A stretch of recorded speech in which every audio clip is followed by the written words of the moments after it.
Welcome on into screenshot taken. I ain't mean for a screenshot to be taken. Okay, F12 instead of F11. Whoopsie daisy. Oh, this is loud. My ears.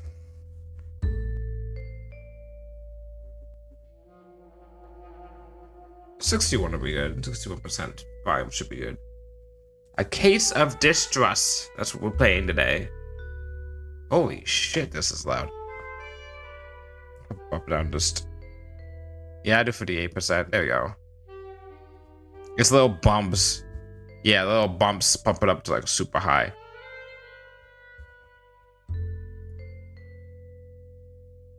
Full screen window, text size small.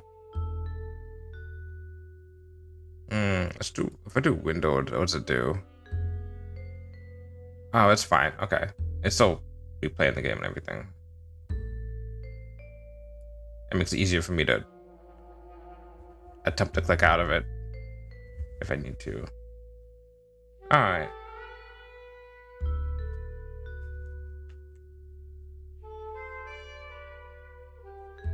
Ooh, it doesn't like that.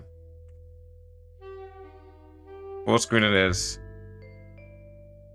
Okay.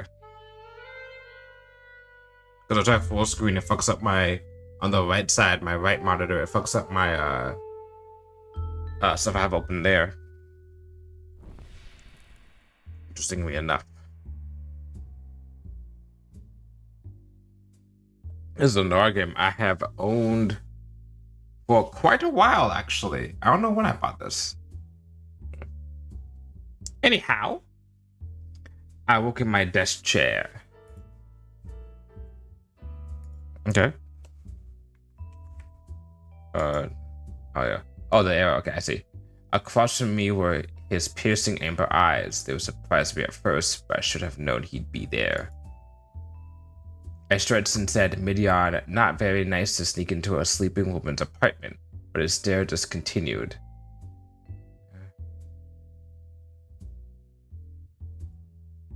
I laughed at his glare. I had seen San Francisco's shrewd thugs, hardened cops, and deadly politicians. Politicians, look at the politicians, but none could ever match that gaze. It's a cat, isn't it? I knew I didn't have what he wanted. Reaching to my coat, I took out my knife and flicked it open.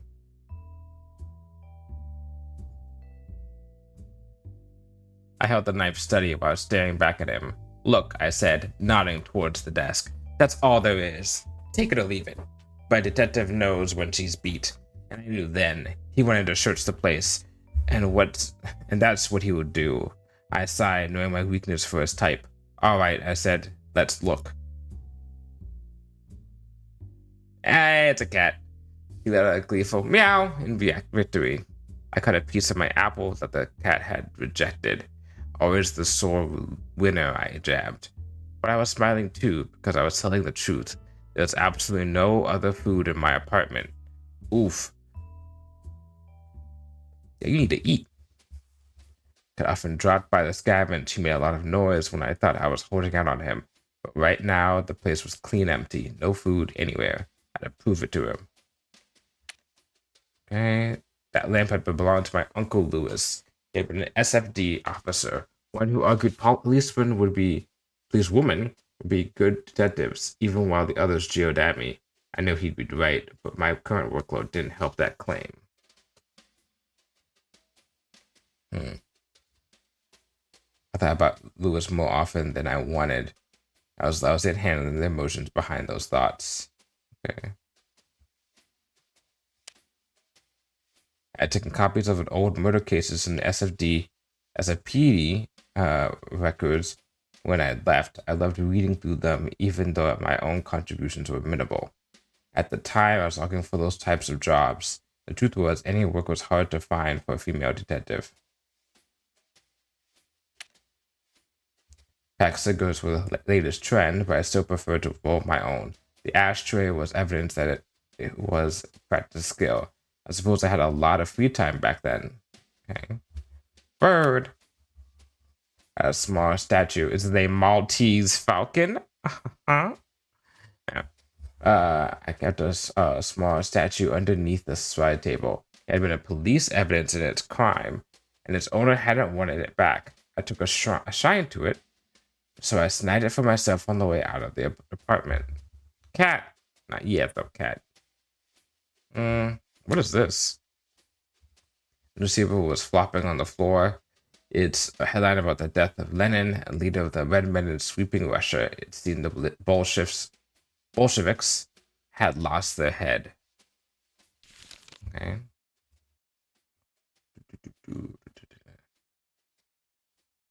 Was I talking to him? Damn point of evidence. Okay. Oh, on. One of that evidence I got. Okay. Just my mouse a little bit faster. Oh boy. What? Oh boy. Oh, so escape doesn't even bring me back out of this. It brings you to back to the main menu. Interesting. A cat had waltzed into my apartment a few years earlier. He kept coming back, though there was hardly early animals to eat. He continued his loud meowing until I proved to him that the place was empty of food. Okay, okay.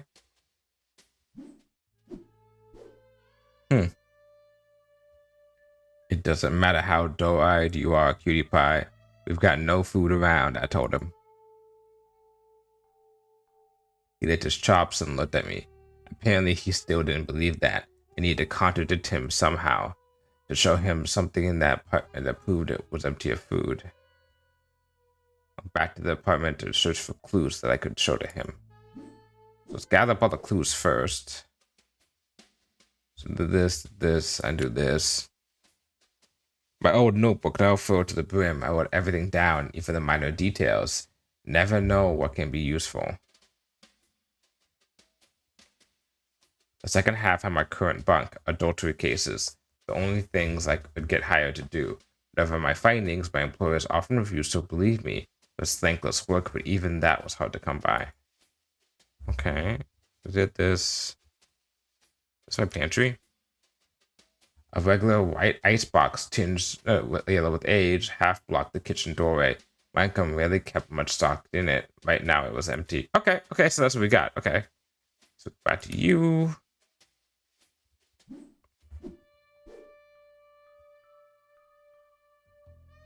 Can go to contradict. Okay, evidence. Icebox. Open the icebox, the cat could see inside. Empty, I told him. I got an achievement for that. The cat looked quizzically at the open door, then back at me. Sorry, fella, there's no grub in there for me either. He stared at me with eyes as disappointed as I felt. Those big yellow eyes always got to my soul. Thoughts of my family filled my head. My sister Muriel had sent a letter with an update of her life in Chicago. She and her husband had just purchased a new home outside the bluster of the city. Their 3 young children were looking forward to the move. I never told Muriel, but those letters... I'm okay to keep going. Kept me going. Hearing about my family, how a remote helped me cope with the isolation I was feeling. I'd refused to accept it myself back then, but perhaps Muriel hadn't known anyway. My sister had the ordinary lifestyle that I had rejected. I had wanted to... making me make some heavy choices in the beginning. Okay, I see how it is. Yeah, we're laying it all on the table. Okay. How do I want to play this lady? Let's say I'll say to change the world. I wanted to change the world to bring justice for victims, especially the ones who no longer had a voice. Not that I was helping advance that cause with the types of cases coming my way. My mind spiraled into the usual series of questions. Had I even impacted the women's movement? Had I made any change in society at all? Was my plodding career worth losing traditional happiness? What was the point in the life that I had chosen? A loud meow from the cat snapped my thoughts back into the moment. I took a deep breath and grinned back at him. So you snap back to reality. Oops, there goes gravity. Guess you can scram now, I said. No one's going to come knocking with food for you, fella. Jeez, it's damn loud. There immediately came a bang on the front door. Beyond a nuisance, this cat was psychic too. You order out? I asked him. In the door was a regrettably familiar face of Connor Green. I led past him, peering left and right into the hallway. I heard a woman's heels marching down the carpeted stairs, but otherwise the building was silent and empty. Evidently, Green had come alone. He stared at me through the doorway with a coy smile. Well, ain't you gonna invite me inside? I started closing the door. But he stuck his foot out to stop me. Hey now, he shouted. Foul way to treat a customer, Malone. So that was his angle, hiring me as a detective. I wondered what a bootlegger would need with a private eye, but he answered without a prompt. I'll make this quick. I can't take this to the hog house so the pigs would laugh me out, and other dicks just aren't as tempting. He grinned wide. His grin widened. Thought this was gonna be quick, I said, and I started rolling a cigarette. It wasn't quick, and I'd already rolled and lighted a second smoke. When Green finally finished his story, I noted the important bits in my book.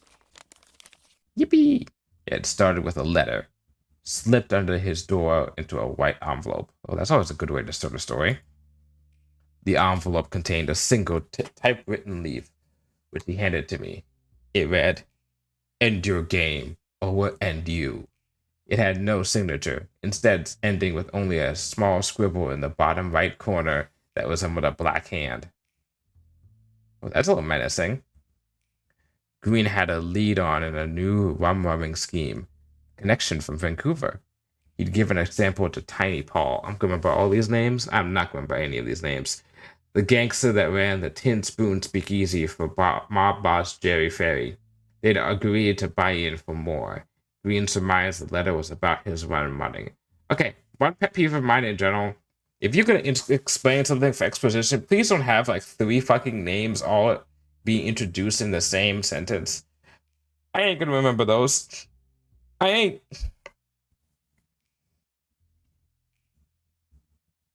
He suspected Redstone Stable, another bootlegger, of sending the letter. He told me that Stable ran a barber shop during the day and gave me the address. Okay. But obviously the mystery is going to be deeper than what we thought. Green needed to know who the threat was from. He'd get Paul's gang to deal with them and continue his scheme to get rich. If I go snooping myself, he concluded, folks see I'm not trusting people. No trust leads to no customers. I need to play it low key, which is where you come in. I raised an eyebrow and stared at him through the cigarette smoke. Something in his yarn was still twisted. You must have noticed my reticence? They said reticence? Because he said, you know, I worked closely with Lewis. Oh, come on, you can't bring up Lewis. That's a low blow. I'm sure he'd want to protect me as much as any other victim. My uncle.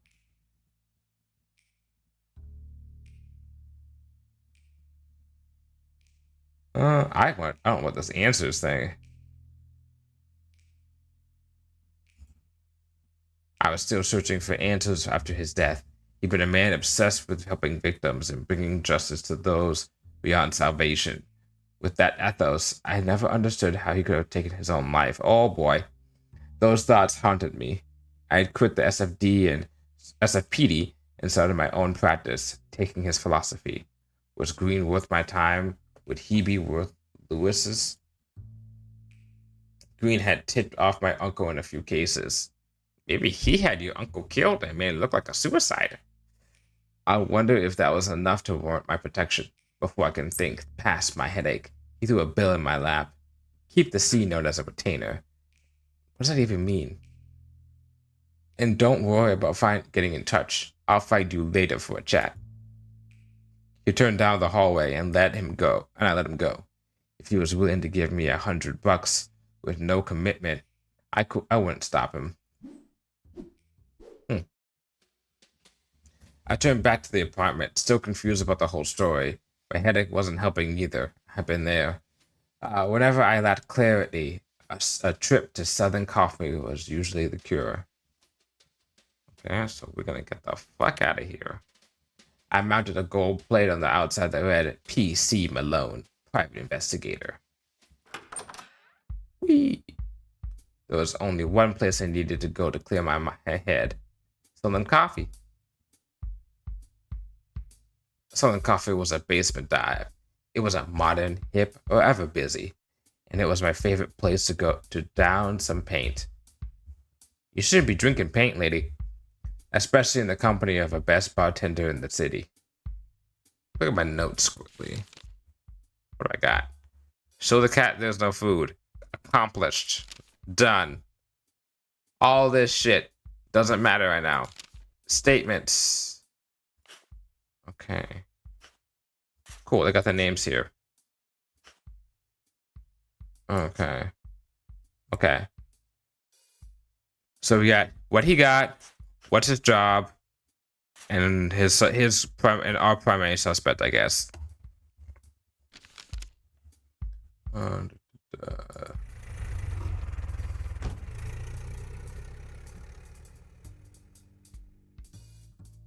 I flagged a taxi cab. It was on my way. I thought about chatting with the driver to pass the time. I got time. As I glanced towards the driver, I noticed a strange device attached to his windshield. A rectangular mirror, about 3 inches tall and several inches wide, was held by a metal bracket.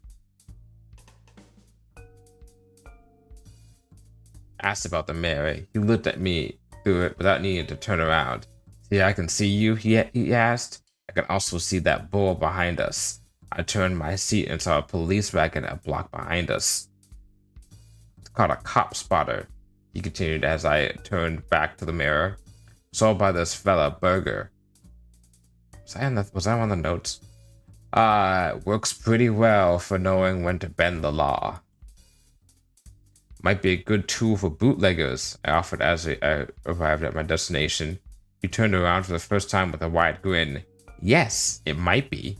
I smiled back and left the taxicab. Southern Coffee was an automat diner. Ethel Burgess, the lone waitress, was friendly to help with any inquiry. Of course, if you winked at her right, she'd show you the way to the downstairs toilet where Frankie played bathroom attendant. Okay. Southern Coffee had a distinct feeling of home. The familiar smell of mold in that old basement was enough to put a grin on my face. I wonder if the bathroom attendant isn't like giving out liquor down there, or they're giving out other type of services down there. Forget a barn with that old shaker at the end of the bar. He was surprised he hadn't named it.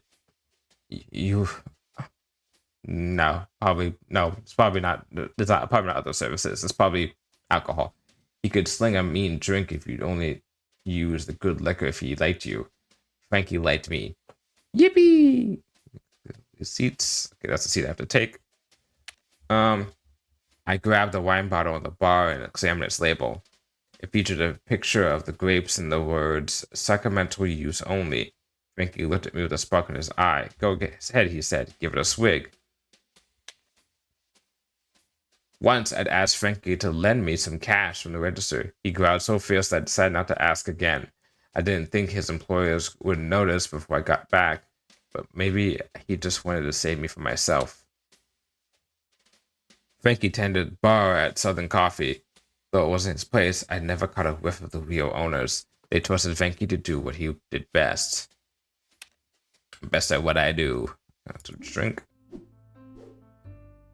I grabbed the half-empty glass that had been next to the bottle and swirled some contents between my gums. A bit spicy, ain't it? Frankie asked.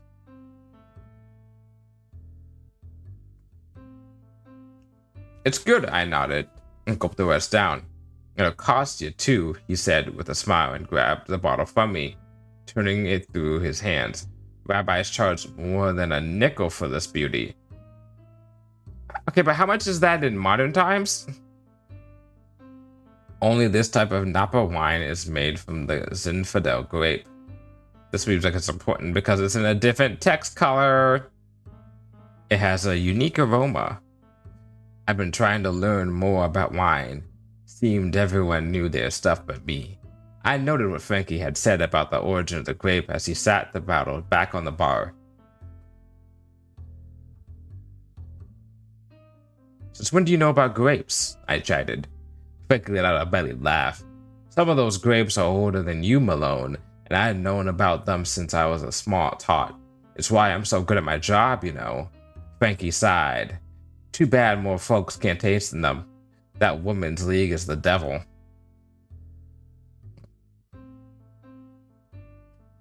The Women's Christian Temperance Union was now under feminist Frances Willard, a positive force for the suffrage of women, but a staunch supporter of prohibition. Okay, so we're on prohibition time. Along with the union's massive political clout, irked the very wet San Franciscan public, and she particularly wasn't popular with bartenders. Take a seat, he said. I'll make you something else.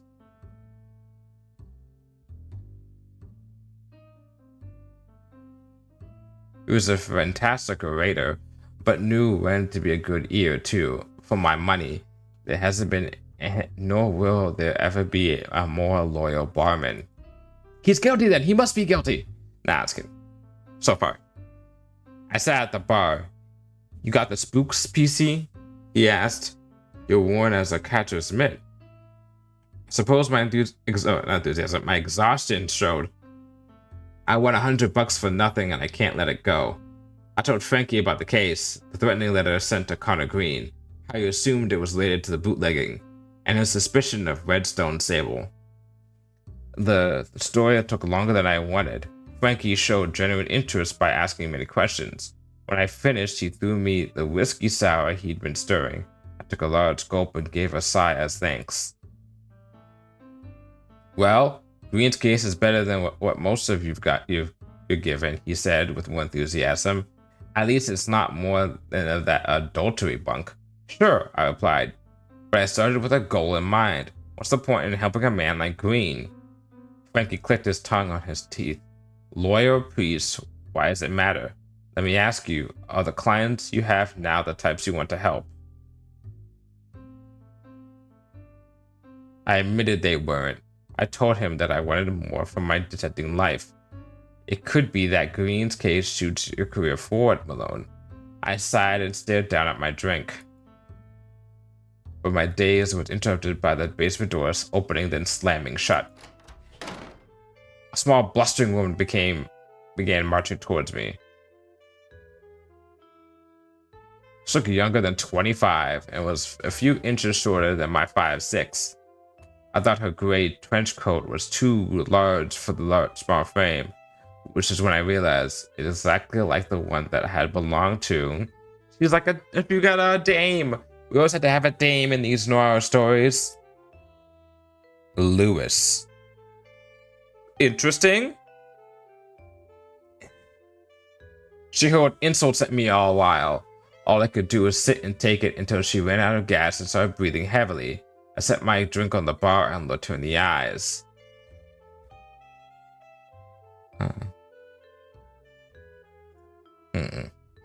I studied her features more thoroughly. It was plain she was a knockout. Now that she'd finished shrieking, beyond the latest blush and lipstick, she had a natural soft skin and bright eyes, perpetually desired by the opposite sex. While I was eyeing her, she caught her breath and restarted her tirade. I'm the wife of that bum who sneaks into your bed.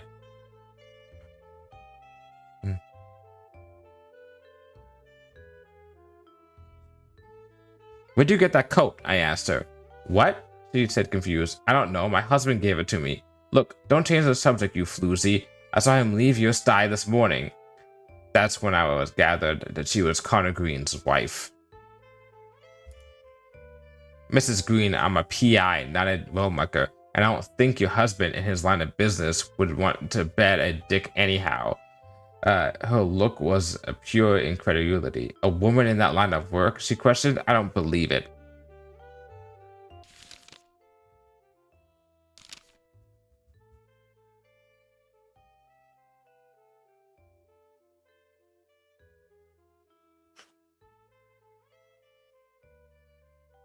I guess my notebook will probably be the closest thing. Oh, I got a paper stack of old cases. Mrs. Green, at home, I have a giant stack of cases, each one from the separate crime, covering many of the cities across the country. I went into great detail on a few of those logs, especially some of the more famous capers. I study them because that's my job. It still took more coaxing for her to believe me, but she came around. Eventually she came around. She seemed grateful and explained it to her. Apparently she had seen her husband leave my apartment, and distraught, she had followed me all the way to Frankie's basement and decided to confront me. I suppose I had lost my head after what I thought I had seen, she said, and she began to cry. Oh my god. Frankie, ever chivalrous to a dimpled girl, came around the bar and held her up.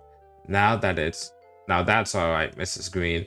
Why don't I hail you a cab and send you on back home? She agreed, and they walked together up the stairs. Frankie returned. I said to him, "You turned night real quick." He snorted a laugh. "Aw, hell, we can't have that siren in here.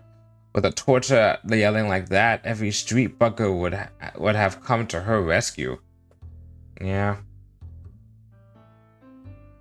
Mrs. Green is a torch singer? Well, I learned she was Mrs. Connor Green just now when she came in here. I only seen her as Lil Fanny, singing lead for that jazz band at the Tin Spoon. The Tin Spoon, I said. Tiny Paul's joint? That's where Green is selling his liquor. Say, you think that's where she met her husband? I laughed. You're the real sleuth, Frankie. He made a sarcastic bow. I shook my head. You're telling me you escorted our little torture out just to avoid a bit of hot water? Frankie flushed and said, "What are you talking about, Malone?" I was never good with emotions, but it was plain that Frankie had instantly fallen for the girl. So what if I had more to squeeze out of her? I asked. What more could you possibly want from Lil Fanny? She can't have anything to do with Green's mess. Well, I can use statements in this game? Fuck yes! Yes! What makes me do that?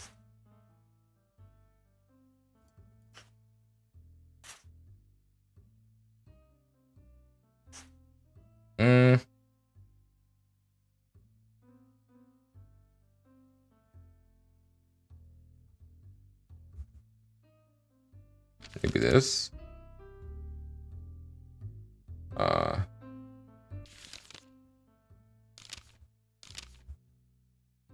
She's a singer at the Tin Spoon. What? How's that? What do you mean? She's a singer at the Tin Spoon, and she's got flipping. Oh, wait, no, it's also the gray coat. Do you notice her clothes? That gray tense, maybe? Opposed to him. It looked a little large on her, don't you think? I thought she looked lovely, he said. That trench, I continued, belonged to Lewis. Frankie's eyes widened. So that scumbag Green might actually have been close to your uncle, he exclaimed. Or she might have. Either way, it's not total bunk. I stood up from the bar stool. I thought her being working at the bar that this is all being about possibly would have been enough, but I guess the trench coat makes more sense personally. What had just happened was quite the ruckus. It seemed like my cue to move along. Bar stools were crooked and worn. My usual one was in the center of the room. I could sit on it for hours if Frankie had the yarn to spin, of course. The sauce helped keep me in place too. Okay. Dr. Frankie, what's eating you, kid? He asked. Oh, okay. I can use him for... Okay. Never mind, I said, and swerved my seat away from the bar. I can use him, I guess, as my, get information. My hint. I was heading up the stairs when Frankie called after me. So what are you going to do?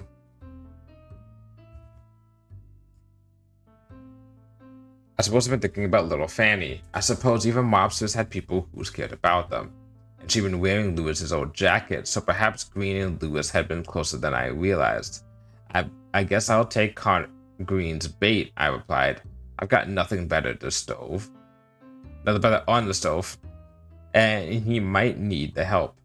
Something still stinks, though. Well, what's your plan? Frankie asked. The way I see it, I have 3 goals right now. Let me guess. Find out about Lewis and the coat. Find out about this letter. And get paid more? I don't know. Green hired me for a job. Find the guy who wrote the letter. That's the basic part. You want more? Asked Frankie. I nodded. Green's a shady character. I have to learn about him. Who is this guy? Digging his past. Can't go back to him blind. And then there's something about his bootlegging. How did Green get a connection like that? What's his source, actually? Squeezing that lemon might give me more juice.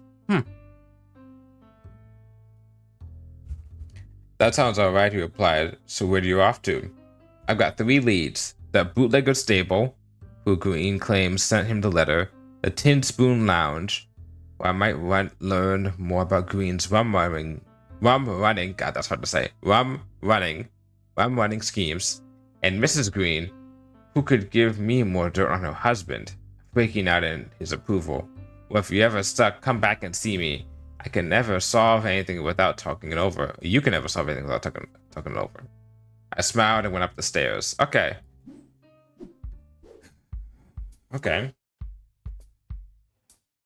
me think of my options. Technically speaking, he received the information. So I either have the suspect, a witness, or we'll put it this way: a suspect, a character witness, we'll say, for the quote unquote victim, or my client will say. And then we also have the place in question that's the most important, which is his bar. Honestly, I feel like the bar is the more important thing, because I think we can get information as to why he could have been sent the letter, and then we can go to the suspect, and then we'll go to his wife, I think, after that, and then we'll go to the suspect, because I think when we go to the suspect, if the suspect is, guilty of something, they're probably gonna be like, oh, you got nothing on me. And we'll have more stuff to contradict if we go to the other 2 places first. So let's guess. Let's go to the Tin Spoon Lounge, then Green's house, and then the barbershop, unless something changes. The Tin Spoon Lounge was as a speakeasy in the North Beach run by Tiny Paul, the gangster that had Green put in with. I'd never been there. The mob keeps a tight lip on their own houses, but I figured it would be a good place to chase Green's bootlegging story.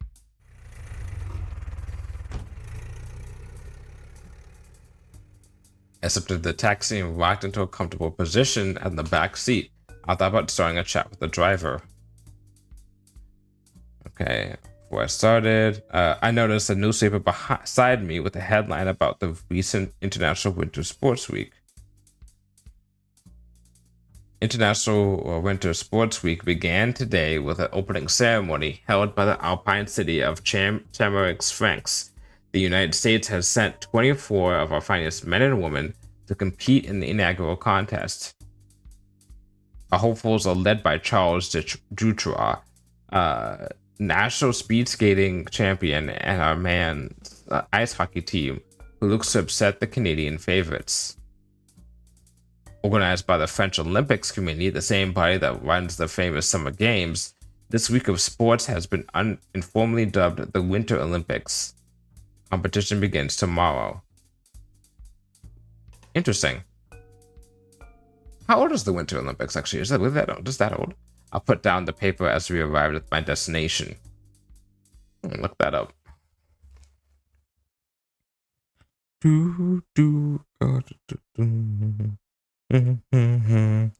Winter Olympics first year. 1924? Huh. Well, what do you know? I opened the cab door in front of a North Beach warehouse with a wooden sign. The sign's text was too worn for me to decipher any of its English, but a small gray spoon was still visible below the letters. I rapped my knuckles twice over the large metal door. A panel just above my head slid sideways to reveal a pair of eyes. The eyes looked at me up and down and then just stared ahead. They were black and held no emotion. The room behind was dimly lit, so I couldn't see much of their surrounding face. I cleared my throat. Then a rumbling voice emerged from behind the door. Fill full of your cups, feel no distress, at all our great thoughts shrinking less. I looked at the eyes, still unmoving. I understood the doorman went on a password. I thought I would have something in my notes that could help.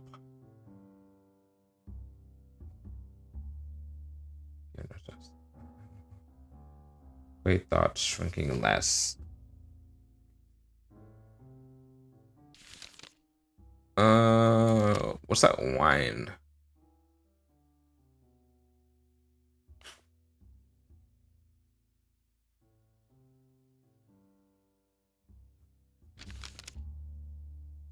Ain't the password.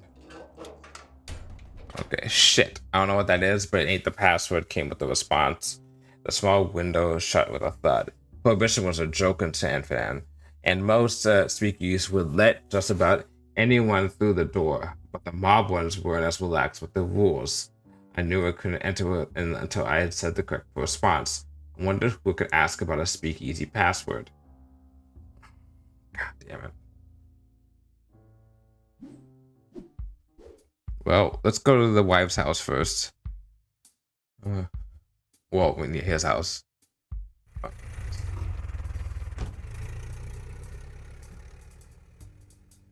Got a driver. Let's see.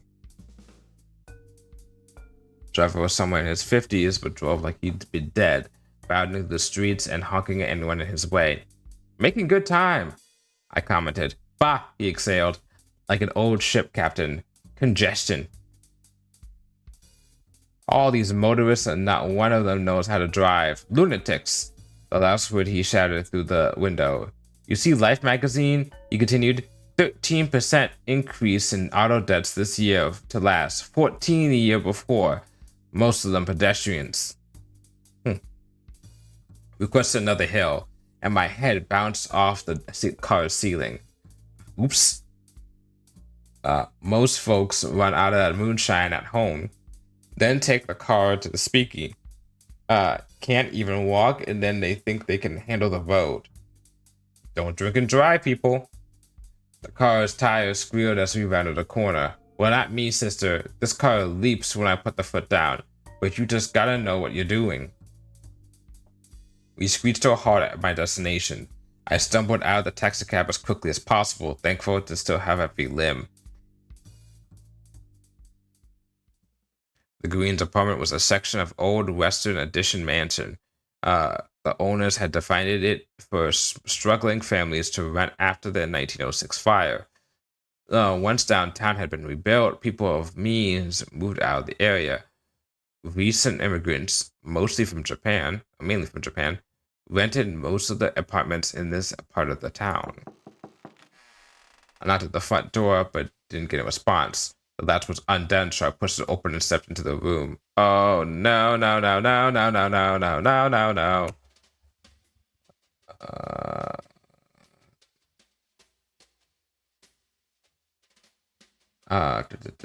room reeked of laudanum. Based on the smell, I imagined she had had enough opium to knock out a horse. Okay, maybe she's not dead. Maybe she's just slightly overdosed. The gray trench was hanging in the doorway. It certainly looked identical to Lewis's. I searched the pockets and found no identifying marks. It might have been a different jacket, but its recent appearance was off-putting. The bottles on top of the round table were mostly empty. Opened the drawer of the backmost table. In it were 2 train tickets. I humbled St. Louis to myself. but then came to the cackling voice of Mrs. Green. Ha! Forget about moving, Connor. I won't budge. Her head was raised, but her eyelids still remained closed. Oh, she's not dead. Okay. Asked her further questions, but her head had been lowered back to where it had been. There's nothing else she'd say. Okay. This ashtray on top of the smallest table was overflowing with smoked cigarettes. Not important, really. Empty bottles were strewn around the apartment. I brought one to my nose and smelled the distinct aroma of laudanum, opium mixed with booze. Ugh. A harsh tonic. A wilting plant was on the furthest table from the floor to the door. I could never keep plants alive either. Even as the petals flew, they were still a vibrant yellow. Man, that's also, I don't have any plants. I feel like if I had plants, I'd be terrible at taking care of them. You can make sure to water them every day, and I feel like if I skipped a day, I would just panic. I found Mrs. Green slept in her chair, eyes closed, head rocking slowly. Hello, Mrs. Green, I said loudly. She let a long moan from the chair, then lifted her head, but failed to raise her eyes. She tilted her head to the side, giggled, then let it roll back into place. I shook her slightly, and she moaned again, but said nothing more. Okay, did that. Okay, did that. This, we could probably leave for now. Okay. I guess let's go to stables. Okay. Scratch. Okay. When the driver turned to ask where I wanted to go, I saw his striking blue eyes look younger than the graying temples beneath his wool cap. I was curious about his history. I struck up a conversation which led to his past life. Ever heard of the Suicide Club? He asked. What the fuck? I admitted I hadn't. Bob the Goat coined that phrase. Poor guy ate a runway for his last meal. War pilots? I asked. Half right. We was mail carriers. Uncle Sam was training us for the military. Ah, okay, that makes sense. Shame so few made it. That's why he left. Rumors said the average pilot lasted 900 hours. Likely not far off. The math. Well, 960 is 40, right? So if I go backwards from that, take off 1, 2, it's a little bit less than, hold on, a little bit less than 38 days. No, 960 is 40. Yeah. It's a little bit less than, a little bit more than 38, between 38 and 39 days. Right? Fuck, now I'm fucking, check my math. 900 divided by 24. Oh, off by 1. It's 37.5. Okay. 24. 72. 964. Really? Oh. Okay.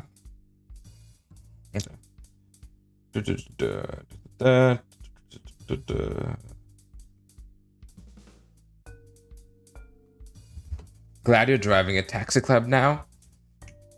I'm not talking about taxi cab. I asked as we pulled up to my destination. My wife is, but I miss flying every day. He turned to tip his cap, and I saw a sparkle in his eyes. I thanked him for the ride and left the car. The barbershop was down in an alley in the financial district, opposite the red brick National Bank. Small bell above the door twinkled as I walked in.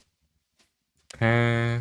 A hat rack was deep mahogany, engraved with gold letterings that read Fraser & Co. Furnishings. The maroon leather chair looked comfortable. It seemed elaborate for a barbershop waiting chair. Two sides of the mirror's frame were cylindrical, painted blue, red, and white to look like the barber's poles. They clashed with the otherwise elegant furnishings. I wonder if that's like an American thing. Like that's why there's those colors. Or if it's something else, why it's blue, red, and white. I'll look that up later after stream. The frame on the back wall contained a little yellow photograph of an old man. He had an authentic smile and held scissors in his left hand. Okay, that's the door on the left. So what the fuck is this? Is a drawer? Stable's cabinet, there we go, was similar to my own, but where mine was dull gray metal, his was deep red wood that looked heavy. I mean, I imagine the metal one would be heavy too, but the modern hydraulic barber chair had always seemed instantaneous to me. I was just to find that out. That's also an interesting thing to look up. How long has the barber chair been how it is, like with the moving around and stuff like that? And like, being able to turn and rotate and go up and down, like the hydraulic part of it. How long has that been a thing? Was that, or barbers obviously weren't always that way because they were using like regular chairs, but at some point this was adopted as like the go-to way, kind of. It was instantaneous to me, but this one with its soft brown cushions and gold embroidery was the most ornate I'd ever seen. There was a tall man in the center of the room. He was wearing a flamboyant pink suit tailored to accentuate his stature, with a maroon bow tie and pocket square. I gathered this was Redstone Stable. Our suspect. The man turned to face me. He grinned. His squinting blue eyes made the smile feel genuine. I must apologize, he said. We do not take walk-ins. What do we know about this guy? Another bootlegger. Okay.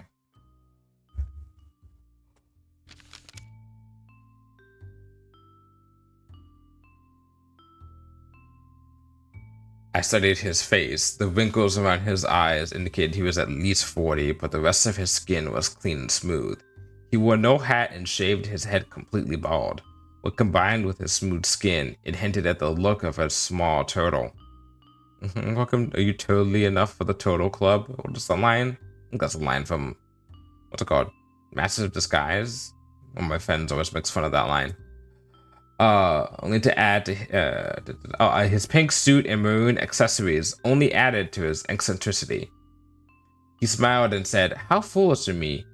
Of course you are here for information, Miss Malone." Asked how he knew my name. He hissed a few times and said, "That is a dull retort.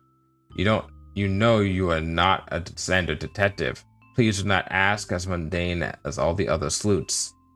He sighed, but put a smile back onto his face. "Yet perhaps you're here on a matter of interest. What is it you want?"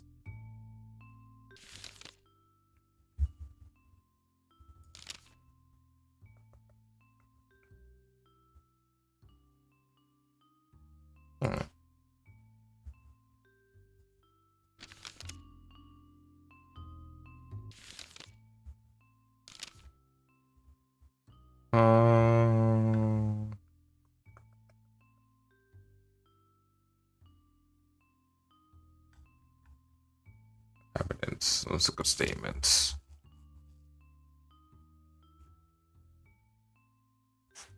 What do you know about the threatening letter? I pulled Green's note from my pocket and showed it to him, but didn't let him hold it. "Green tells me this letter is from you," I told him. "He doesn't like the threats." Stable lowered his head to study the note, then chuckled. His knowing grin returned to his face. "But this is a Black Hand letter," he said, flourishing a hand towards the paper. "Have you ever seen a Black Hand letter, Miss Malone?" I confessed I hadn't. "Exactly," he said. "You should ring your friend Shipman at the station and ask what it means." Sam Shipman had been one of my uncle's regular partners in the vice rackets. I wondered what Shipman could have to do with Green's case. Stable seemed to think it had been a lot to do with it. I read that wrong, but I'm not going to repeat that. I pocketed the letter and continued with my questions, but I made a note to stop by police headquarters and see Shipman. "Well, Miss Malone," he smiled, "will there be anything else?"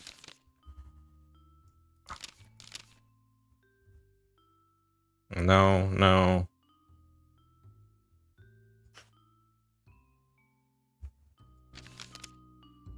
Green claims you bootleg, I stated bluntly. His Green didn't waver in his response. Would you hang me on Connor Green's claims? I may partake in it in some gambling, and I may have a talent for it, but it is nothing illegal, I assure you. And you know nothing about Green's own bootlegging? I asked. Stable shook his head. I doubted he would ever answer a question straight. Well, Miss Malone, he smiled. Will there be anything else? Did I get any notes from him saying that? Claims he doesn't bootleg. Okay. Okay. I'll do this closer so I can move my body closer to the screen. Nah, we're good. Nothing now, I said, and turned back to the barber shop. Okay, we're gonna get the fuck out of here. We're going to the police station.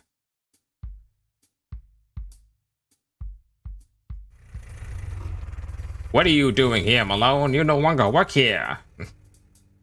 Now get your stuff and get out. I grabbed a taxi cab. Let's see. I've seen this before.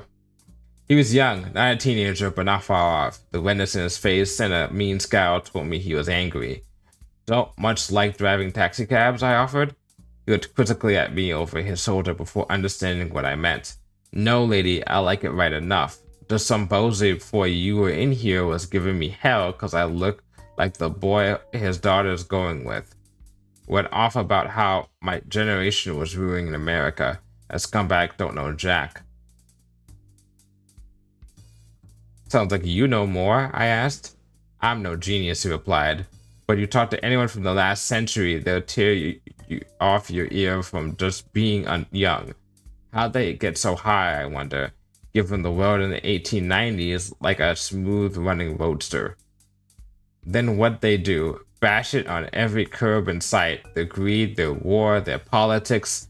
Now they give us a ruined clunker, and they're mad at our manners when we grab the keys. Fuck yeah, I agree with that.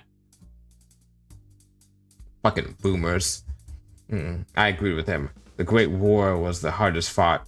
At home and abroad, I said. The old men who put us there had some nerve. He replied hotly. And after those years, they'd tell us to get in line. It's a bum deal to me, sister. We're in the information age.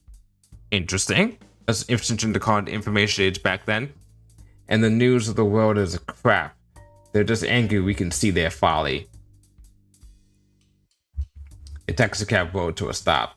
Anyhow, the driver said, thanks for letting me blow off some steam. Have a nice day, miss. I opened the car door and stepped out. The North Beach station was SFPD headquarters. Wasn't North Beach around another place we went to? And poetically baptized the Hall of Justice. The building dominated the corner of Kearny and Washington and Chinatown. Rebuilt after the 1906 earthquake, I thought it looked even more sour than it had before. I strode to the young bobbed girl behind the large oak desk. She must have been new because we shared no recognition of one another. I asked for shipment, and she mentioned me to a chair as she pressed a pearl button. I sat down, and she disappeared through a frosted door. I ordered another cigarette to pass the time. Between puffs, I thought about... not this. Probably my history. Between puffs, I thought about my history with at the department. I imagined the station captain would have been furious had he known I was there. I did, after all, break a tumbler with the help of another officer's temple. That had been my last day on the force. It wasn't long before a shipman walked out of the frosted door. Samuel Shipman smiled when he saw me. He'd always been helpful to me in my days on the force, working closely with Lewis. He acquired the habit of bouncing theories in my way. He judged offers purely on results, and because of that, he was one of my very few fans. We exchanged brief pleasantries, brief pleasantries, before he said, "Wouldn't come here for gland handling." The fuck is that? What is this 1920 speak? I dare say I got some glad handing going on here, if you know what I mean. Say, you know?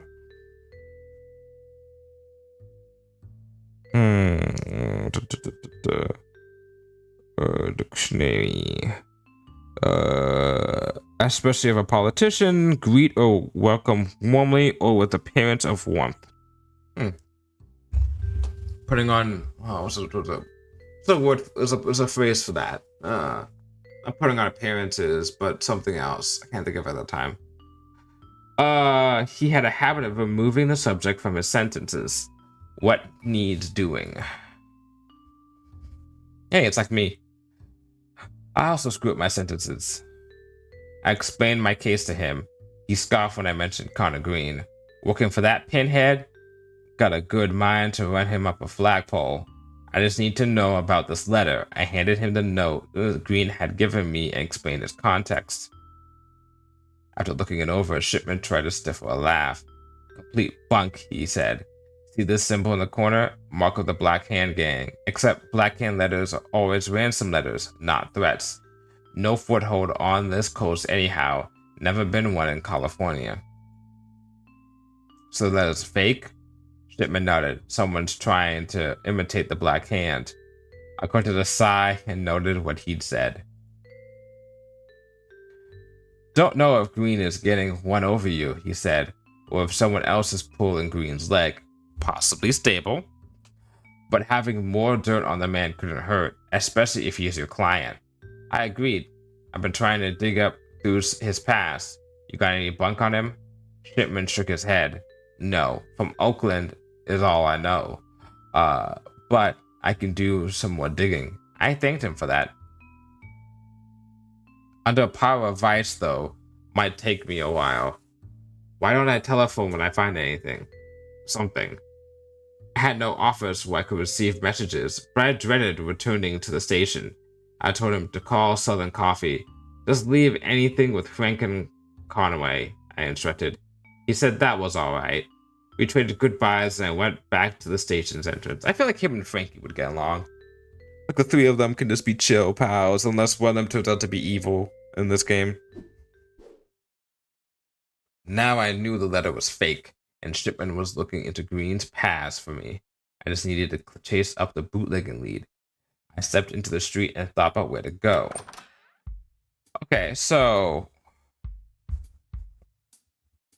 let's go back to Southern Coffee and then ask Frankie about the password and see if he knows about the password.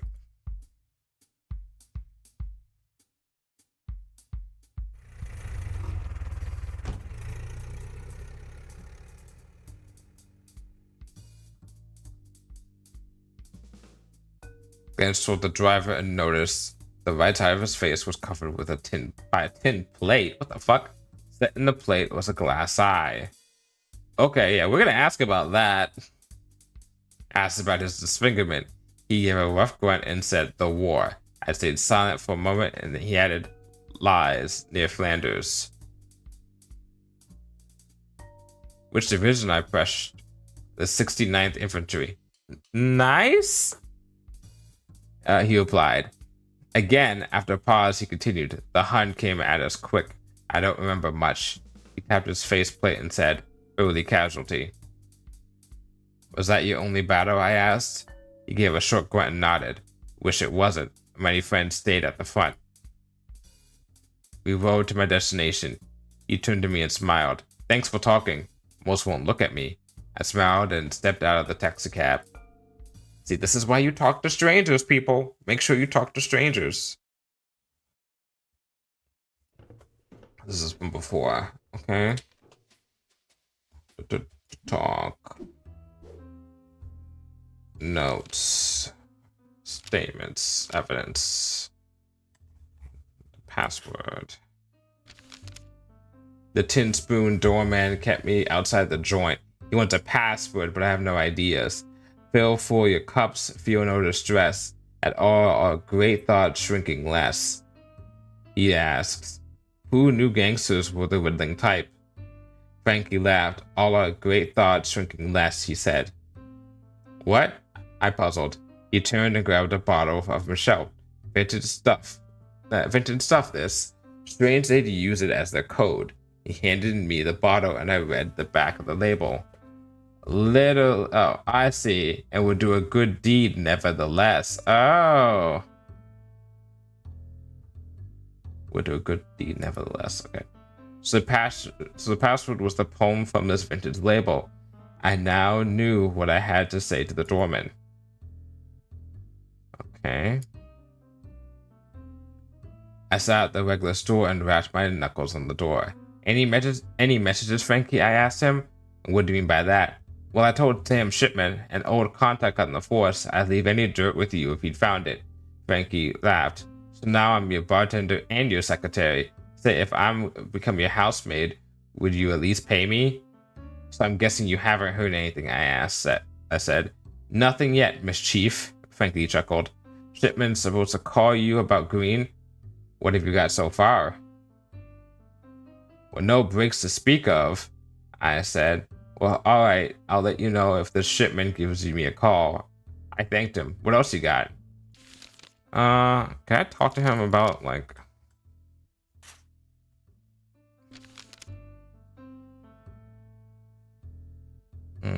Pulled Green's letter from my pocket and showed it to Frankie.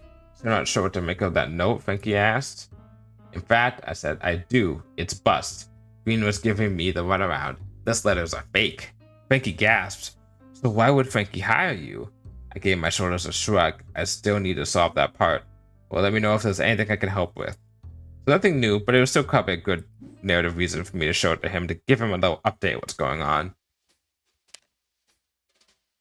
We're going to the Tin Spoon Lounge.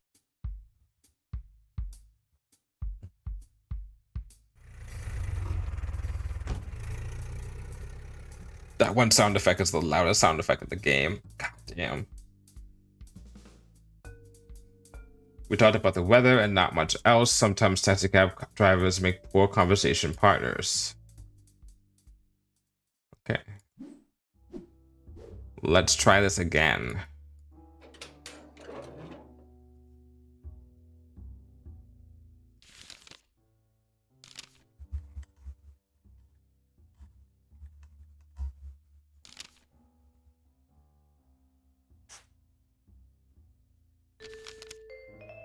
We would do a good deed, nevertheless. I recited the line that Frankie had shown me on one of his bottles. The eyes squinted. Wait here, came a gruff response. The panel slid shut and I heard footsteps walking away. I ordered a cigarette and waited. How much are you gonna smoke? After a quarter of an hour, the panel opened again. Bars closed, but you can shoot pool in the upstairs room, said the eyes. Call silly now. Eyes can't speak. He pulled the door ajar so I could see a set of metal stairs. I walked up the stairs and opened the thin wooden door to the billiards room. It was much smaller than I expected for a gangster's paradise. I can think of the song right now. The only light came from the hanging lamps above the billiards table. The haze of cigarette smoke darkened the room's corners. A couple tall chairs were placed around the billiards table. The room was lit only by the dangling lamps above the billiards table. The pool table was the focus of the space, the light reflecting from its smooth green surface tinted the den. I wonder what it was like to live back then in a time like, you know, you have like everything looks like black and white in like film or just like photographs and stuff, but like it was color, like, you know, real life is, you know, full of color and stuff. So I wonder what it must have been like to live back then, like just in general. I don't know how to describe it. You know, it's like when you see like people doing reformations or remodelings, or I forgot how to do it. Fixing up, we'll say. fixing up like old footage from like 19 something something that's really really old, but they put like some color into it, and then yours is like, oh yeah, like just seeing it in color makes it seem like, oh yeah, that's actually a part of our history. Like those are actual people that lived like 100, at least 100 years ago at this point, basically, because if it's around 1924 around, right? Like holy shit. I said it's because it's like she described the tables being green, and I'm like, if this was a movie, it'd be like a black and white movie, you know, most likely. The rack on the wall held 5 cues. I wonder also, when they made black and white films, how often did they refer to something having a color? You know, I wonder if they like avoided the idea of being like, oh, like in like a movie being like, oh, like that guy is wearing a brown shirt. Like it's like you can't see the brown shirt. So do they not have dialogue talking about brown shirts? Because I feel like that would, if you do that, it's like for like a viewer, like as the audience, you'd be like, which one has the brown shirt? I can't tell, you know? Or do they do it anyway because they're like, well, it doesn't matter at this point? Strong spice, huh? All right, now we have a person. I saw a tall, broad-shouldered man playing the table by himself. Based on Frankie's description, I gathered this was Tiny Paul.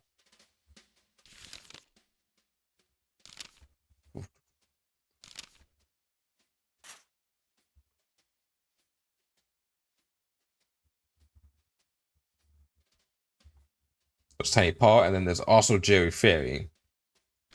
And Jerry Ferry is like the boss guy, and then I guess Tiny Paul works for Jerry Ferry, but Tiny Paul's in business with Connor Green.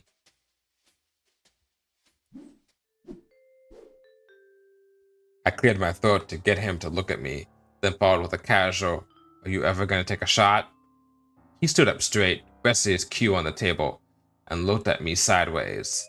It was the petulant look of a boy forced to play with his younger sibling. "Hello," he sighed.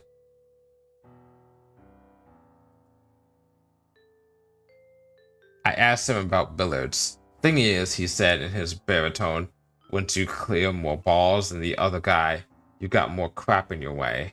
Billiards is all about navigating through the crap. I never shot much pool, but I thought he might like me more if I feigned interest. I considered lying to him, telling him I played a lot. I'll stick to cards." I didn't lie to him just then. "Stud, blackjack, or bridge?" he asked hoarsely. I raised an eyebrow, and he showed a sheepish grin. "A gambler plays them all." He continued after cracking his knuckles, "But I don't think you're here for a game."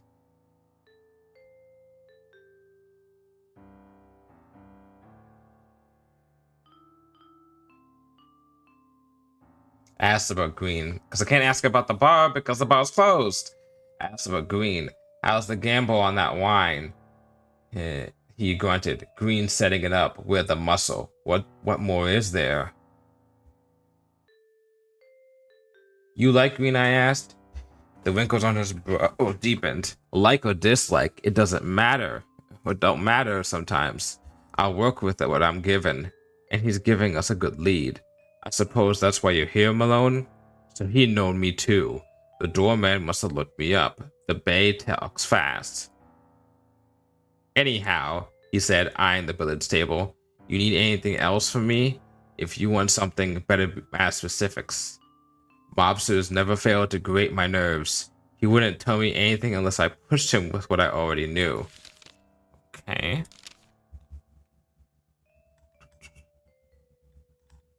Okay.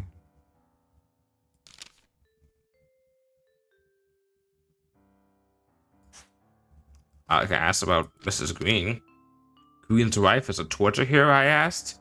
Paul smiled. "With the pipes she's got built into that body, she's the reason most fellas keep coming back to the joint." Yeah, when she's like fucking sober, probably.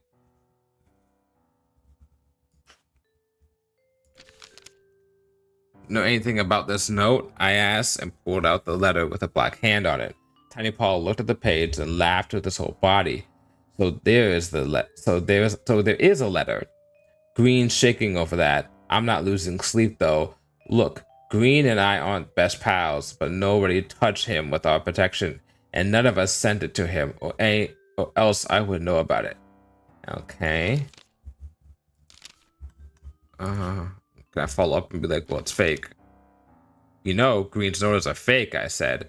So someone's goofing Green? He laughed heartily, or maybe Green's just toying with you.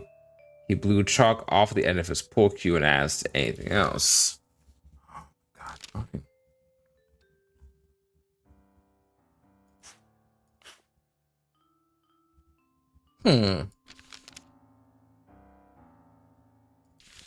Like maybe he knew more about the relationship status. So you're giving Green the dough? That's right, he said. We gave him the cash to get the supply going. You already gave him the money. Aren't you afraid he's going to run out on you? I asked. Tiny Paw frowned. I suppose you know less than I thought. Or just to set you straight, that kid's right under my thumb. No way he'd get out of town alive before setting up our source. He turned his back. Okay. That's important information. Okay. You anything about stable? Know anything about Redstone Stable? I asked. Heard the name, he replied. But why all the gossip? He could tell you more about himself. You won't give me anything on him? Now why would I do that? He shook his head and asked. Anything else? Okay.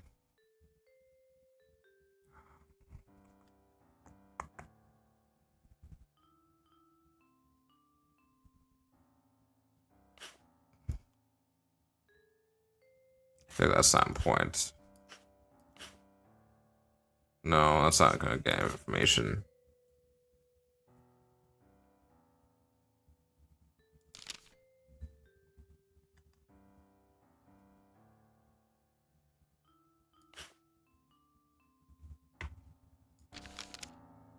The bottle on the table, I asked. He said. That's what I asked. He said, that's the stuff, a sample from Green's source. I know some Napa wine that smells exactly like it, I said to him. That's so? He smiled. Well, that one's from Vancouver. I had to work every muscle in my face to stop my jaw from hitting the floor. Where's the wine for Paul? I asked him again. It's from Vancouver, he repeated. Frankie had told me that only Napa grapes had this sort of type of spice. If Paul didn't know this bottle was local, I wasn't going to tell him.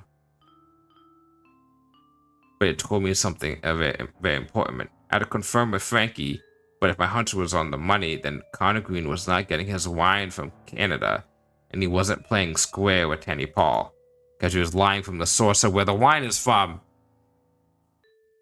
I snapped back to the moment and considered if I needed him to tell me anything else. But I just snapped quite the load. No. Didn't have anything else to say to him, so he cracked his knuckles, arched over the table, and resumed lining up shots. We're gonna head out. Go back to selling coffee.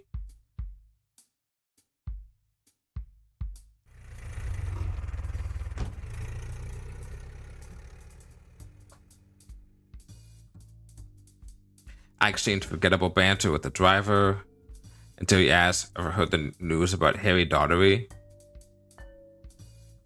Asked about Daugherty with him. Seems Coolidge is about ready to fire the poor bastard, he continued. Who'd thought that the Attorney General would be their fall guy? Not shocked about the Ohio gang scandals themselves, I asked. He laughed heartily. Sister, politics is all scandal. Presidential politics even more. You think Harding would have been elected without some greased palms? Everyone gets rich who's in the know. We just gotta hope they fill their coffers while not killing the rest of us. Damn it. I agreed. Guess the cronies didn't expect Harding to die so quickly. Yeah, didn't he die really quickly in? President Harding. Was he assassinated, or was that? I'm thinking of somebody else. It's time for another history lesson. Harding death.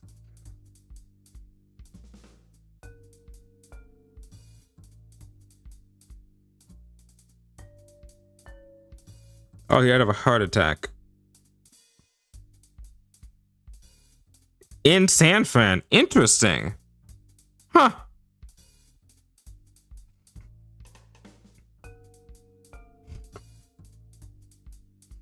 Did not know that.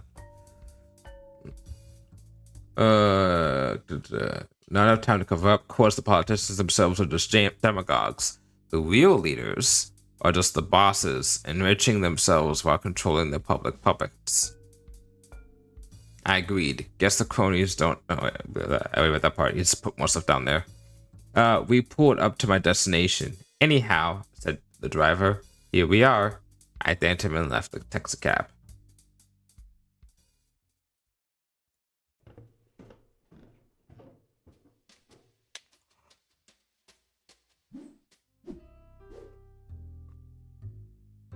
What's eating you, kid? He asked Frankie.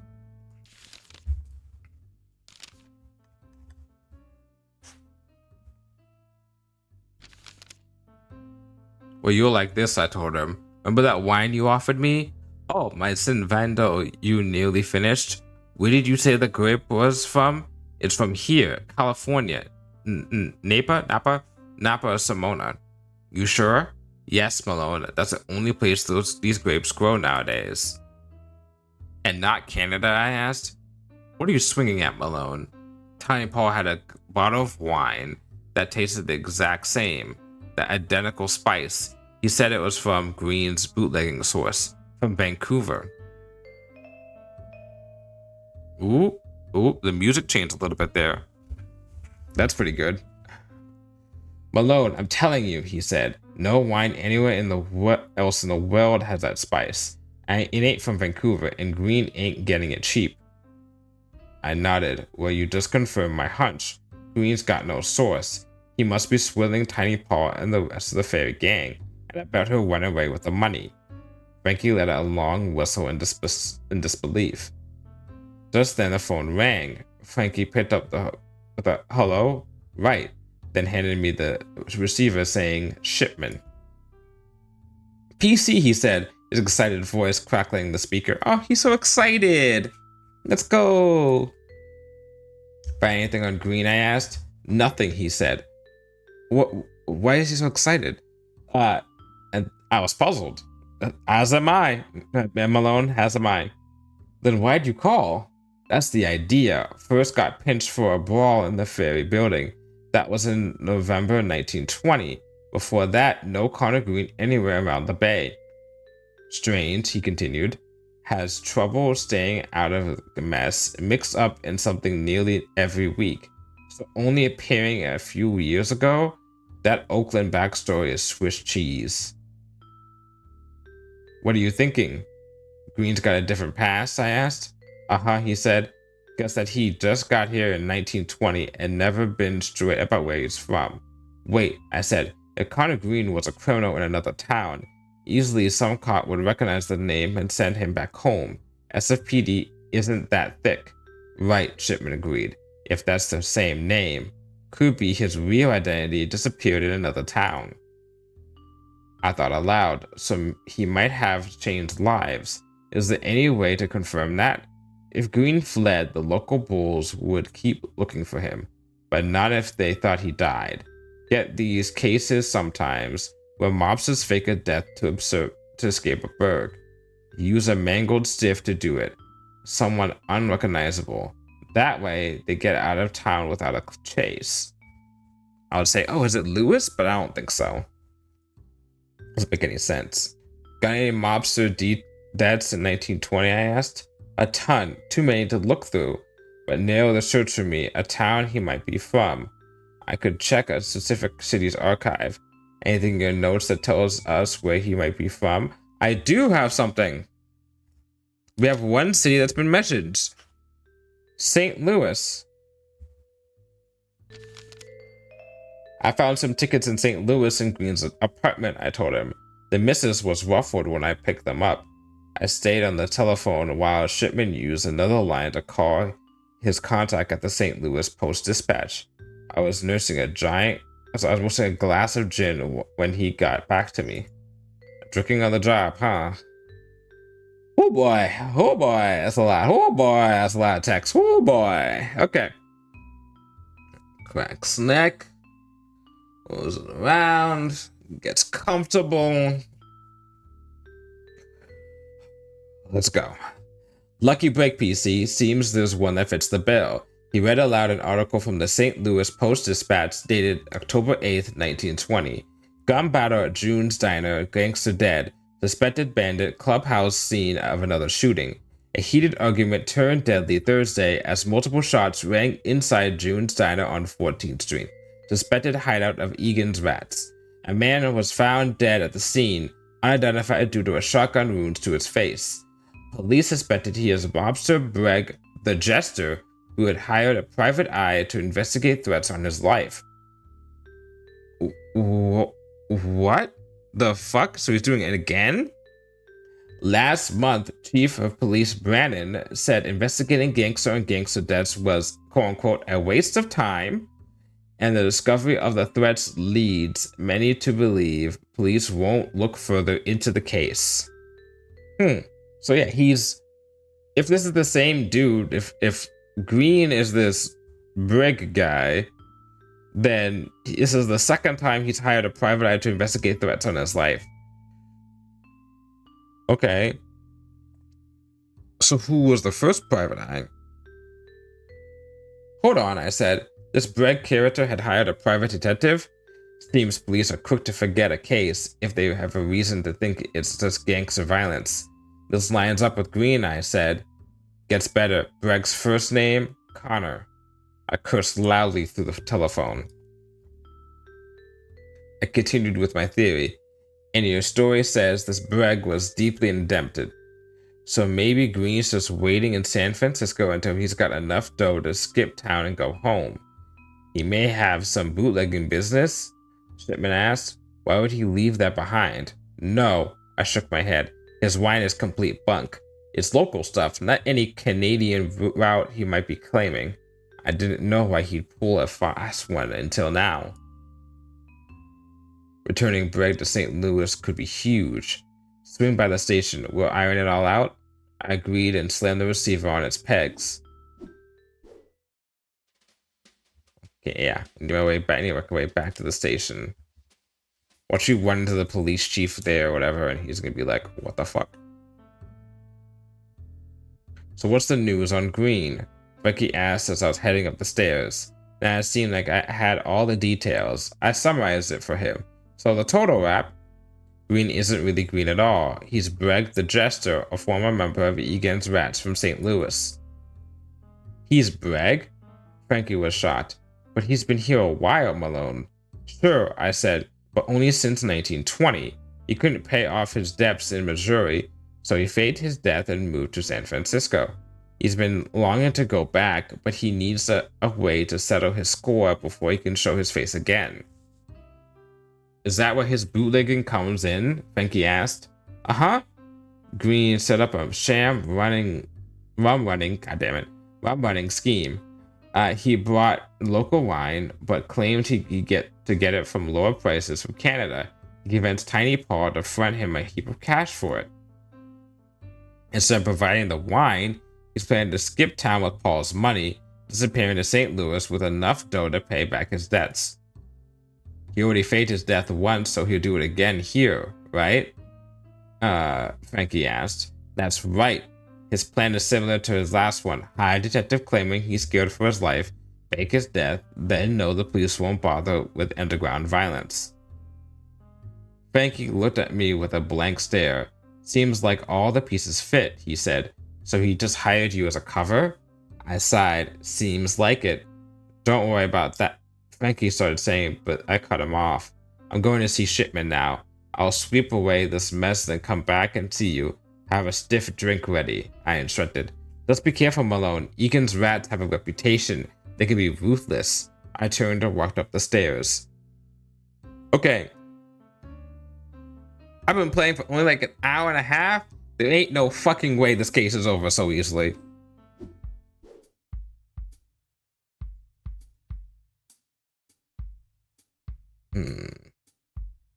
Green hired me to cover so that he can blow town. Shipman held the final evidence to sink that plan. I needed to get to the station.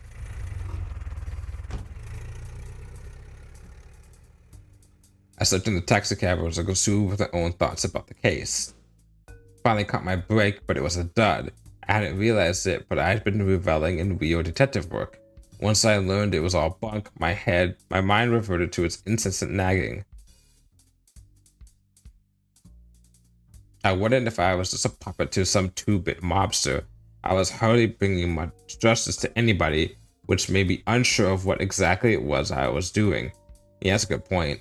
I suppose I was wasting my time. If you just drop the case, he gets discovered, right? It all came back to the same basic premise. You're failing, my inner voice said. I began to feel nauseous in the car. My mind repeated its last thought. You are failing. Bro, I don't need to be hearing that from a video game right now. I get that enough of my own thoughts, thank you very much. Then everything turned to black. What the fuck? As if someone had shut all the lights. My naked arms faded to view. They made a soft white glow.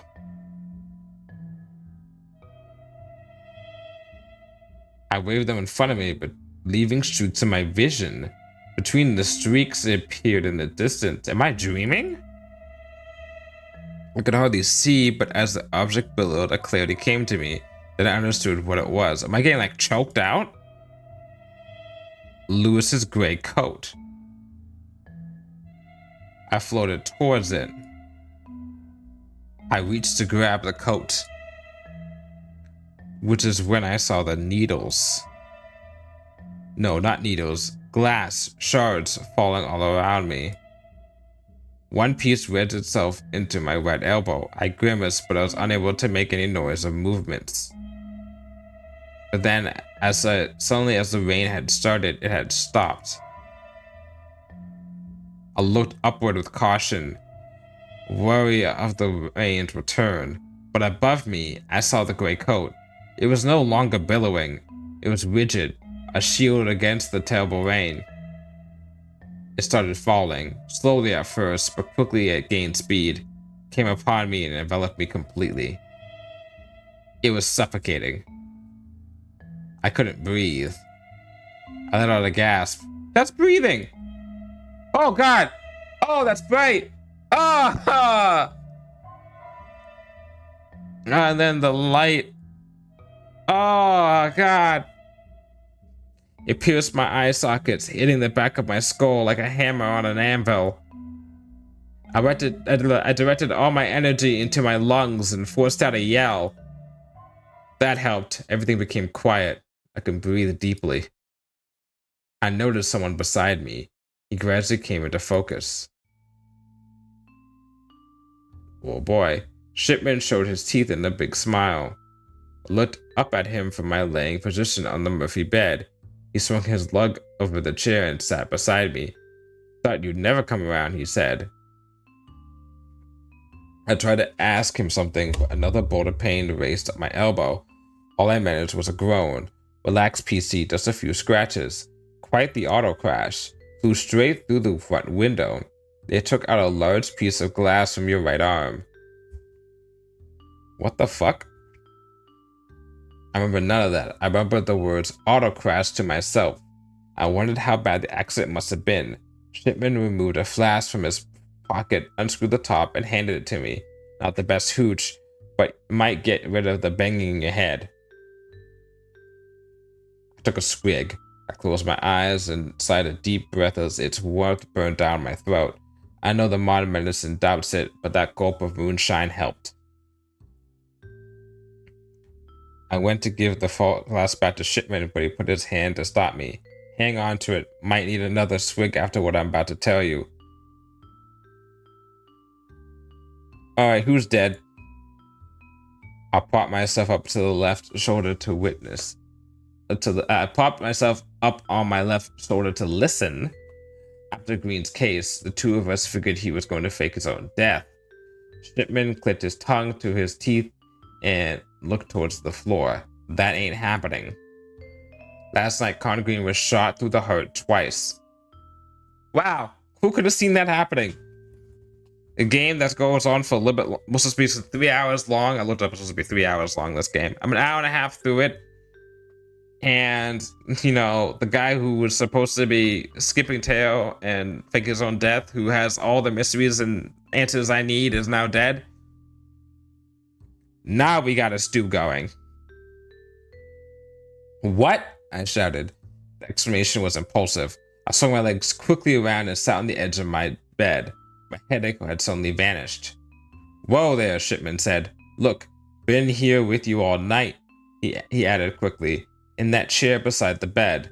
Just telephoned the station to check in, and that's what the rap they gave me. Told them that what I'd known from you, and they said they'd chase it up. How do you know if it was him? Another involuntary question. I was running on instinct. You see, faking your death involves a mangled body. Shot through the chest, his face was still intact. Whatever Green was planning on doing, he didn't get that far. And, we looked it up, he doesn't have a twin. That would be too easy, Shipman grinned. Ha. Green hired you for this case, he continued. Gives you every right to follow it up if you want. That said, he was likely taking you for a ride. Wouldn't blame you if you wanted to drop it. But I'd like your help, PC. You know the case. Could use your head. Even if it's been a little bumped. Once you're feeling better, I'll be at the station. Come find me there. I thought I was at the station for some reason. I guess I'm in the hospital. Shipman stood up and cracked his back.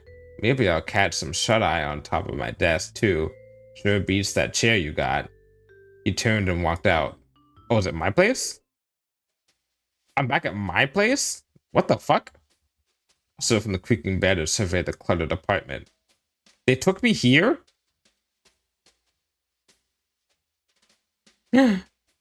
Mr. Cat is still here. Cat sat to the foot of the bed. I scratched behind his ear, and he seemed to like it. Yay! The apartment was already cramped when the Murphy bed was up. With it down, I could barely squeeze through the living room. Okay, anything new?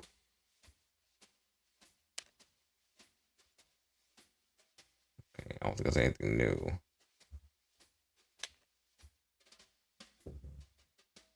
They didn't even restock me with food when I was fucking sick or recovering, whatever. Wow.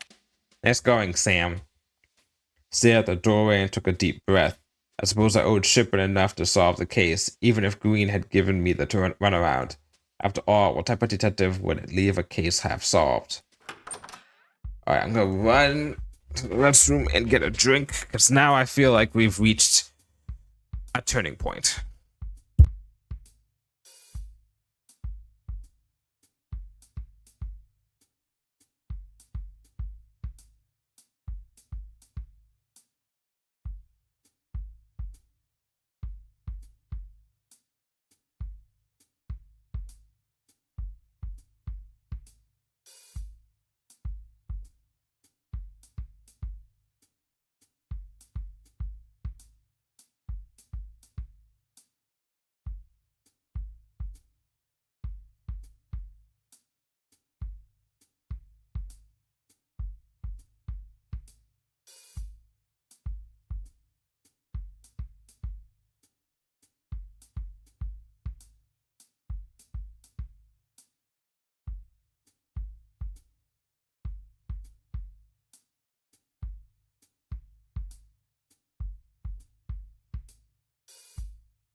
Okay, we are back.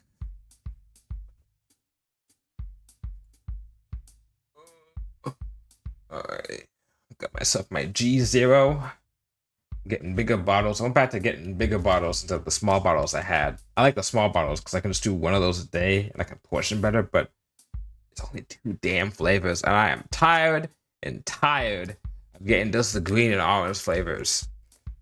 Lime, I think it is. Lime and orange. Ugh. So I got myself a nice cool blue G0 normal size, and I've been drinking on that for about like at least like 8 of them for a week. So I'll be having those for a while. Oh, where am I? Oh yeah. Although Green had just been using me, his life had apparently been in danger all along. I was all to find his killer. I headed to the North Beach station for any information Shipman could give me before starting the chase. Moving a little bit forward. Let's open. There we go.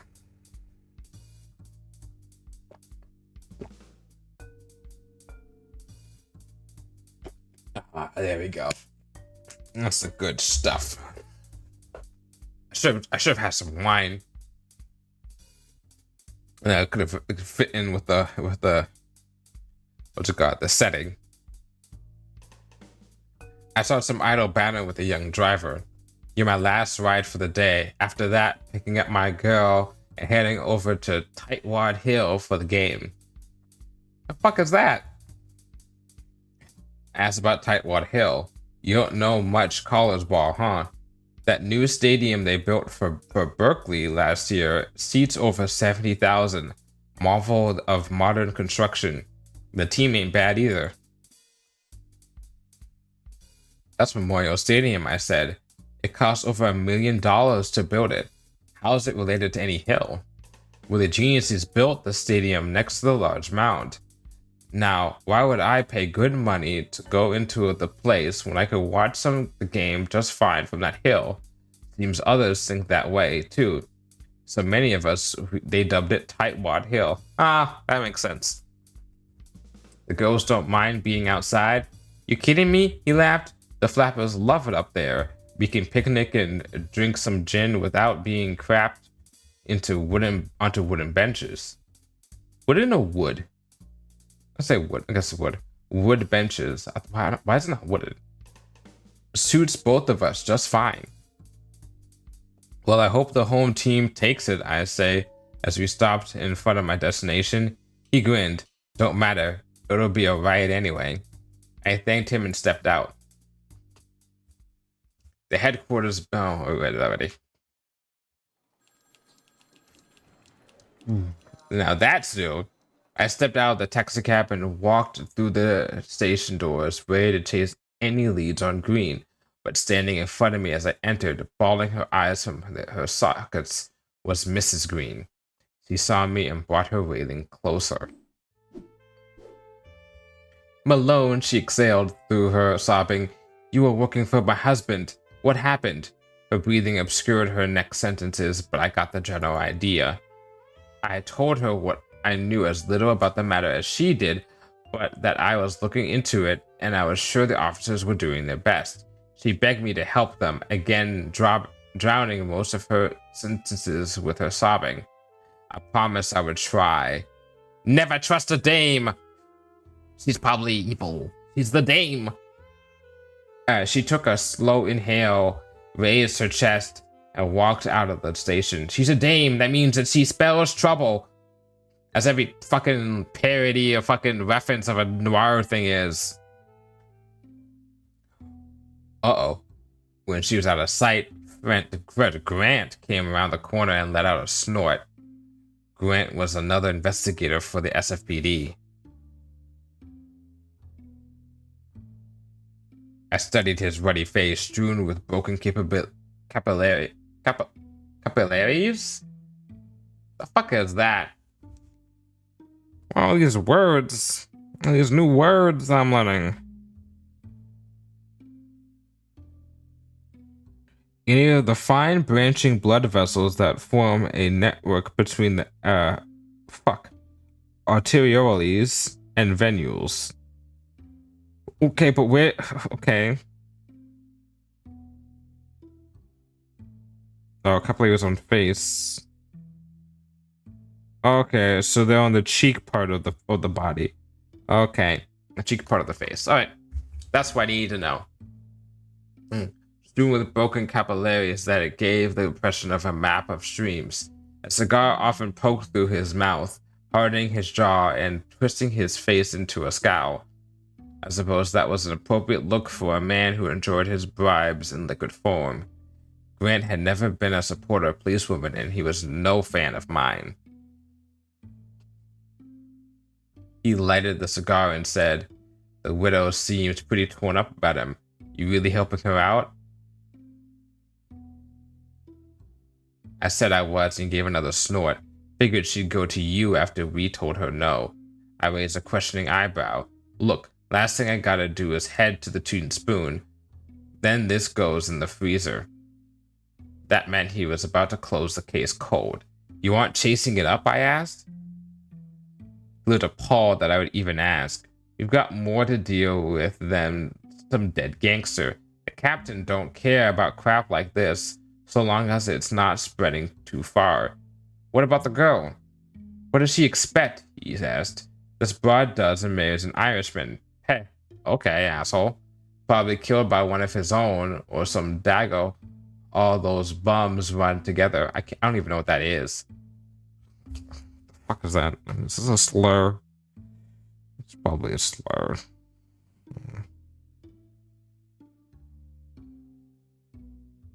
Italian, Spanish, or Portuguese speaking person. What? Whatever. I gave him a frown, to which he responded, "Look, if the missus wants you on this, that's her gamble. But it ain't gonna lead you in nowhere.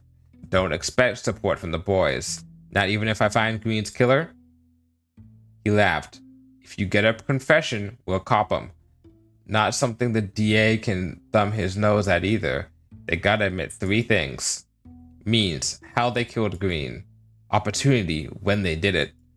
Motivation, why they'd bother." You know what? Fair. Absolutely fair. Gotta get the mom shit.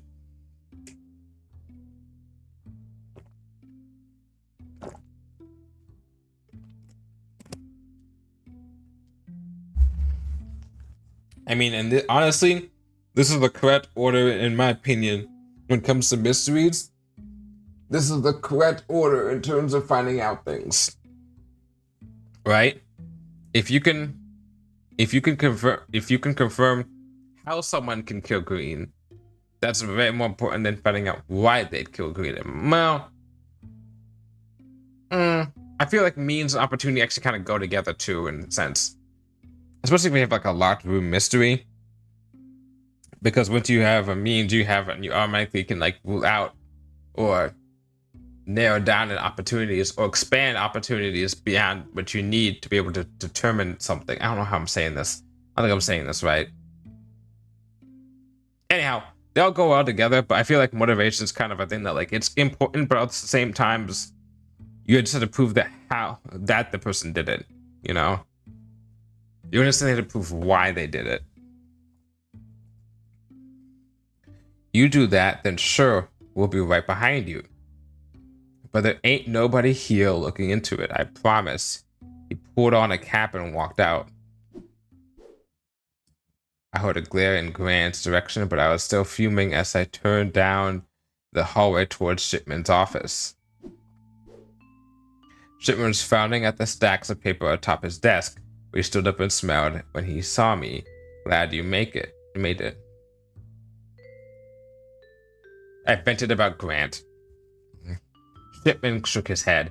"Ain't wrong, you know." I must have scowled a mean look at him because he was quick to follow that with, "Not that the case is dead, PC, but Captain has nobody on it. Even Grant's coming off as soon as he can. We're underwater with other bunk." If I can help with that, maybe. "So you have nothing for me?" "Not true. Department still did the regular foxtrot." He tossed me a beige folder. Inside was a large black and white photograph of Green's face, muscles relaxed and eyes closed. It looked almost normal, apart from the flattened hat behind his head and the dirt and grass behind that. The report behind the picture noted 3 important clues. First, the Green died at midnight the previous night. I cursed myself that I'd been so close to stopping it. So I had the accident, and then I was out for a night, and he died that midnight, and then I woke up. I think is the timeline. Second, that Green was killed with a 2.2 45 caliber bullets to the chest. Those slugs weren't from a pea shooter. Green was killed by a mean gun. Finally, that Green was found this morning laying in Washington Square Park. That was only a block away from the Tin Spoon. I noted each of the facts and gave this folder back to Shipman. So the question really becomes, where was he killed? Well, the question comes, was he killed at Washington Square Park, or was he killed somewhere else and then moved to Washington Square Park? It's the 1920s, which makes me really think that he was killed at Washington Square Park. But that also means there's a possibility that if his car is not around the Washington Square Park, then maybe he was driven there by his killer, or maybe he drove his killer. Let's say it's his wife or something like that. And Mojo, she probably drives too. Well, it's the 1920s. We're not sure how that was back then. I mean, we do, but we're not sure how the context of the story, if she has a license and everything like that. So either his wife did it, or a police officer did it, or a gangster did it. Those are my 3 options. If his wife, we just have his wife. If we have a police officer, it's either Shipman or Grant. And then if we're looking for gangsters, it's either Tiny Paul, the guy that Tiny Paul works for, I forgot his name already, or that stable guy. If they start introducing more people into this game, then we're gonna get more complicated. But for now, I think we're working with a decent amount of suspects.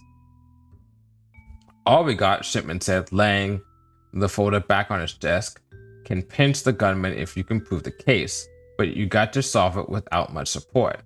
Don't have time to help either, he sighed. No point coming back here until you've got your man. At least I'm on a case, I said. That's good enough to leave me tickled pink. Shipman laughed. But listen, we need a confession on this one. Captain doesn't want to run around. Right. Grant mentioned they have to admit how, why, and when they killed Green. That's it. Prove that and we'll pick them up, he said. Never been on a murder before, right? Can get tense. Just know, if you accuse someone but can't prove everything, they'll turn like a switch. Might like you 1 minute but hate you next. Chatting with folks is your easiest route to more information, but won't get any banter after you accuse someone of murder. So be careful who you accuse. Could make your case harder if you go the wrong way. Oh, that's nice. And this is a weird thing for me to say, but it's nice that they have fucking consequences for you just going around accusing everyone willy-nilly. A shitty murder mystery game is one that's just like accuses someone and then you just keep on doing that and there's no penalty for that. Because, like, I mean, I won't say realistically, but like realistically, like, that wouldn't be the case if you just accuse someone of murder and then, they're going to treat you a little bit differently after that, you know? Especially if they didn't do it. All right, I get it, I said, and I internalized it. And remember, Shipman concluded, plenty of lies out there, but you can contradict means and motive or opportunity with anything in your notes.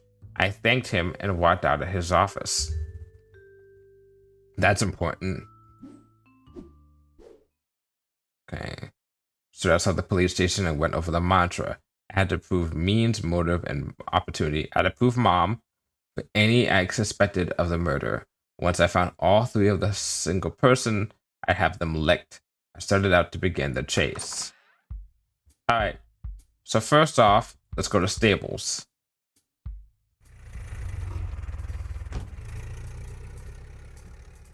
He was our original suspect.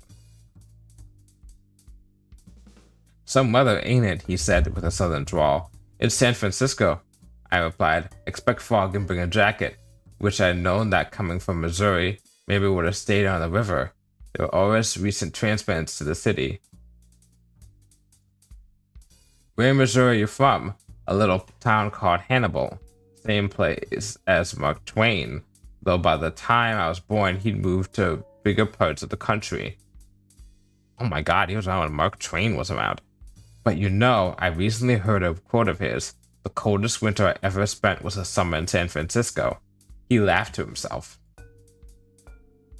We talked for a while about his youth, his bucolic hometown, the crack of summertime thunderstorms, and his adventures down the Mississippi River. Eventually, we rode to my destination. Before leaving, I asked, did Mark Twain really say that about San Fran? The driver smiled and shook his head. Nope, but if I told you he did, at least you remember a quote that's mine. I chuckled and left the taxicab. Savvy man right there. Oh, he's in a different position now. Interesting. There's a man seated at the barber chair, tapping his foot and staring at me. I didn't see Stable anywhere. Did he head out of town? He stared at me with a grin that extended to his eyes. He was wearing a barber's cape, which told me he was here for a haircut. I wondered why Stable had left this man mid-trim. I asked how he was doing. Swell, he answered. Yes, very swell indeed. Thank you, miss. His words came out as jovial as his expression, and they held a slight and affable southern tint. Okay. Let's see if I can do with that. His voice, his accent. A few more pleasantries returned, equally verbose responses with no meat to them.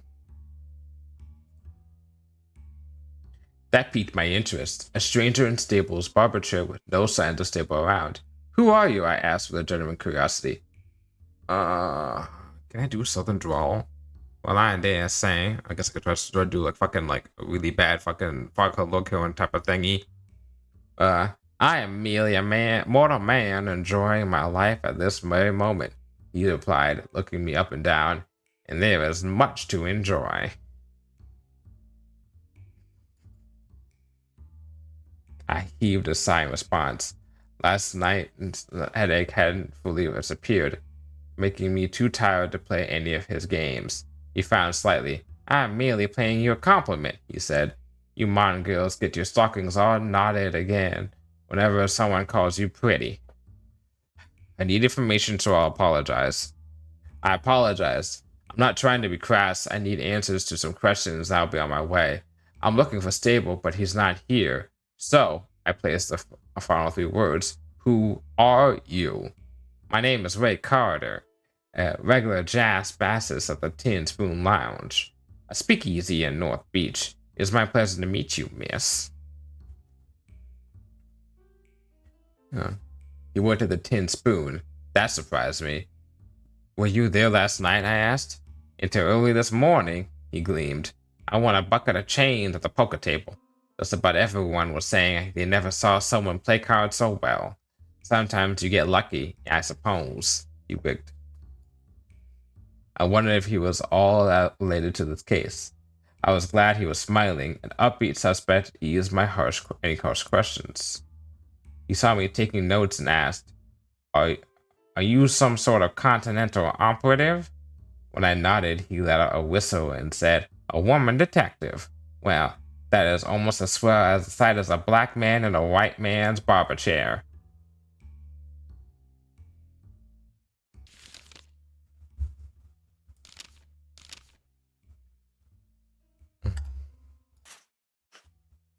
Ask about, for the Tin Spoon, you must know about.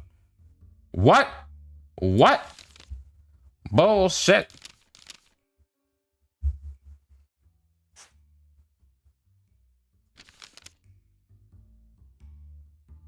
Okay.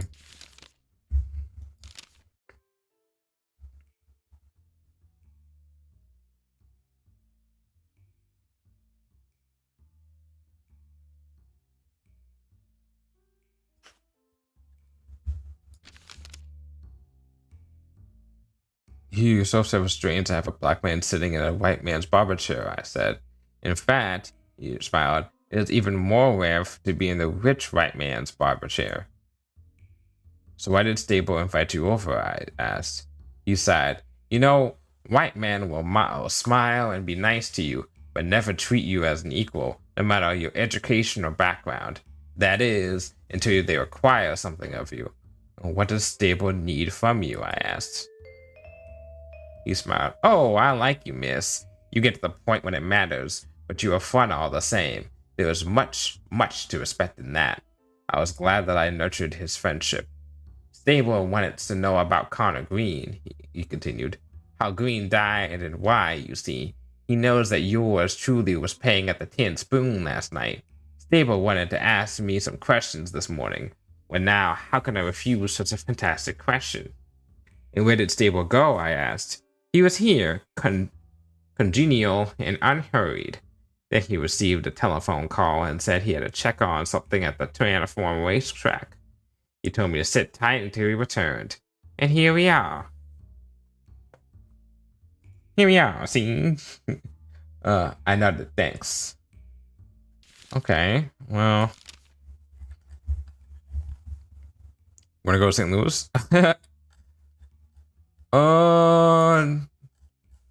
Maybe to ask about the billets. Okay, leave and B. So I leave and B. I knew I could always come back and later with more questions.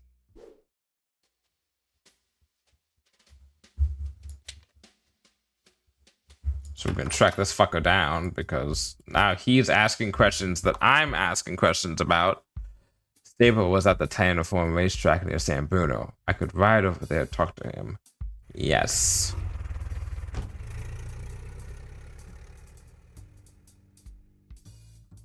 Always talk. The driver began talking baseball. You know, he started. My bet is that the Seals could play in the majors. His voice had a high pitch and it was just nasally enough to be irritating. Hey, it's like me. Let's see if I can do that then. Like a high pitch. Like high pitch.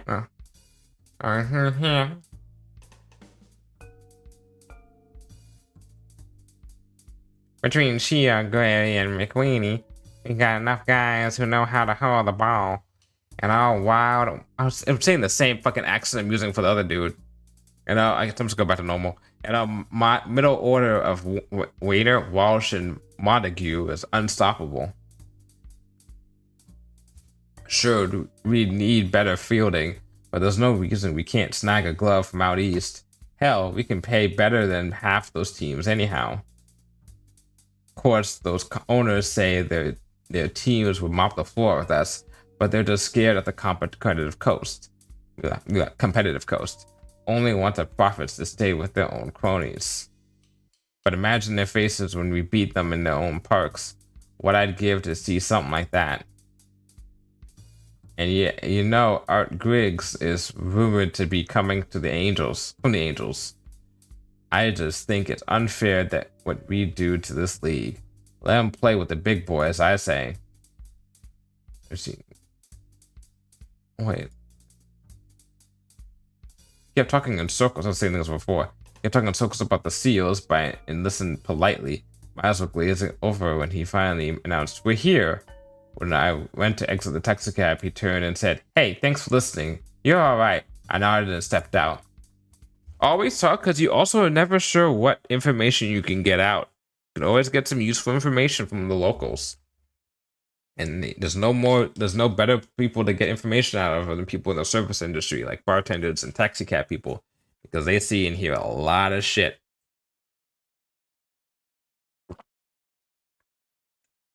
All right. The Transform racetrack had reopened the previous year with the help of millionaire Adolph Spreckles and some associates, one of whom was Stable. Okay. Today, no races were ongoing, and the sheer size of the empty grounds and the grandstands were impressive. Hopped the lot turnstile and one of the grandstands and some of the grounds. But all my searching turned up nothing and nobody, not even Stable. I returned near the entrance to search for more clues. Wooden slats bordered the window to the old betting house. The Walker Otis measure of 1909 prohibited gambling on horses, which meant most racetracks shuttered, including the Transform. But Stable and a few other investors reopened the track the previous year, claiming to operate without taking bets. Press X to doubt, perhaps? Empty boxes were thrown next to the old Benning house. I spent some time rummaging through them, but found nothing of interest. I removed the trash bin's lid to let my hands play with something while my thoughts had time to form in. Peering in, I saw the biggest break in the case thus far. An automatic pistol, 45 caliber, was right on top of the pile. I reached in to get a closer look. I felt clear behind me. I pocketed the weapon quickly, then turned around to Staples' smug grin. Have you come to watch the horses? He asked. Rumor says that running through the fire will be the victor. Though at times it can be dangerous to put a stock in rumors.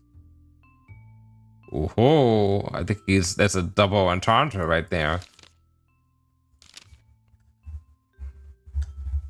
Okay.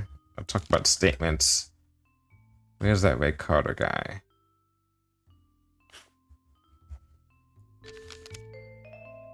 Ray Carter told me something interesting, I put to him. He says you got a wire from somebody and rushed out, leaving him mid-trim. The first time I saw a Staple frown. Where business and pleasure sometimes mix, Miss Malone. But yes, I was telephoned for a maintenance issue, but that's now all sorted.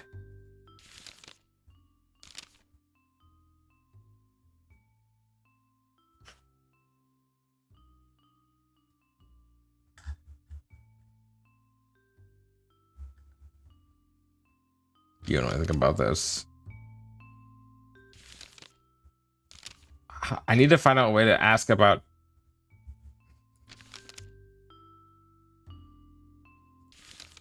Is there no way that I can ask about the fact that he was asking about that information? Like he was asking his like client, his barber, client about Connor Green, right?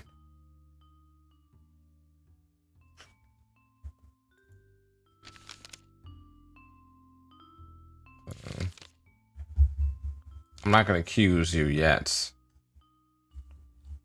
because you're asking.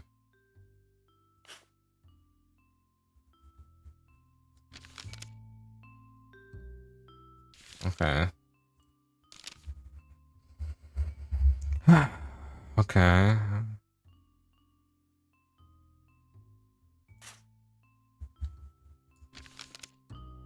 I told him that Connor Green was found in the Tin Spoon, the coroner reporting his time of death around midnight. That is a late hour, Stable said. Miss Malone, I'm always fast asleep in my bed at that time of the night. So nobody was there with you? No, I was alone. In response to my raised eyebrow, he continued, I would never lie to you, Miss Malone. Of course, it would be just as difficult for you to disprove my story as it would be for me to prove it. And we live in a civilized nation that requires your proof, not mine. True. Stable might have an opportunity to kill Green, but I'd have to first place him concretely. I assure you, he said, I was at home asleep that time. That statement slide just then and asked about something else. Do I have anything proving that he was not there?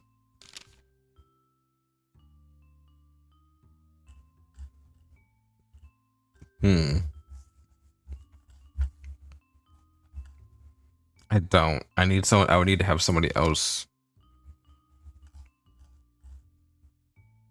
I have no proof. What happens if I show the gun? Well, let's talk about the betting house.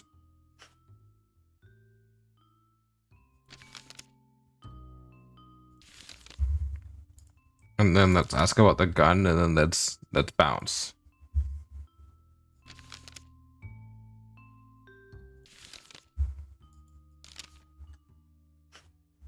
Bet you it's gonna be like, oh, we're not gonna present the gun. Oh, never mind. I guess we are going out that way. I was wrong. I found an automatic in your trash bin. This 45 is a gangster caliber. What are the chances the same one that killed Green? Stable frowned again. I was beginning to like his frowns.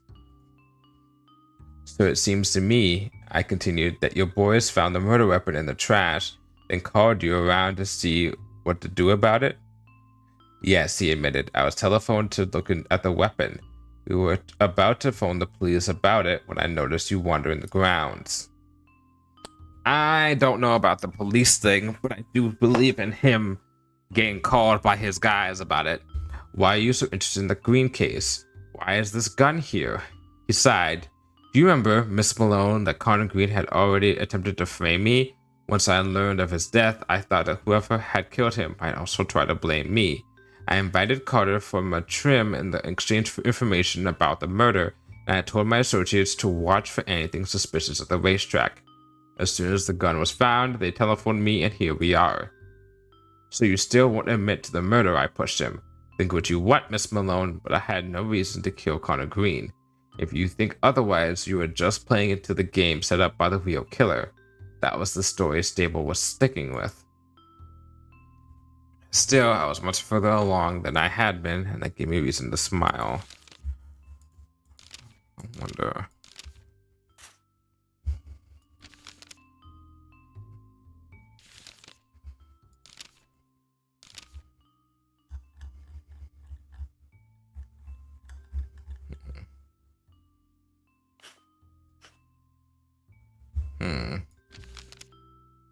Did you know that Green was lying about his Oakland past? I asked Stable.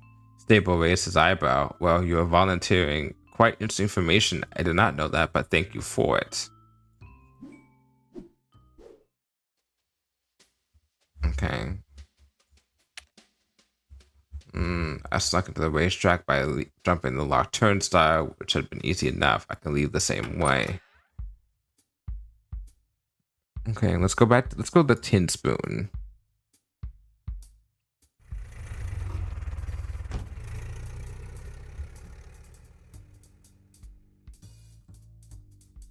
Asked him about how he liked driving the taxi cab. It was alright, he said. Pays the bills, suppose. But these things have 2 wheels too many. You like motorcycles better? I asked. He smiled. You never ridden one, huh? Wouldn't ask if you had. I know, poet. Can't tell you why it's such a riot, but it's a tonic to the rest of the life, sister. He described the smell of the open air, the forest road, and the sandy beaches on the road from Oakland to Santa Cruz. Got a cheap Model H right now, but I need one of them new R32s, made by a German group who used to make airplanes. Those babies are so fast they might as well fly. His eyes still held a twinkle as I left the taxi cab at my destination.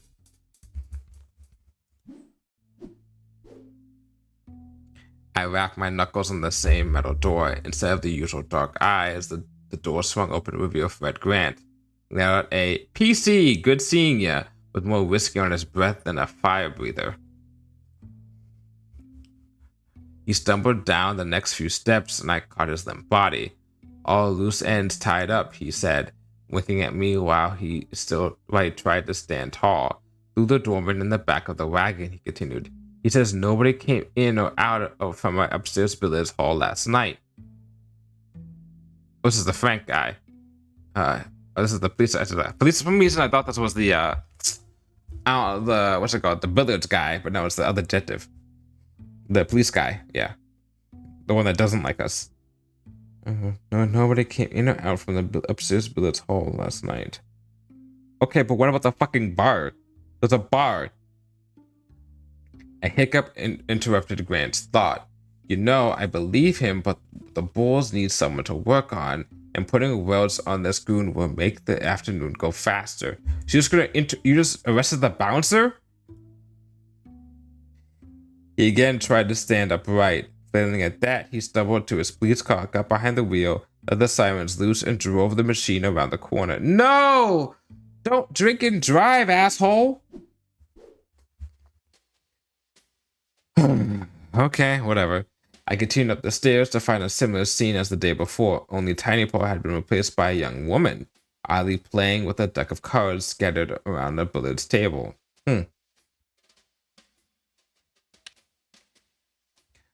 Also gone from the billiards table, in their place were some betting chips and cards strewn across the felt. I counted 5 aces, 2 aces of hearts. That's called cheating. See the tears welled in the girl's eyes. I approached the young woman and looked her up and down. Studied her face. She was in the early 20s and naturally pretty, with deep eyes, shimmering black hair, and big rouged lips, though holding back tears somewhat twisted her face. I cleared my throat and she turned around. "Oh," she said, "I didn't hear anybody after the officer left." "What did Grant want?" I asked her. "Him?" She snorted. "Well, he started by asking about Connor Green, the man who died here last night." "Then what did he ask about? What do you think?" "He kept wanting me to feed him drinks. The more I put in him, the more fresh he got with me." She heaved a sigh. "It's not your fault," I said. "Of course it isn't," she exclaimed. "All men are brutes. But I can't exactly slip away from a copper. Anyway, I'm just frantic because of the booze. I'm sure it'll wear off." She turned her gaze back to the cards on the table. She's putting up a strong mask, but I can tell something about Grant's interaction had rattled her. Truth is, most women wear a mask in public. Almost every one of us had a story about being mistreated or worse. Me too. "I'm sorry," she interrupted my thoughts. "I'm Ella Smith, another person. I work notes as a backing singer here." I realized she was related to that Green case. I had, at least partially, had to pump her for information. Okay.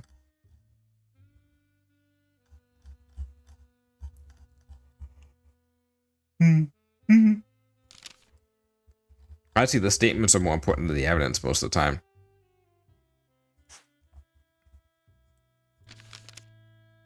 I told Smith about Green had bootlegging scheme going with Paul, Tiny Paul.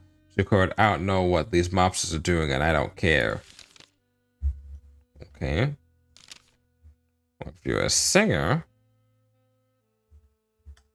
then where is she?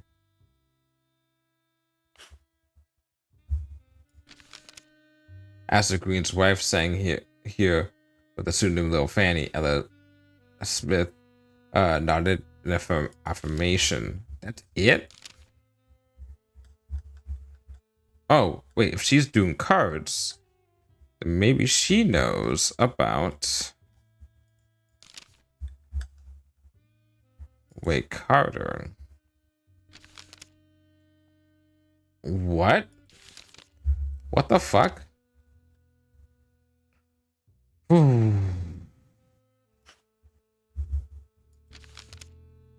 Green was killed around midnight, I told her. "Do you remember anything from then?"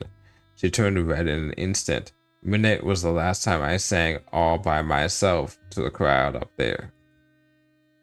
"How do you know it was midnight?" I asked. "Well, last New Year's Eve at exactly midnight, me and Lil Fanny, you know, our lead, did a swell duet for the boys. And they wanted to hear it again, but she wasn't around to sing it, so I did it alone." "Lil Fanny wasn't around?" I asked. "Well, the doorman says nobody from the billiards room left the joint." Ella shrugged. "Maybe she was in the toilets. I didn't go looking for her. Look, I never get to sing lead. They don't like us Chinese girls doing that, so I took my chance." How could you turn it down?" she asked. Well, anyhow, after that song is when I really downed some gin. I didn't much like it, but they said it was good for me, and I was riding high with everyone watching. I don't remember much after that. I thanked her for the tip. So you claim you were in here at midnight?" I asked. "That's right," she said.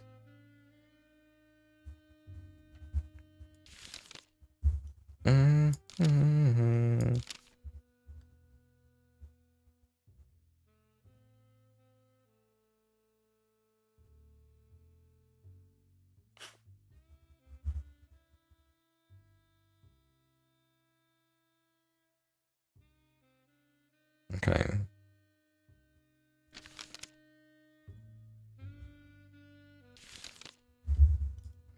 so bad. Ask about how much. Your parents are Chinese? Smith sighed. I don't even know my parents. I can't speak Chinese. I was raised at an Occidental board mission house in the one orphanage that takes Chinese kids, but nobody adopts an Oriental. She said that last word with obvious disgust. Over half the kids my age die as infants. We were unwanted. She paused and looked down at her feet. I waited for her to continue, but she didn't say anything else. Okay.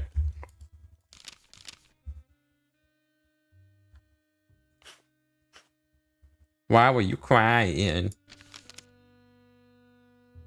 That's not okay. Okay.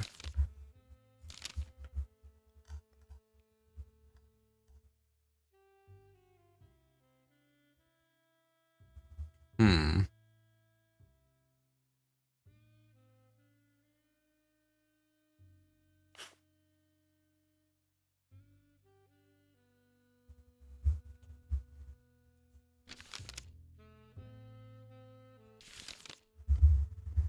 Might leave it alone in a second because I don't think I got anything. The cards on the table. Those cards you're fiddling with. I said they're the same ones that the boys were playing with last night. She said they were.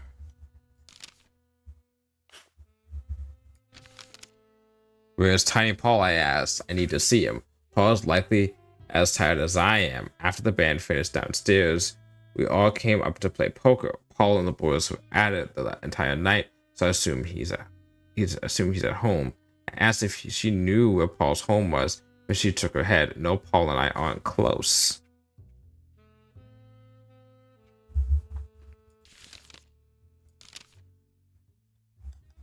Hmm.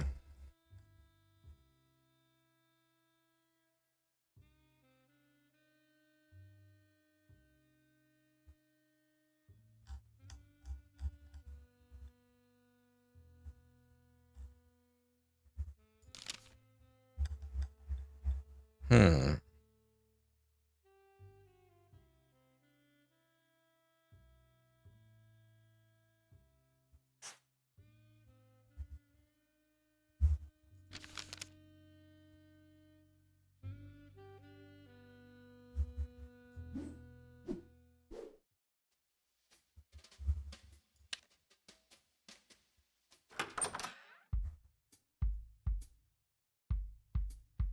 Okay, so I'm gonna go talk to Mrs. Green. So now we have a lead on that, right? And speak with the driver, and her conversation came to airships. You want to hear about the Zeppelin fella? He said. The crazy German thinks he can run transatlantic flights. The Allies won't let him build any dirigibles now, but I say give the man a shot. We spoke about the first transatlantic flights and how he saw airships as the travel of the future. My head was in the clouds when I stepped out of the taxi cab at my destination. I brought my thoughts back to San Fran and continued on the case.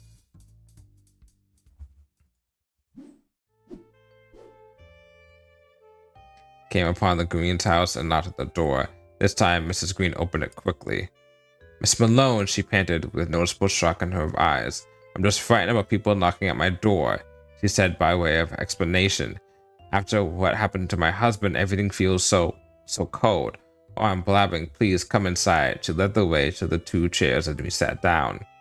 She was more awake than the previous day, but her hair was a bit tousled and her S's hung in the air long enough to belie her lack of complete sobriety. Have you found anything about my husband's killer? She asked. I shook my head and implied that there was nothing definitive just then. I said I would need to ask her some questions that night that sparked the investigation. She straightened in her chair and replied with certainly. Okay, first off,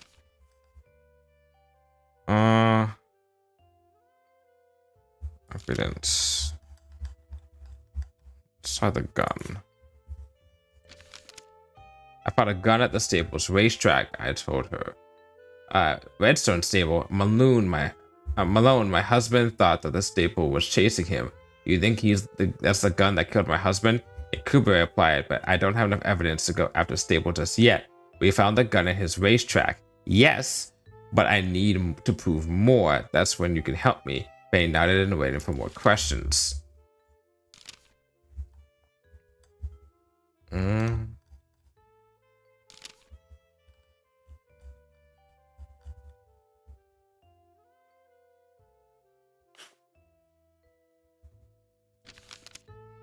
Glanced at the coat that hung on the rack.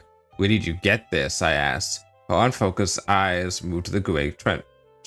Connor brought it home one day.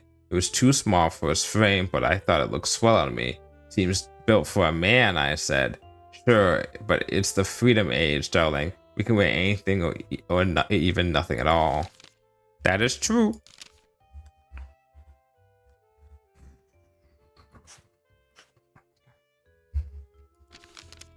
One of your backing singers claims you left the upstairs room before midnight, I said to my notes. That's not true, she said defiantly. I was there the entire evening. She seems quite sure, Mrs. Green. She sang the drunken boys without you there.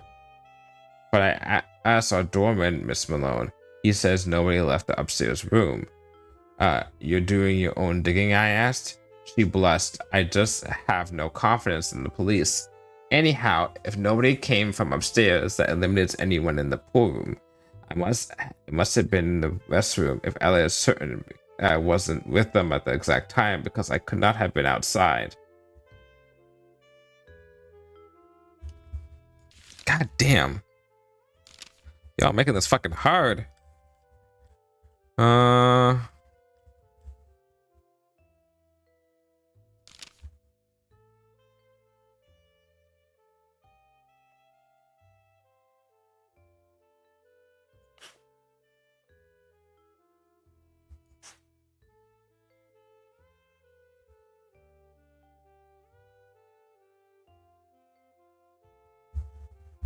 Okay.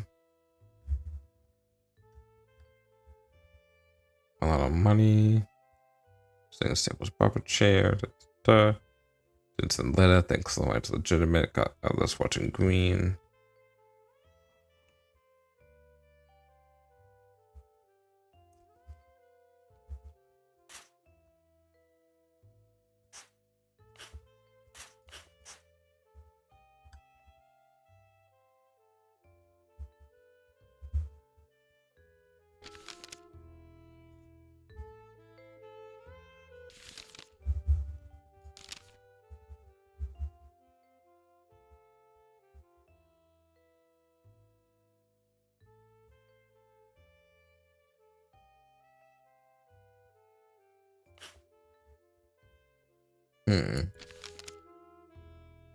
What? I think that's important stuff. Alright, well, let's talk about Green's house. Took us to St. Louis. Her husband was from St. Louis, I put to her. She squirmed but said nothing, so I pressed her. Mrs. Green, I'm investigating its death. You're right, she said. He had told me he was from out east, though he had lied to everyone else. He claimed he had to flee from his past. I never asked the details, so that's all I know. And you're the first I've told. He also had 2 train tickets to get there, I continued. He wanted to return? Well, those tickets have no date printed on them. She paused, looked at me from underneath long eyelashes, and continued. He was thinking of going back there. I guess whatever trouble he had was blowing over. But I refused. I told him I wanted to stay in San Fran. Whenever Connor and I quarreled, a sharp wavering inhale cut off from her sentence. Well, he kept them around to brandish, to show me that he loved me and that he stayed here only for me. Okay. I wonder if I can present evidence about him not being who he is and see what I get out of her.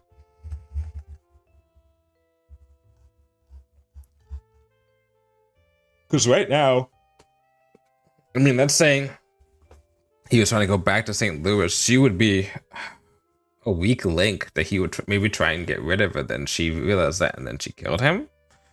That's a possibility. Stable has a motive, but he has no opportunity, and we have the means, right? We have no opportunity right now. Based off what he's saying. Oh no, I can't prove it. I can't prove the possibility of an opportunity. I have to prove an actual opportunity in my mind. Hmm. Okay, let's go back to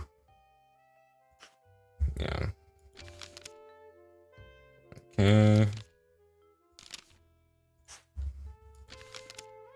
What were we doing last night? I asked. Her expression was surprised, but I told her that I just need to place everyone in their locations, Mrs. Green, to get a full picture of the evening.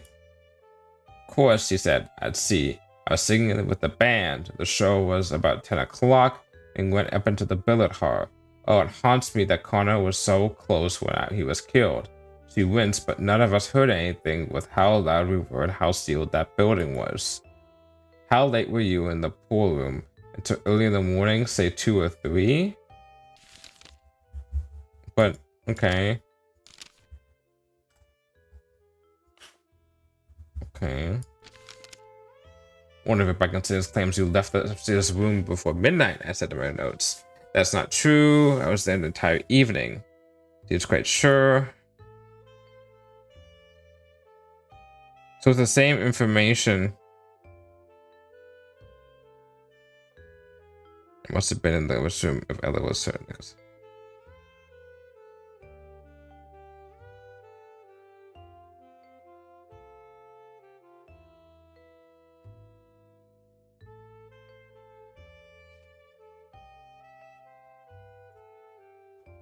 Okay, ask about notes. Find.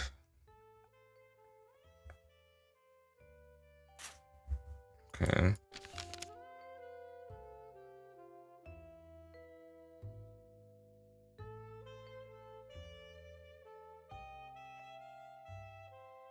See, those in the billiard room were stepped up briefly, get a part of my face.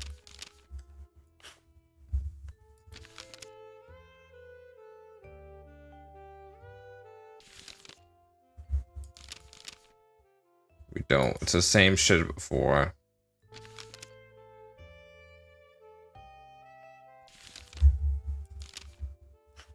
Maybe try this here. God damn it. Don't.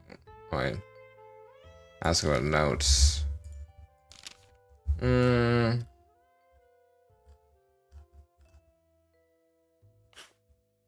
husband. How did you end up in the Southern Coffee yesterday? I asked her. I told you I followed caller to your partner, Prince. I became furious when I saw he was calling on another woman. Why were you shouting at your husband to begin with? I pressed. Oh, that, she started slightly. Well, I had rumors that Connor had been unfaithful. I discovered they were baseless, but, well, a wife never truly knows. That is why I followed you all the way to Southern Coffee. I had to know the truth, Miss Malone.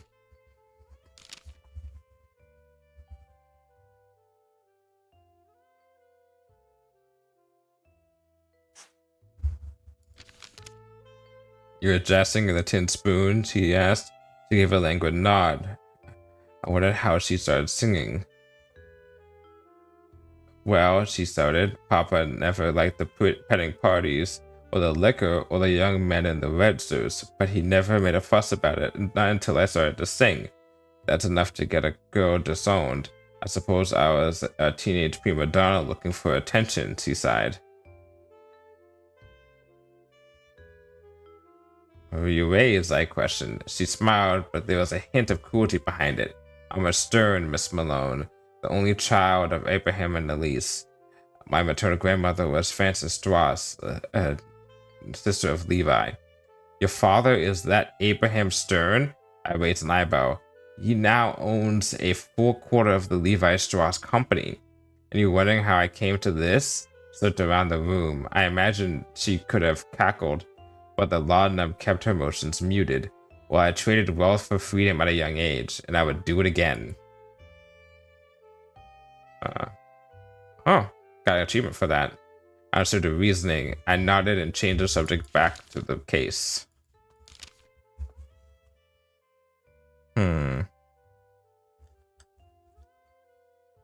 What about Ray Carter?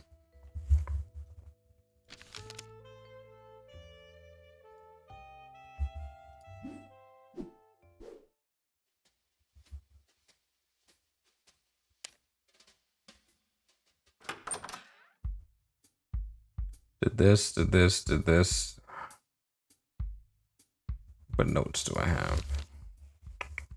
If motive means opportunity.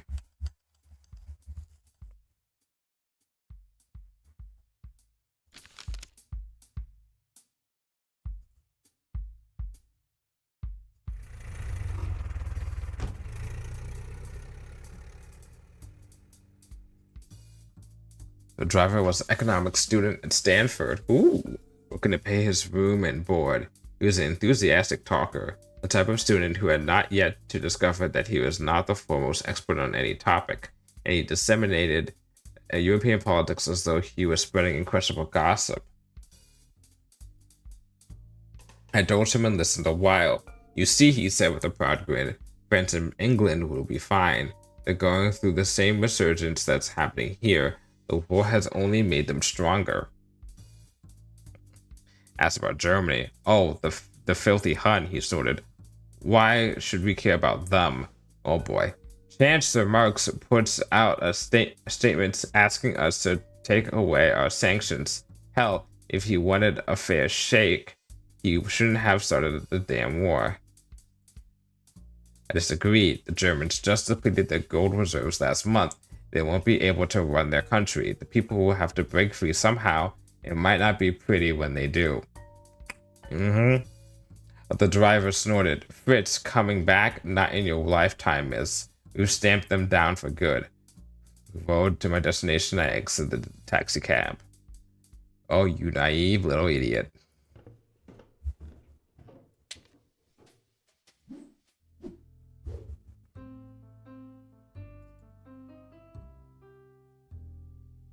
This is some... Okay, he shook his head in disbelief as I finished the story. This is some case. Do you think you'll go through with it? I told him I thought I would. He sighed. I don't know, Malone. Oh, I already said this stuff.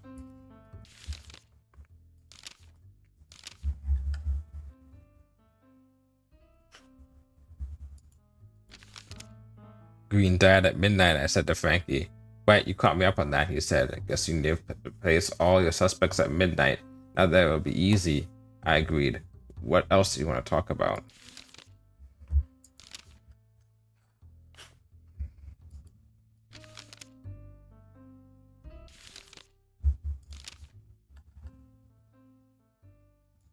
I got the gun. I found this gun at Stable's racetrack grounds, I said to Frankie. He raised his brows in amazement. So you think that could be the murder weapon? That could paint the Stable as the killer. I nodded, but still need more information.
Green was killed outside the Tin Spoon, I said to Frankie.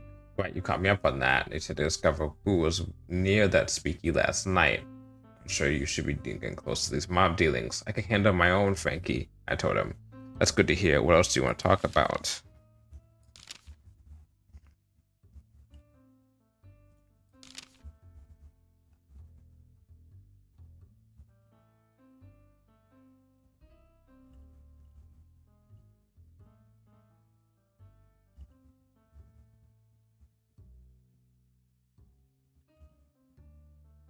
A lot of these are false leads.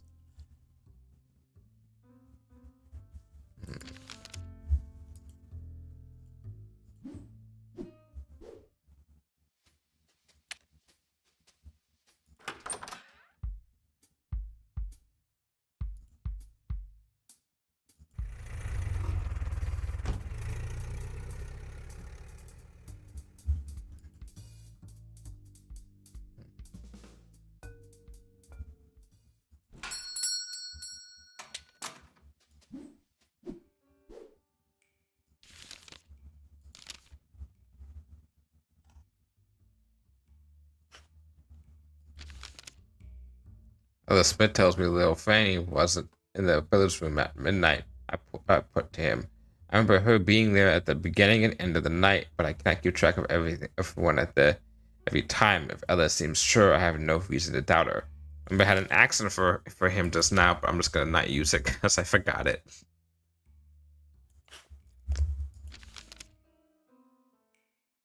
Being dead about midnight, I put to him. I was inside all night with the band and Tiny Paul playing poker. We heard no shots in the back. Go back on. What does it say? All night with the band.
The only information I got of her so far, this new Ella Smith person, was the fact that Fanny was not there for during midnight, and also that Paul is still missing. Asked him about his shift. Nothing important.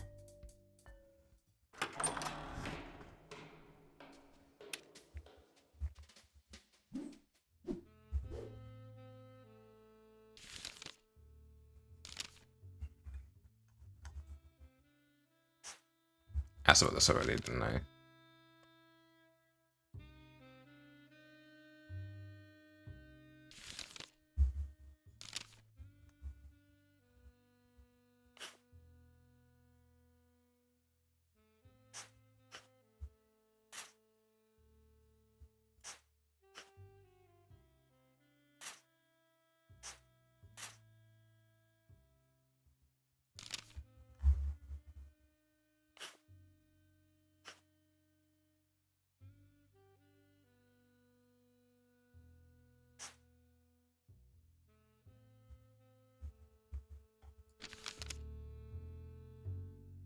Hmm.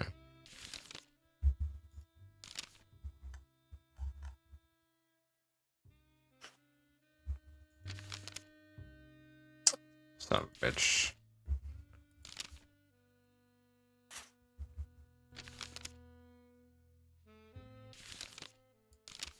There's nothing here that she reacts to. The card table, the chairs.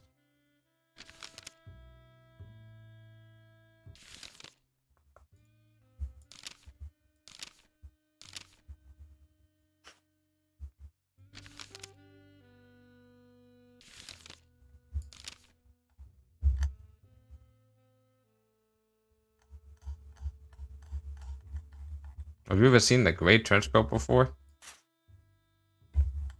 Okay.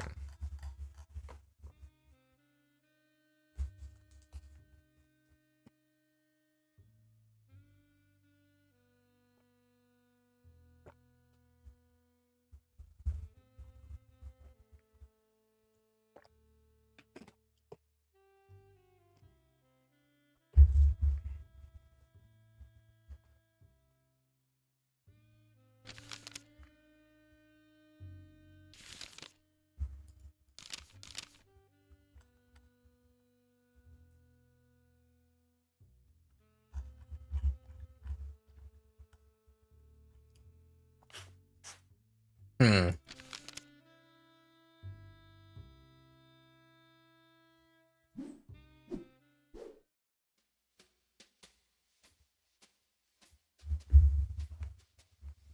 They're gonna go back to Green's house because of the information that I have. Because if you look at the information I have, you got the latest about the King Tut. The driver asked, apparently Carter found the sarcophagus a few weeks back. We talked about the discovery. Carter had first unearthed the tomb a couple of years earlier and had begun to slowly catalog its contents. What the fuck was wrong with me? New treasures were constantly in the papers, notable for their intricate and expensive gold workings. That whole mess gives me the chills, the driver said. Digging up old corpses and taking their stuff? Like hell if that won't bring some curse or some other of the graves or other on those gravediggers. I agreed. Plundering of ancient tombs reminds me of the pirates in the West Indies. What right do we have taking the wealth of another nation? The driver shook his head. I wouldn't be the first in line to crack open that mummy. Won't end well for any of them. He let out an involuntary shiver. I got the fuck out.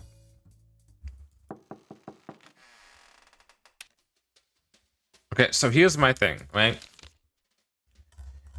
If the mom, right? The means, motivation, and opportunity, or MOM. I say it. Right. Oh, MMO. Well, either way.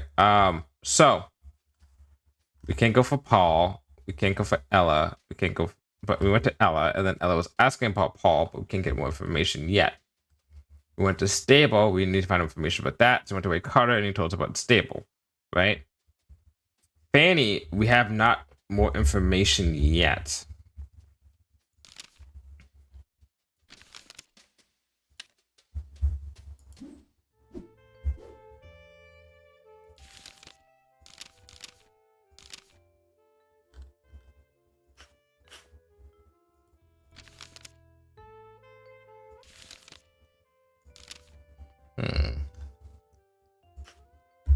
That's about that, but that's infidelity.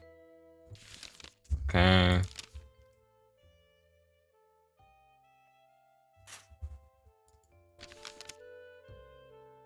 Your husband is suspected Redstone Stable of interfering with his business. He's shocked. I know the police told me the details this morning that Carter had gotten a letter that he had begun bootlegging again, and that he had thought a man named Redstone Stable was after him for it.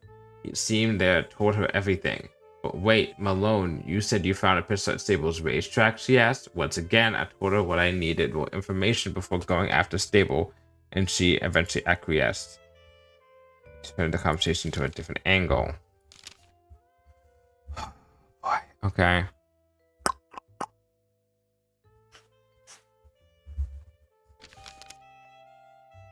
How does she not know anything? Okay, whatever. She doesn't know that much about her husband's dealings, does she?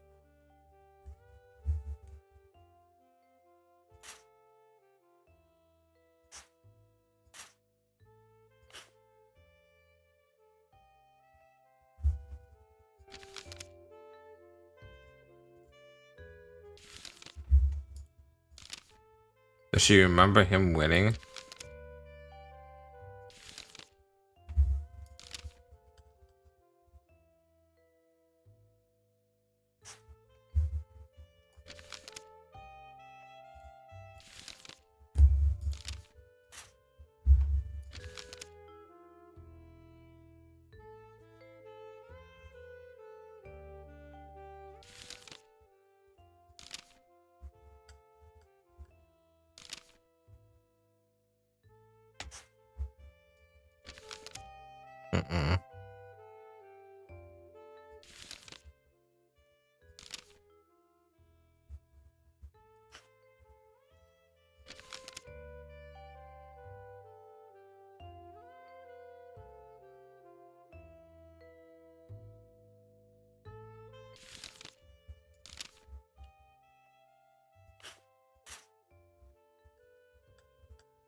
Need to find Paul.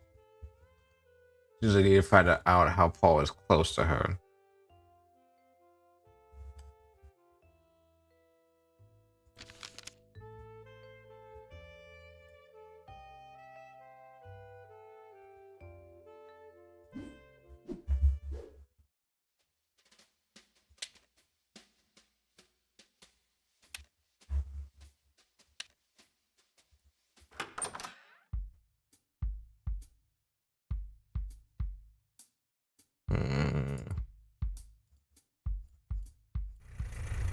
Okay.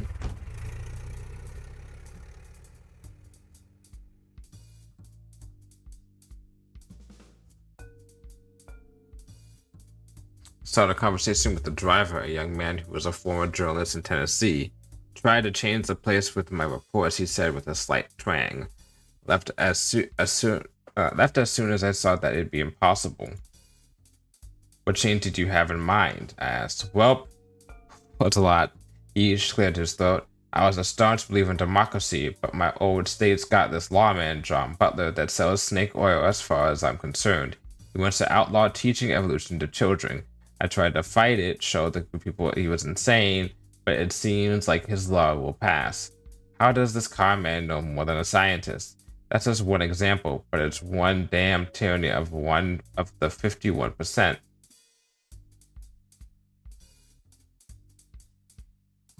The will of the people is the best governing solution we've got. It might not be perfect, but it's better than being ruled by kings or aristocrats.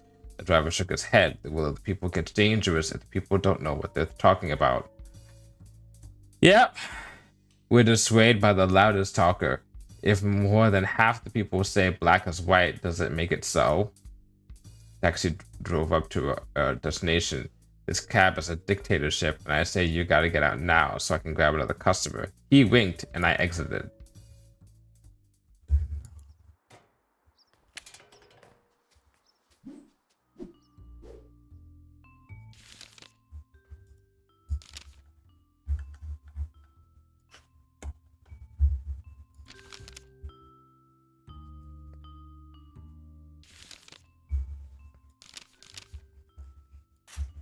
How I can't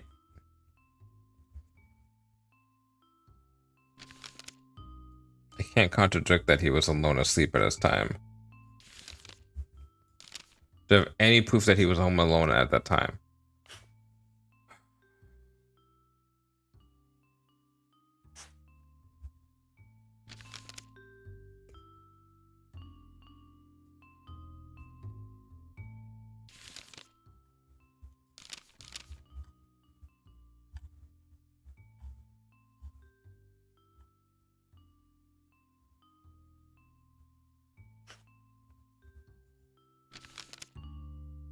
Bought the furniture in the barber shop. Elegant trappings for a barber. Math was never my strong subject, but I can't see a barber making enough for all of it. He smiled. Yes, I have other methods of procuring wealth, but I do not engage in these activities if that is your implication. Can I press him on what he just said?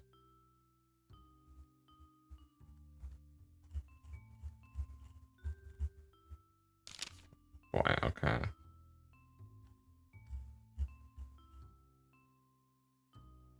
The picture frame. I asked about the picture frame on the wall of the barber shop. That the old man? No, that's my grandfather taken near the end of his life. Why did you hang it? Yeah, Malone, the store was formerly owned by my grandfather. He started with humble beginnings.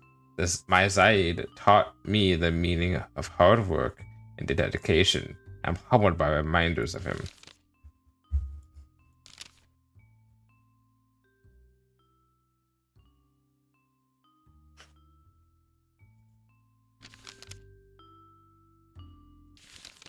Oh, hold on. Maybe he knows about Ray Carter. What? Are you fucking kidding me? He was asking you all these details. Okay, I asked about this. I think I asked about this, didn't I?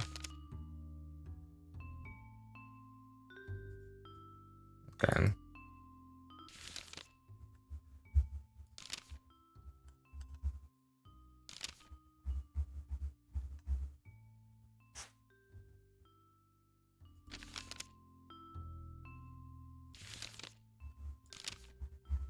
ask him about the betting house? What? How's the betting? Okay, whatever. How's it that didn't trigger anything?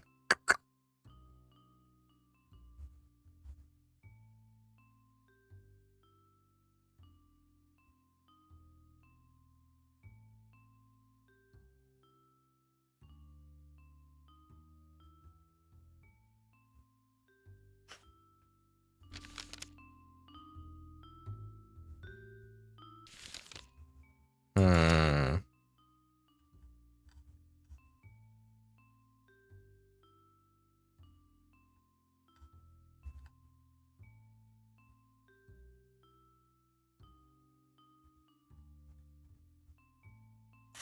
Oh, that's right, the black hand thing. Shipman tells me Green's letter is a forgery, I said to Stable. When he grinned wide. Yes, Miss Malone, that I told you. Stable still refused to admit knowledge of the note.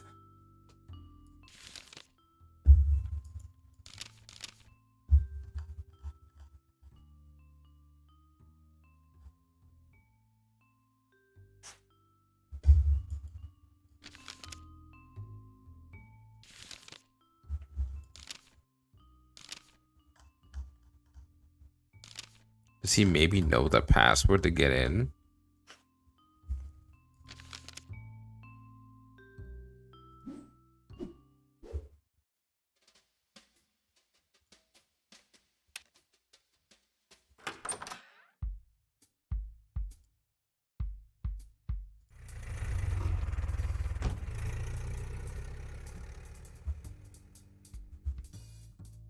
We can do it, don't. Once. We have reached the point where I have now had to fucking lock the goddamn fuck in.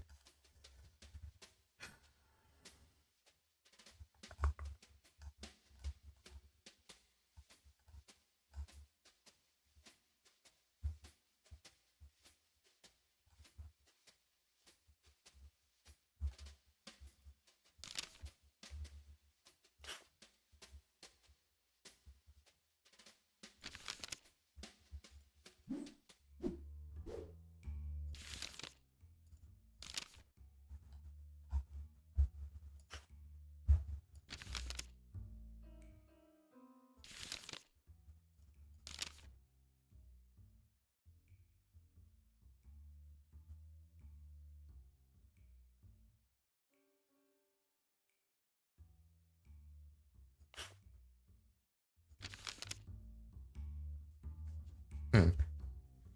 Hmm.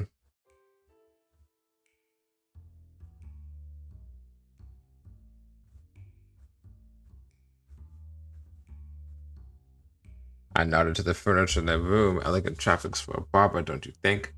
Oh, Miss Carter's response came with a smile. If Stable was but a barber, he would not have a very good connection for me to have. Now, would he ask for Carter to elaborate?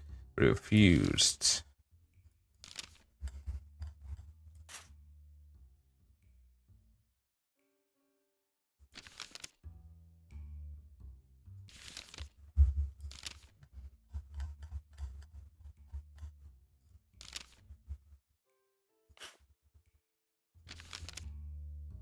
Connor Green suspected Redstone of wanting him dead. I said to him, "What dealings either of them had, I knew nothing about them," he said.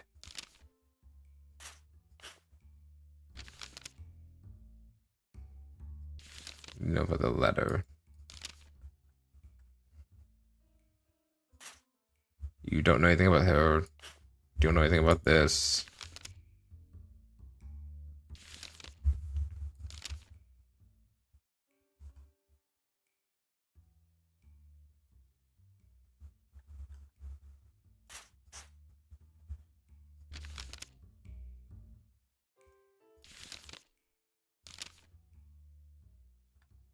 My tears, but it was in the hall at midnight.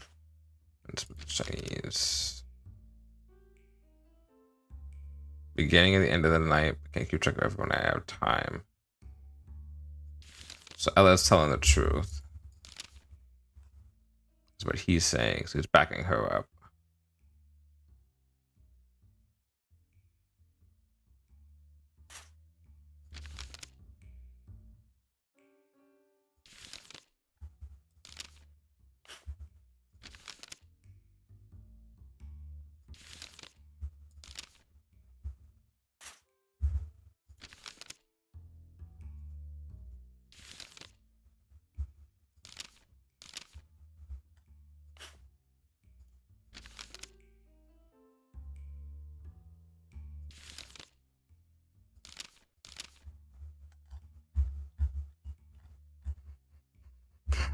Okay. I am stuck.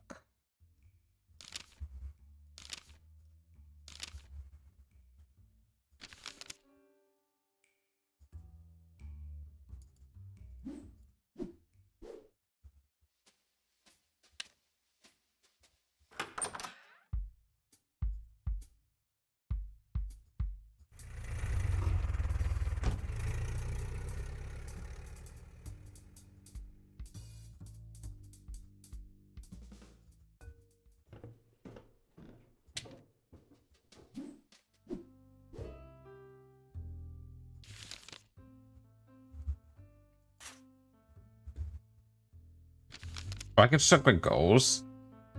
Green must go with the automatic pistol, I said to Frankie. Right, you got me covered. You need to find a weapon and pistol in someone's hand. Don't have it easy to go over it, though. Be careful, this mob guys can be dangerous.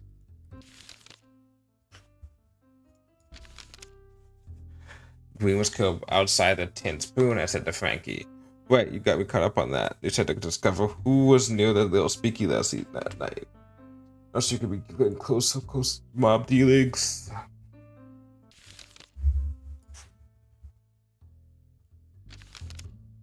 To find a reason for someone wanting dead, said Frankie.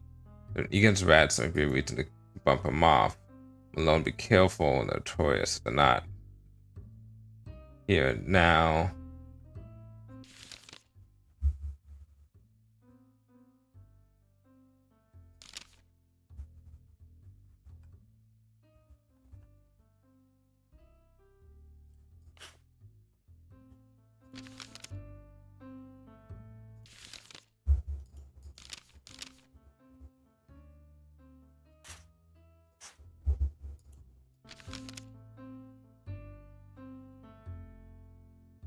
Okay, never mind. I wonder if I go back. Let's go back to these people and see if I present my goals to anyone else.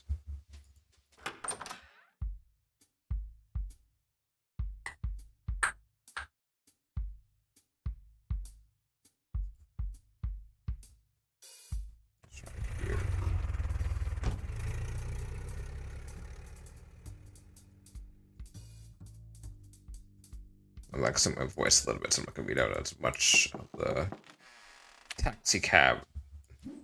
Do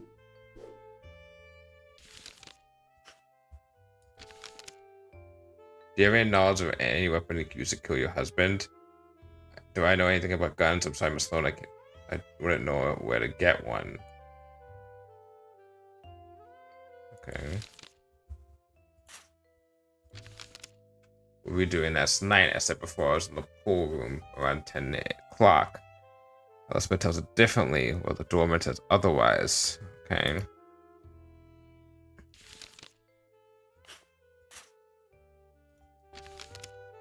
Do you know anyone who was what reason would suffer to kill your husband? I asked her. She mentioned her husband had been a bootlegger and then turned on the waterworks for a few minutes. I got her calm down again and asked, were there any domestic quarrels? She pouted at my question. Every marriage has its quarrels, Miss Malone, she snapped, but I loved him dearly. Contradict! Bullshit, you were trying to investigate him for infidelity.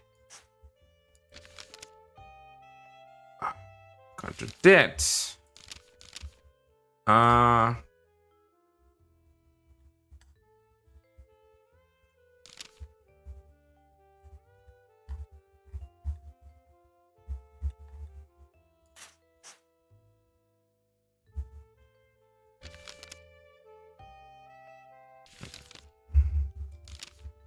I'm calling bullshit on this.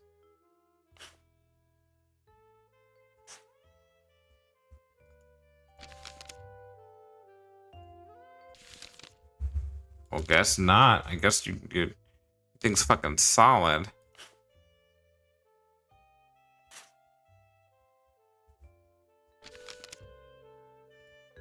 Okay. That's part of the job to ask. Mrs. Green assured her. Decided to tackle something else. Okay. So now I realize I can do this. Isn't I can go back. Let's start with the Tin Spoon Lounge.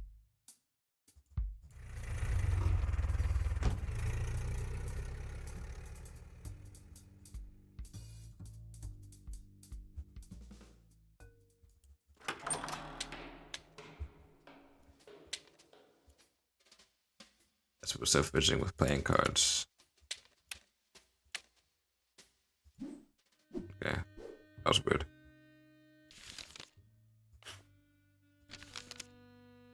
Do you know anybody who had a gun that could kill Green? I asked. She looked at me puzzled. I didn't know I could induce goals though. That was so fucking handy. I explained myself. Miss, I'm just a private detective looking into the matter. I need to follow up with everyone. She looked surprised when I said private detective, but she didn't comment on it further. She took it on my question. I don't know if you know this, but, well, this is a type of gangster hideout. No one in the band has shooters, of course, but just about everybody else in the building is carrying something. Also helped me narrowing my list of suspects, but I doubted myself understanding. You don't carry a gun yourself? I asked.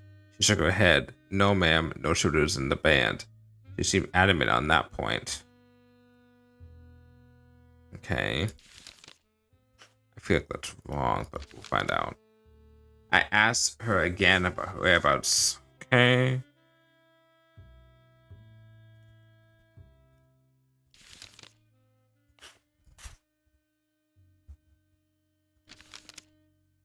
No, anyone would want to case to kill Connor Green, I put to her. No, I'm not sure. I heard Connor came around here on the regular a few years back, but that's how he and Fanny met. But that was before my time. I never saw him much. Okay.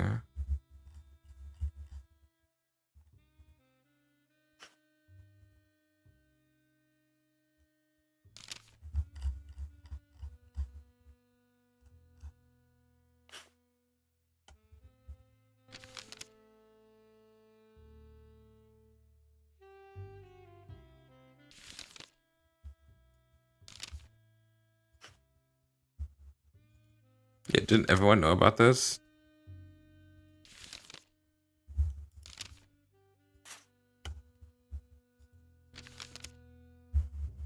How's that any reason for killing Green? It wasn't. I don't remember. Well, I don't.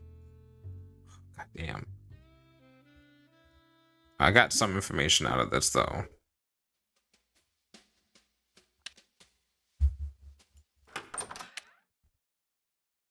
For the barbershop. What the fuck?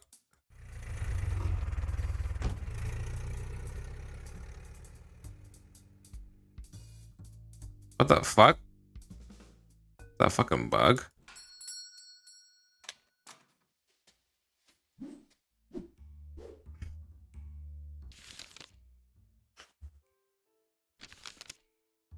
Do you have access to Do you have access to the gun Green was shot with? I asked him. A black man with a cannon? He laughed.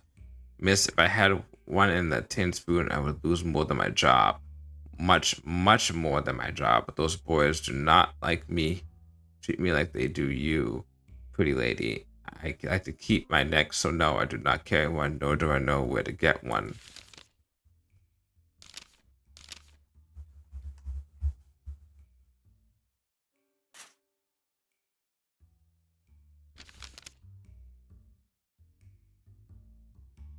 Okay.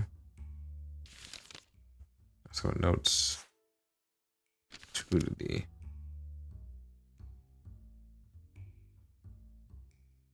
No, we're not pressing on the fucking alibi thing again. We pressed that so many fucking times. Motive, though. I do need a motive. Do you have any reason to kill Green? I asked him directly. You know, Lil Fanny is 2 nickels straight, he said. But I never supposed that killing Green would get me any closer. No, miss, I had no motive for doing that. Leave him be. Okay. So if I go to the racetrack and then conclusive of the motive.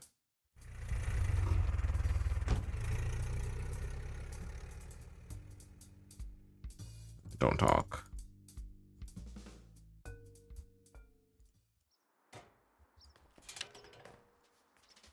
Talk.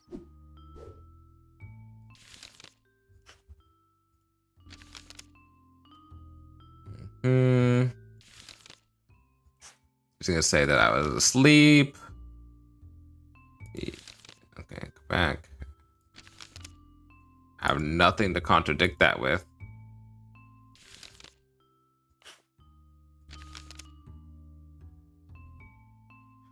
We already thought you had it out for him. I said, what if he had gone?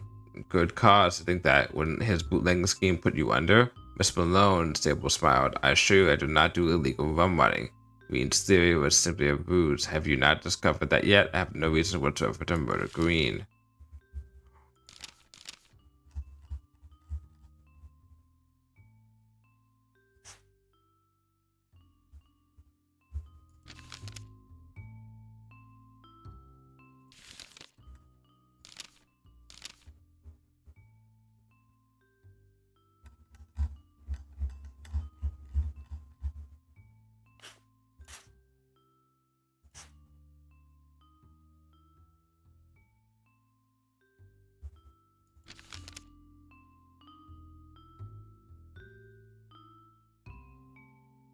I was still sure if Stable did in fact bootleg, but I couldn't think of anything to prove it. Or if he had any motivations at all to kill Green.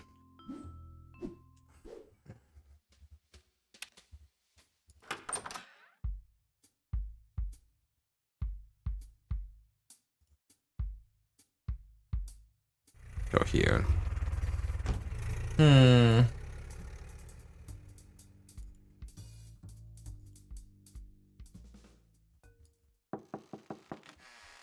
I go back to you.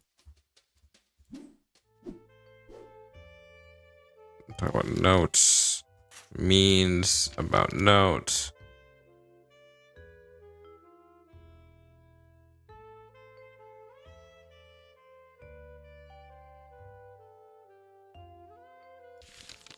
Contradict.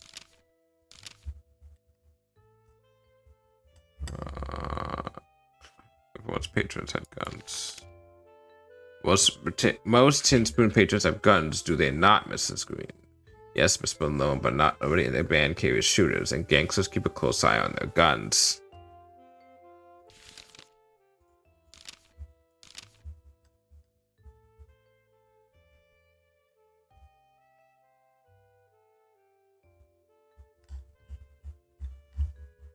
Oh shit, I'm stuck again.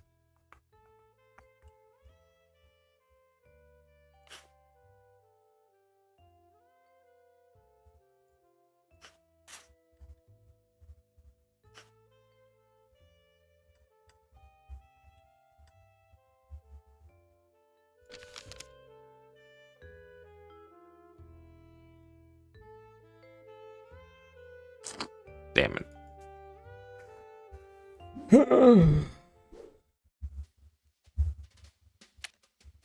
Pay aside, it's a little bit of a hint, sir.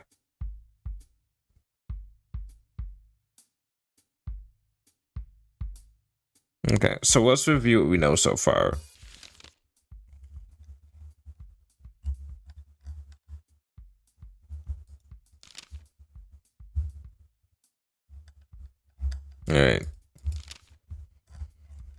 Alright, so we have a Connor Green, aka Connor, whatever his last name is, so it's the B. Fake dude, was a gangster, lived somewhere else, got in trouble, faked his death, came to San Fran. Met some lady who was a good singer named Fanny, married her, and then he started doing business as a bootlegger. Okay. He starts to he fools Tiny Paul into thinking that the wine's legitimate. Honestly, Tiny Paul is most likely the killer. That's just my feel. Because one, he's not around. Two, he has the motivation if he finds out that he's been fooled. Three, he has a gun, most likely because he's not part of the band, but he's a patron. He's like one of the gangsters, so he definitely has a gun. And three, he has the opportunity.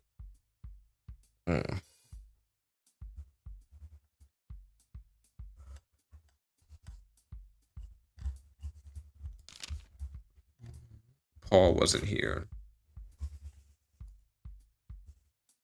Paul was not in the Tin Spoon that day.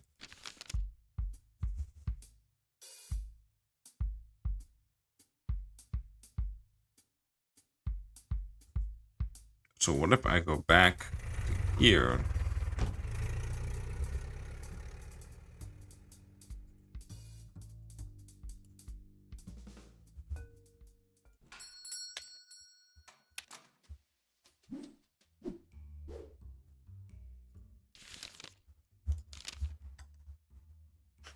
That's about Paul. God damn it. Someone's gonna bite.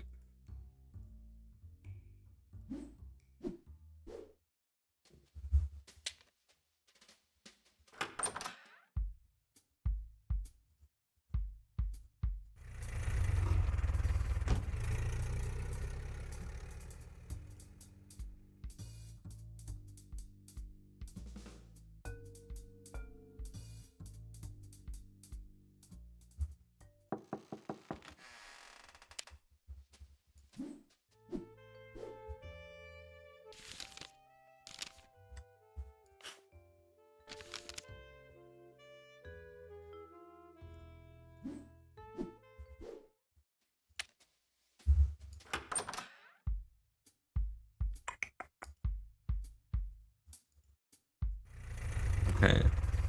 Try this again. Oh boy.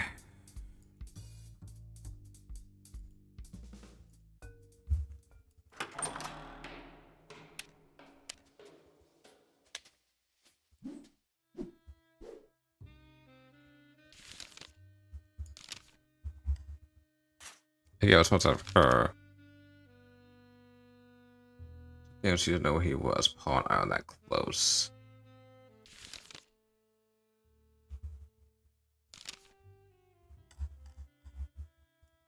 Obviously, the evidence is that you're.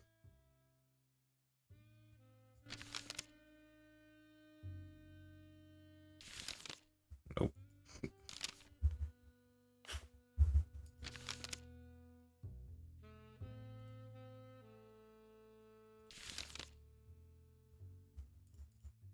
Tell me why you were crying, please.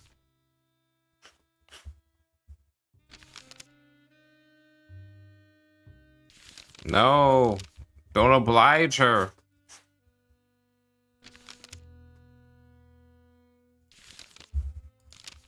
She knows something. What is it?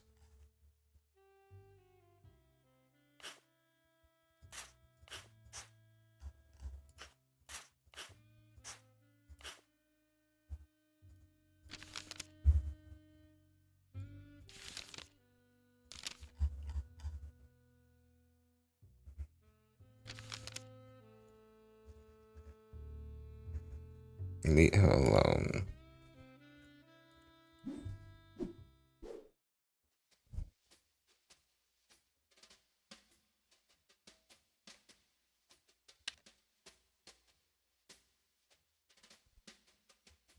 What were the tallest chairs for? Let's go about that.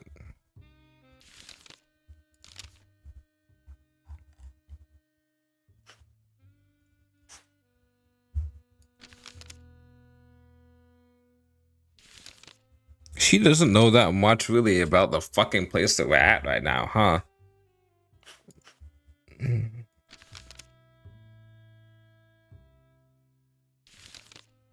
Okay, that makes sense. At least it's something that you can ask and get something different out of.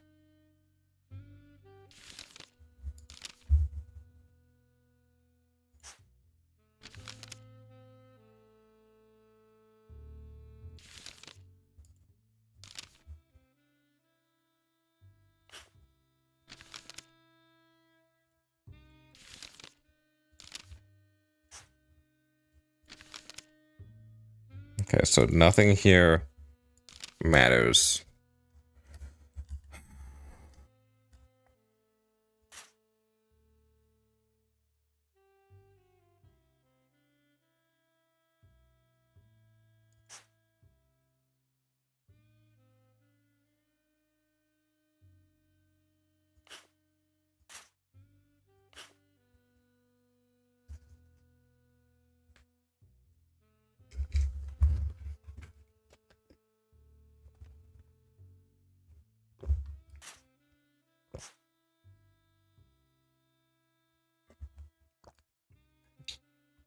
show her my notebook.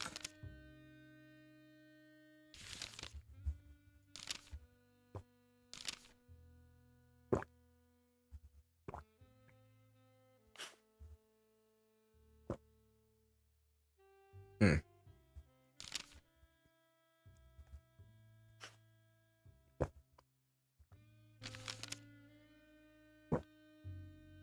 Nothing about the letter. Yeah.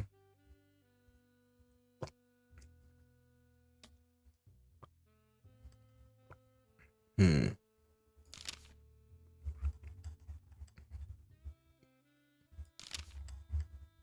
Well, if I show her the gun. What?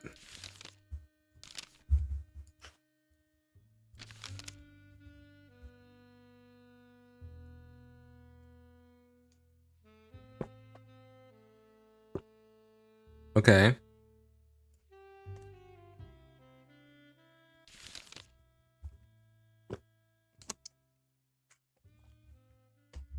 Hmm.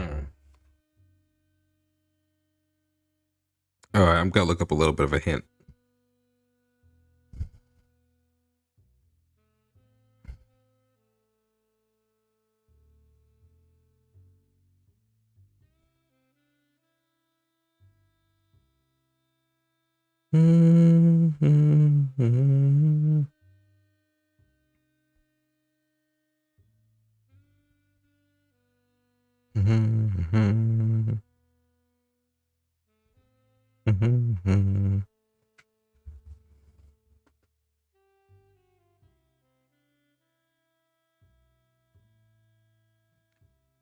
Oh shit! I haven't been. God, fucking damn it!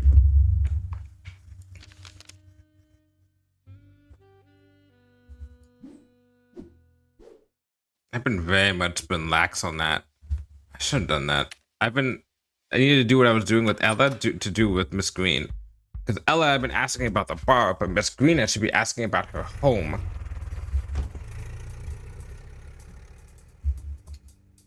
Because, you know, she's got like a shit ton of stuff that's like around her home.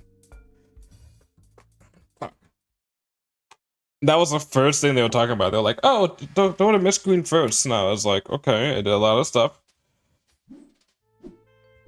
I need to talk to her about her damn house. Which the bottles on the ground. Yes, I make a terrible housemate. She said it's hard for a working girl. You'd understand.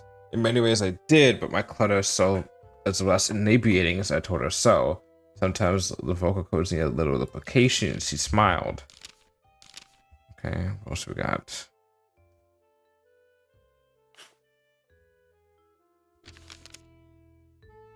Okay.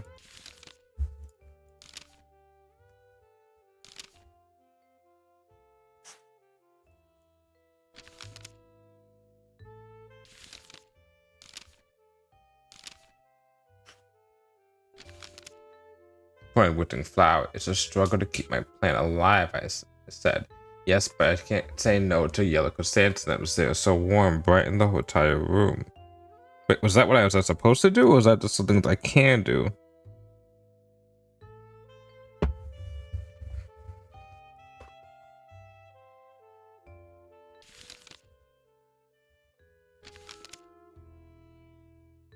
Wait a second. Was there something else I could look at in the room?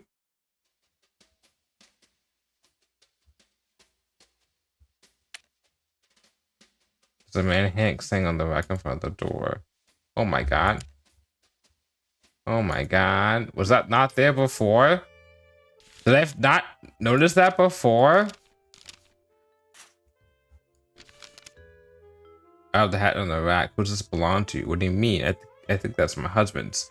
Green was wearing his hat in the police photo. Was he? When said a reference to the photograph of her husband, he may have had more than one, she said.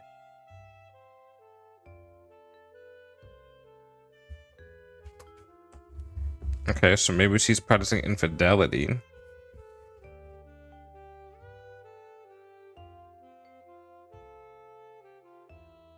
Hmm.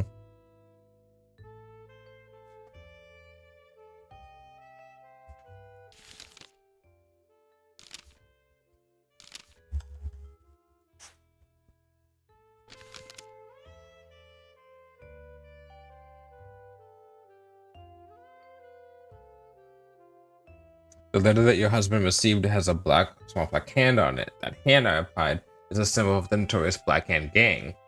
Her eyes went wide. Yes, but I continued, it was a fake. The Black Hand doesn't run this far west. So who wrote it then? She asked. I told her I thought her husband had written the letter and that I thought that this bootlegging scheme was a bust. He also had those tickets to St. Louis. I think his plan was to fake his death and use it as cover while running back home. He sighed. I don't know about his dealings, Malone. Okay, so we can't ask her about his dealings. Okay, that's fine. Jesus. Okay.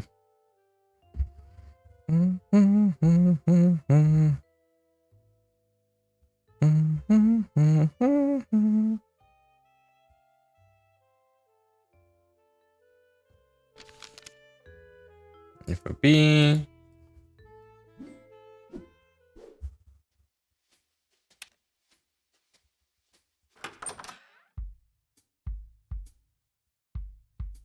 I'm going down the list of things of like whatever asked people because it's basically this guide here goes down a list of locations,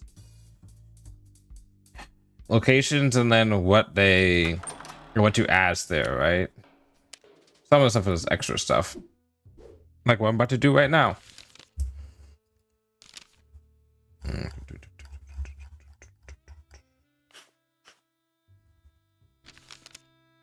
Asked about the article on Lennon's death, which started her on a tirade about communism. Oh boy. That we will only make folks miserable. Even those parlor pinks admit that Ma Rainey could never be so famous and adored in the red system. I'm saying to you now, she continued, there's no need that will come of that. If you can't try for the best, everyone settles into average. Then average becomes below average, and then it gets worse. Are good for socialism. What about the widow breaking her back to barely feed her family? Why does she have to suffer so the wealthy stay rich? Those ocean liners they own can't save her from drowning. Smith shook her head. Miss Malone, I'm not saying some people don't have a bad break, but you need a system that lets everyone work their way out of it. Just feed that woman money and she'll stop doing any work and she'll raise her kids to think the same. No, ma'am, she might have it harder now, but if we don't make her swim, the whole country sinks.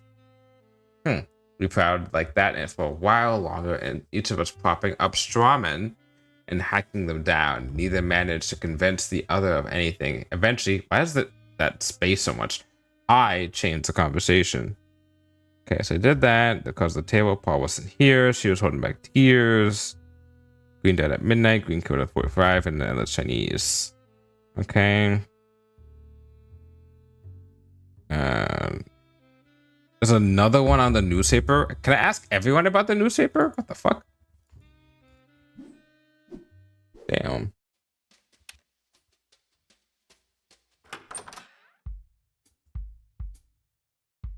Go here.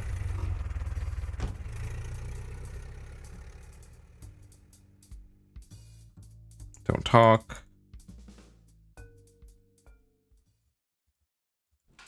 Okay.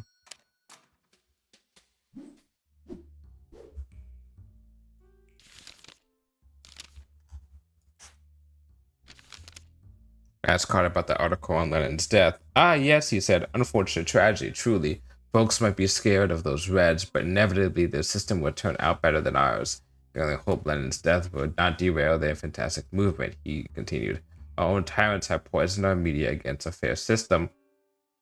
But you cannot argue that everyone being offered exactly what they need. Why in our modern society must we do without? Like we do with them. Why do we work so hard only to have the top fraction of a percent hold more than half the wealth in this country? Carter became jubilant. Exactly, he exclaimed. We bleed and sweat more than any other people, more than anyone indeed. And what do we get out of it? We are just feeding the rich the caviar. We continue like that for a while, purring about the Soviet system and its improvements on our own. I imagine somewhere a couple Bolsheviks were equally envious of our system. Eventually ran out of praise, and I swung the conversation in a new direction. Yippee!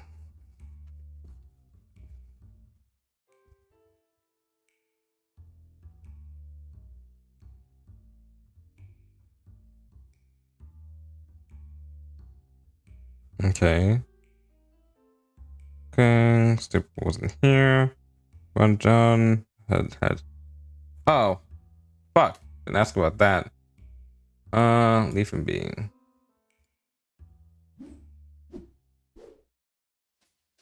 I thought I asked Stable about him knowing my name.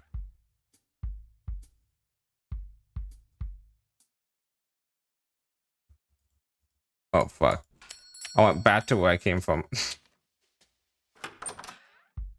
There we go.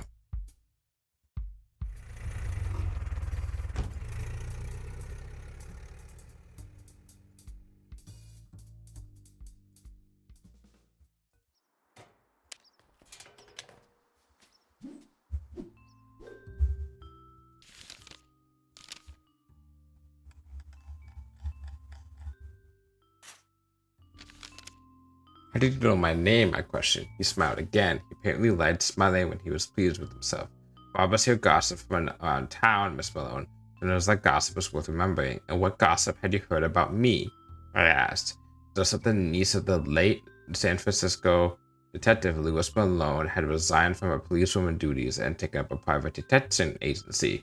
But that was months ago, was it not? I confess I have not heard much since. As we know Lewis not well enough, he said. I hear he did his job by the law, out of the law, and lost that alphabet years ago. Interesting. Okay, the Oakland thing, we were alive. We did that. He died at midnight because that was an alibi. We did that. Images and bootleg. I'm pretty sure we did that. Yeah, ask again. Okay, so we did all that. Wait, what? Wait, what? Hold on. I went to the next thing and they gave me something that I don't have information on. Where did I get that from? Ray Carter? What the fuck? Hold on.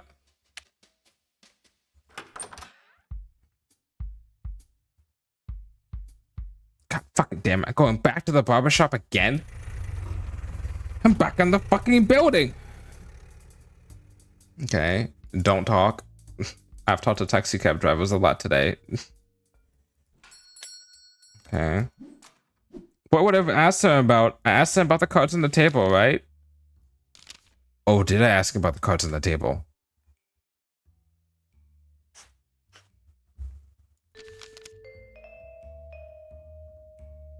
Oh my god. I forgot to ask the poker guy about the poker cards.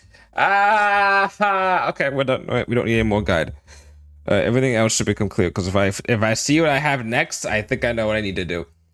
How much did you win last night? I asked him. Oh, a heap of it. He grinned. And how many aces did it take you to get there? His face showed genuine surprise. I forgot to go back to him about that. You know that Tiny Paul is a mean-spirited, no-good, black-hating son of a bitch, he said.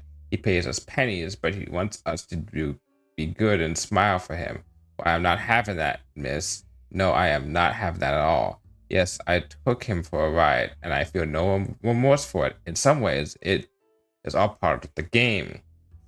I said that it was all right, but Tiny Paul might see it differently. Oh, come now. Would you not tell him, would you? I pleaded. I don't see a reason to, I said. I'm looking out for my fellow dude. He smiled. Well, now you're all right. More all right, it seems. I just nodded back and he sighed in relief. You know, he continued, I bet I had no reason to cheat last night. Not the way Ellie kept distracting him. Yes, he was very distracted indeed. I raised a question brow. Ella Smith and Tiny Paul have something going on. That girl throws herself onto him like she'd throw water on fire. I noted that and then changed subjects. Leave him be. Let's get the fuck out of here. Because Paula's our main fucking suspect right now. Which means to go back to the fucking lounge. And she's like, oh, I don't know, Paul.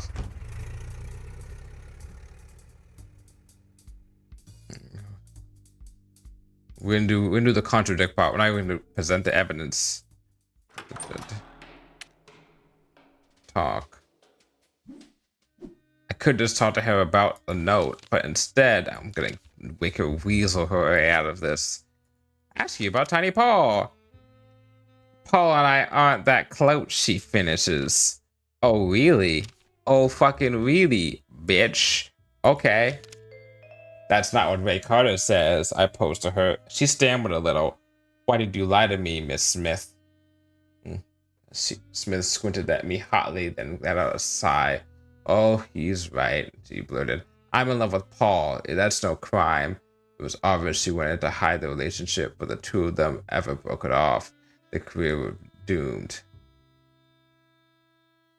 I emphasized with her, the heart never plays fair. This won't get you out on my account, I promise, but you have to tell me Tiny Paul's whereabouts.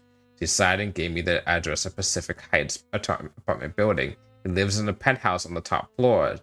Just don't tell him I told you. Let's go! I thanked her for Paul's address. We're getting the fuck out of here.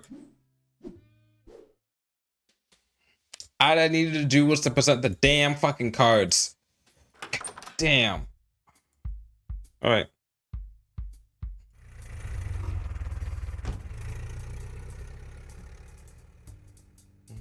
Okay, now we can go back to talking. Driver asked if I had been to a new radio program, WS Showboat. When I said I hadn't, he launched into praise about the floating palace of wonder. You see, there's a captain and his first and his second mates, right? They go around sailing all the rivers of the US. Of course, they're terrible at running the ship, doing things like, he broke his sentence with a chuckle, hanging laundry on the paddle wheel. Can you imagine? He let out a belly laugh. But anyhow, they also play music from the different places. Twangs from the South, trumpets from Chicago, and they run it weekly. How about that? How about that? I replied, and stepped out of my taxicab at my destination. I left my driver still laughing to himself. Okay, Paul's building was still new, built only a few years earlier, but it was already a beacon of Pacific Heights, tall and proud above its surroundings. Its crisp vanilla interior was accented with gold, and its elevator was run by an equally immaculate operator. I rode it to the top floor bungalow that belonged to Tiny Paul. Paul's home was extravagant. Every item adorning the apartment was of high quality, but there was evident lack of finesse to the combination, as though Paul had simply purchased expensive accoutrements without any thought for design. Okay.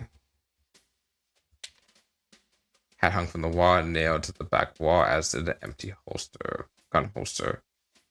Empty gun holster, interesting. Oil paintings that hung on the wall had no particular theme. One had roses and the showed a landscape, but each of their frames was ornately carved from a fine wood. The couch and the chairs had patterned oil-colored fine wood. Interesting. Olive-colored cushions. Their arms and legs were a gaudy shade of gold, matching the gold of the tables. Plus, brown glass bottles were on the far table. They were empty. A bouquet of flowers lay on the table. They were vibrant yellow. They reminded me of flowers. I'd seen it earlier, but I can't place them at the moment. Interesting. Paul's light brown shoes were discarded beside the couch he lay on. Okay. Paul sprawled across his Chesterfield, smelling of bubbling alcohol. I said hello. It took a century, but his eyes eventually climbed to meet mine. Each threw a greeting. I figured a drunk Tiny Paul could be more honest. I thought it was a good time to grill him. Let's do goals first. You own any guns? I asked. Tiny Paul looked at me with enough irony to kill a horse. Not a single one, Malone. Okay, shut the fuck up about that bullshit, because we know that everyone is armed.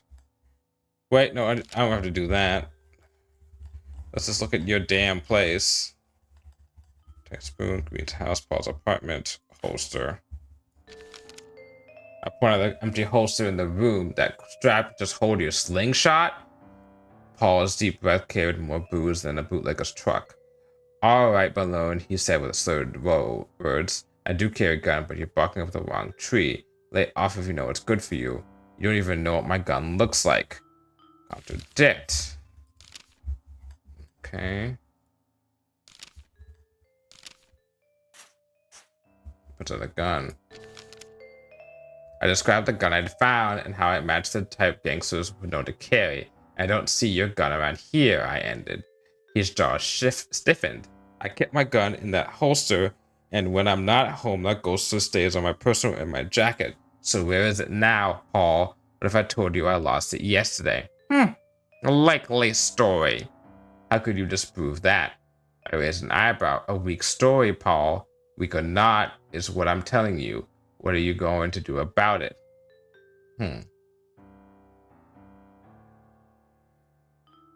Just asking questions, I said to him. The detective has to cover all her leads. Paul took a heavy sigh, but in his drunken state didn't do much more. Okay. Green was killed around midnight, I told him. Do you remember anything from then? After the jazz stopped playing at 10, okay, I went up to the pool room to shoot. I think the whole band came in. We played cards until early in the morning. So you were in the Tin Spoon all night? I asked. After 10, he nodded. So I did leave before then. I met with Redstone Stable at 9 o'clock, then around 5 in the morning. Uh-oh. It seemed he hadn't slept much. Uh-oh. You met with Stable? I asked. Why? I ain't telling you that, sister. Why should I believe you at all?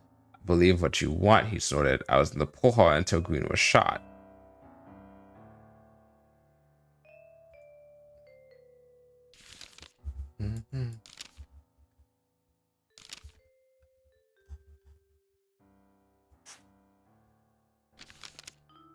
Alice Smith tells me that you two are lovers, I put to him. That's a low grumble. Smith was beautiful, but she was Chinese, and Paul wouldn't sit well if rumors swirled about the two of them. Paul, I pressed, is he lying to me? Paul sighed with a no and followed with, it's just petting between us, nothing more.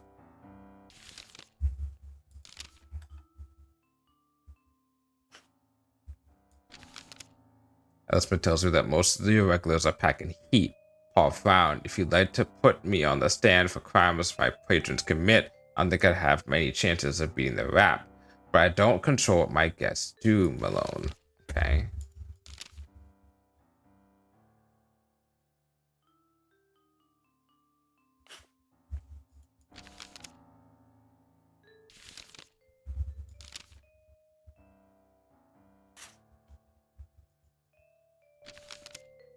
Alice Smith tells me that little Fanny was absent from the blender's room at midnight, I told him. So, he asked impatiently, so was she? Malone, when I got my head down at a poker game, the building could burn to the ground, I wouldn't notice. I know she came up with us, I walked her to a cab and we left. Otherwise, I don't know who was in or out of the billiards room.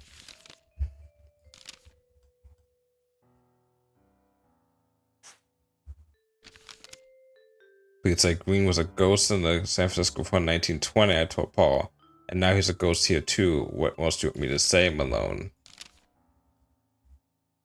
Oh.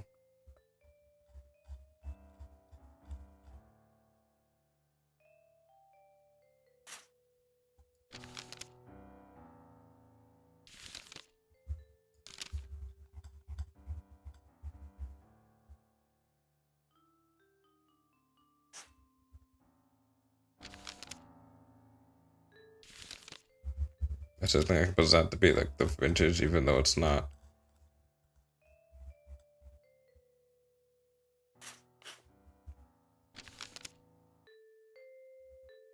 You know Green's supply was baloney, I said. He nodded.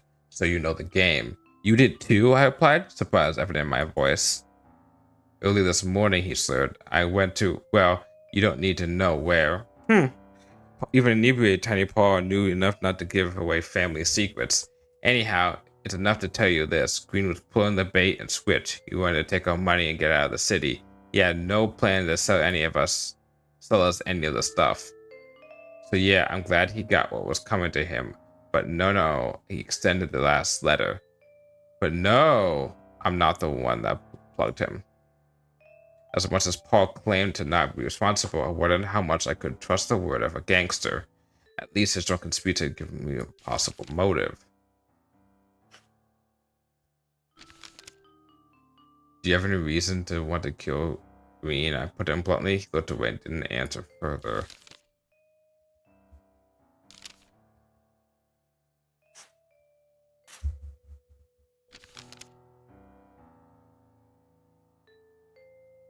Okay. Hmm.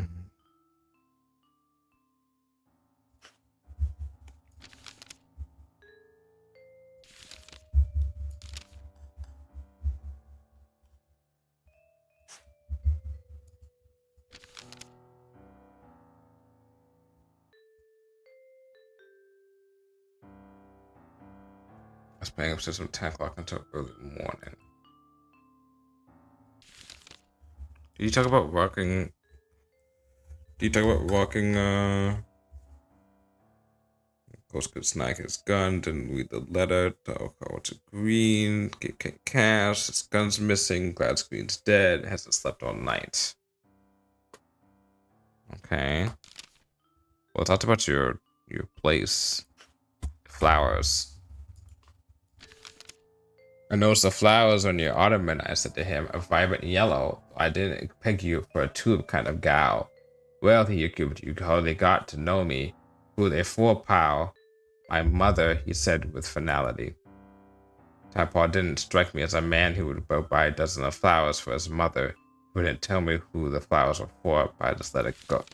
Just let go then. What the flowers in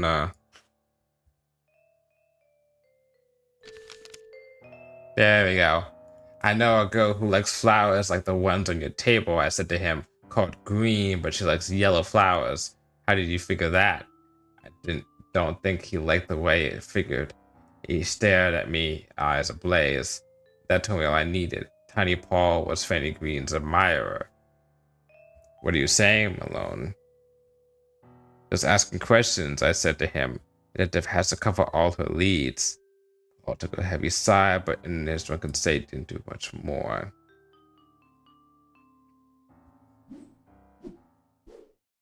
Okay, so let's go back to the green place. Go here.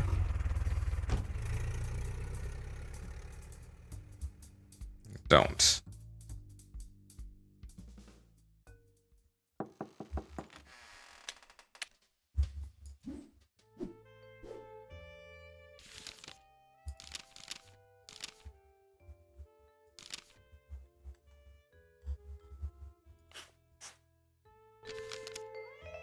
I've had a few sources connecting you and Tiny Paw, Mrs. Green. Is he your lover?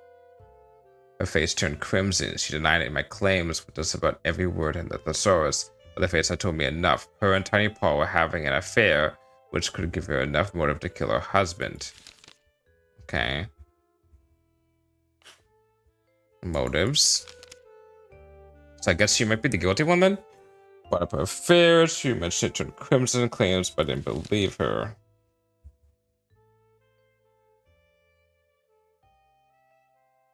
Means, okay. I don't know anything else. Contradict. So, and then go to Ellis saying that everyone in the patron had guns. Okay, contradict, keeps a close eye on it.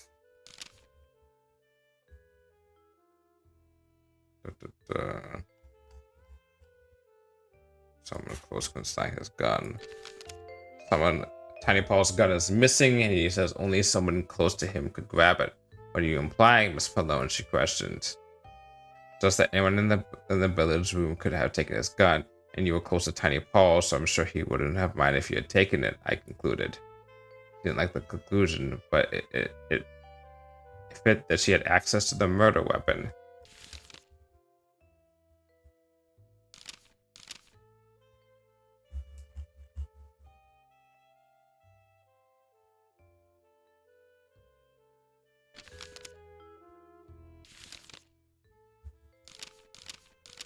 Okay.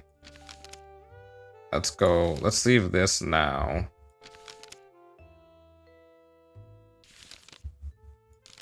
I wonder if she knew about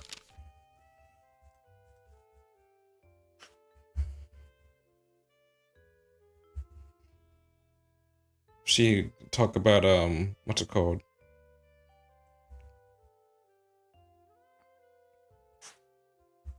She doesn't give a shit. Okay.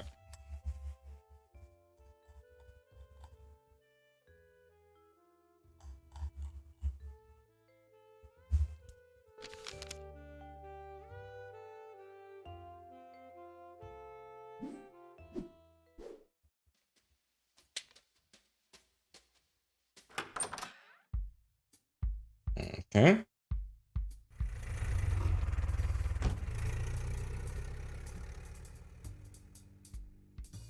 I think we're closing in on it.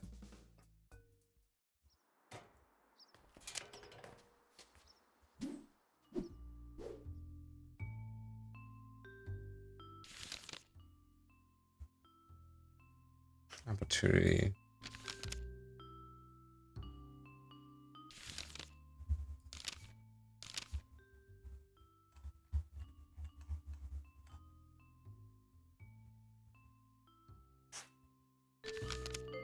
Hi, Paul tells me you two met last night up at the stable, and then you met again early this morning. He says he looked very ragged. Not much sleep then? Very well, stable side. I do admit that I have been spent yesterday searching for information on this case, and that perhaps the search bled into this morning. In my situation, would you not also look for clues against Green, a man who accused you of blackmail? I must have beamed at him, armed now with the others that Stable had no alibi the previous night. However, he continued, in my search to clear my name, I did find a fact that might interest you. A fact that I have kept to myself, but if Paul wishes to lay claims at my feet, I might as well tell you. He looked at him quizzically. The tin spoon has a back exit. Patrons likely have no suspicion of it, but I am certain many of the staff would know. They would enter and leave without anyone noticing. Of course, it has a back exit. And how do you know this? I asked. Never mind how I came about the information. Just be thankful I'm giving it to you. If you do not believe me, I encourage you to ask others about it. Okay. So let's go first to bang. Let's go here. So let's start with Ray, and then we'll go to Ella, and then we'll go to Paul, and then we'll finish up with Green. God damn it. Oh boy. The driver started talking about the latest films. Have you seen the Ten Commandments? He asked excitedly. I admit I hadn't. There's this scene, okay, where Moses parts the sea and the Israelites walk through the part. I mean, they walk across completely, you hear? I don't mean in the story, but in the film itself. Just a group of actors in between mountains of water. It looks real. I melted in my seat. How did they do it? They had these colors, right? He continued. They're so vivid. The whole scene is blue when it's dark, or orange when it's hopeful. I haven't seen anything like it. But it's strange, less than half the film is about Moses. I mean, you call a thing the Ten Commandments, you expect it to be the old story, and it is, but then there's this long shorts about these brothers, John and Danny. And this John guy is greedy and Danny is nice, and of course, in the end, John gets what's coming to him. Weird way to tell the story, though. Anyhow, he ended, we're here, but you should really see this flick.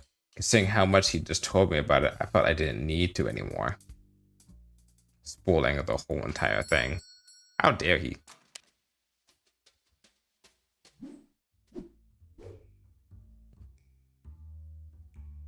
Hmm.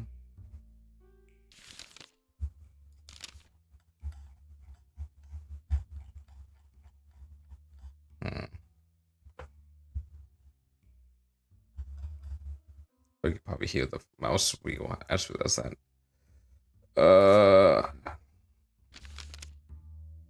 I was supposed to tell me that there's a back exit to the tin spoon. I said, know anything about it? Back exit? No, but I've never heard of a thing. Okay.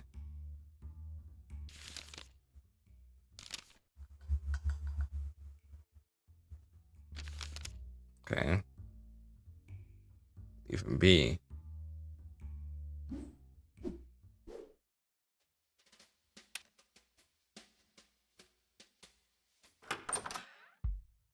go to the Tin Spoon Lounge.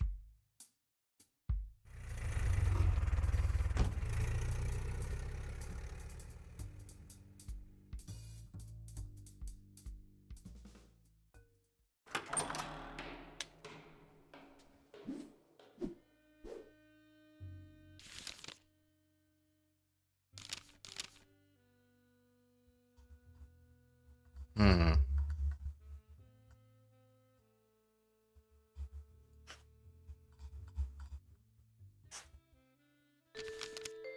I have a source that says that there's a back exit to the Tin Spoon. What do you say about this? Elizabeth nodded. Yes, we do have one. It's behind the women's changing rooms. You can't imagine any of the men know about it. They had never be able to get back there without causing a riot. But the girls use it whenever we need to slip away from customers who are, she paused, too eager. So there's a back exit to the Tin Spoon that only the women know about? That's right, she said. Yeah, okay, it's definitely Mrs. Green. Hey, no. Okay.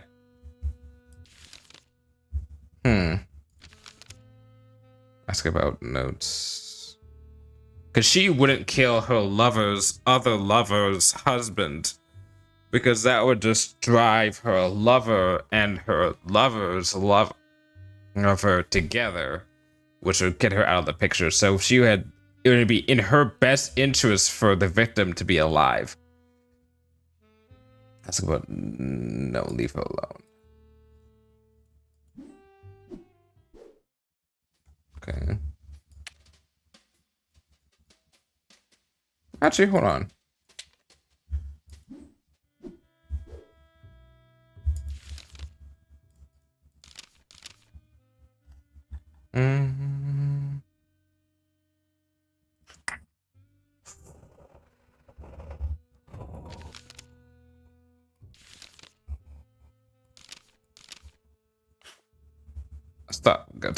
Start some shit.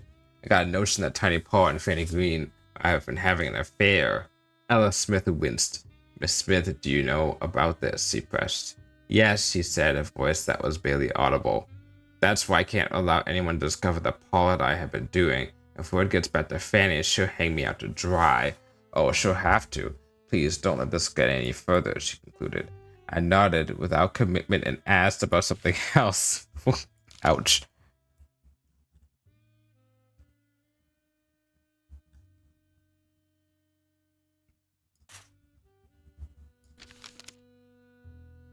Okay.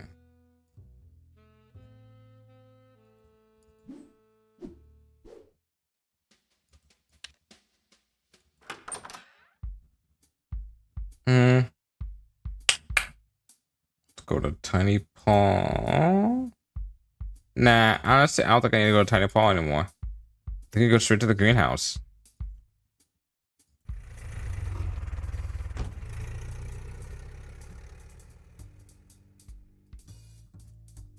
I think we have everything we need.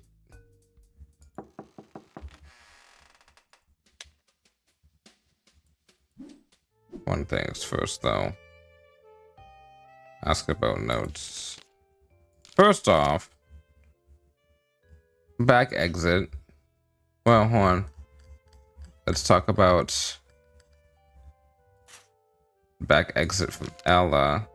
It's a back exit that only female performers can use. Is that right, Mrs. Green? Oh, yes, she said. I think you're right. I stepped out at some point during the night, Mrs. Green admitted. Sometimes a girl needs fresh air, but it could not have been long. I was in the billiards room most of the night, so she had no alibi. Okay.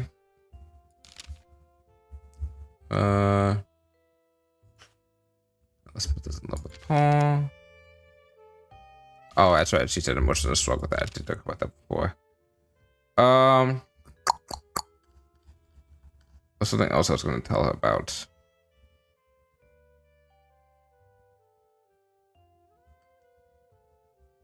Oh, was that it? Oh, no.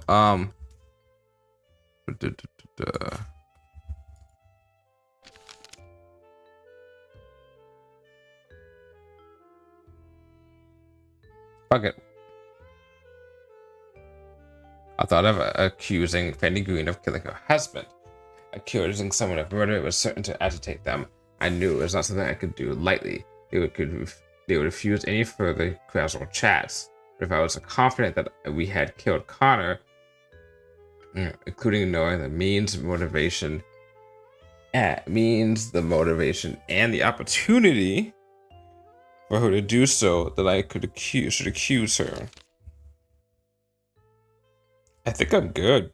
I think I can actually do it. Fuck it. Fanny Green, I said boldly, you killed your husband. My stillness permeated the room as I spoke my words. I could prove your means, motivation, and opportunity for the murder. Fanny's face contorted like I'd first seen her in Southern Coffee. She barked at me. What are you saying? I loved my husband dearly. How dare you accuse me of murder? Okay, prove means. Okay.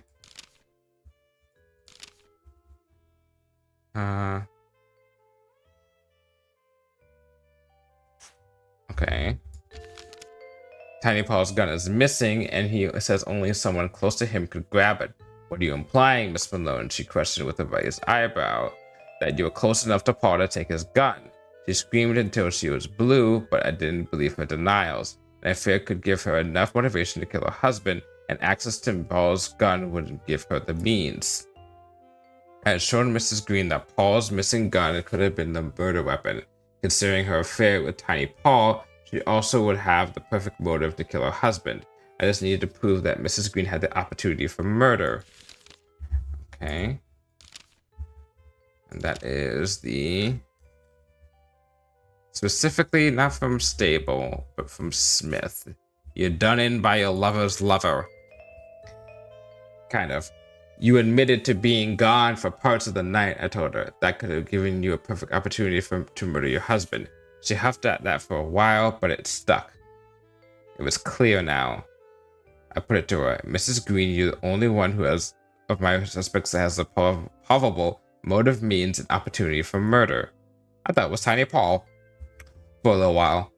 You knew you had to leave your husband. You loved Paul, and as often happens, you began hating Connor because of it. So you tailed him to see what he has scheming. Maybe you could sink his plans and have the mob do your dirty work. Then you met me. You learned your husband had been receiving death threats, and you knew that it was your play. If he died, the police would blame it on the underground.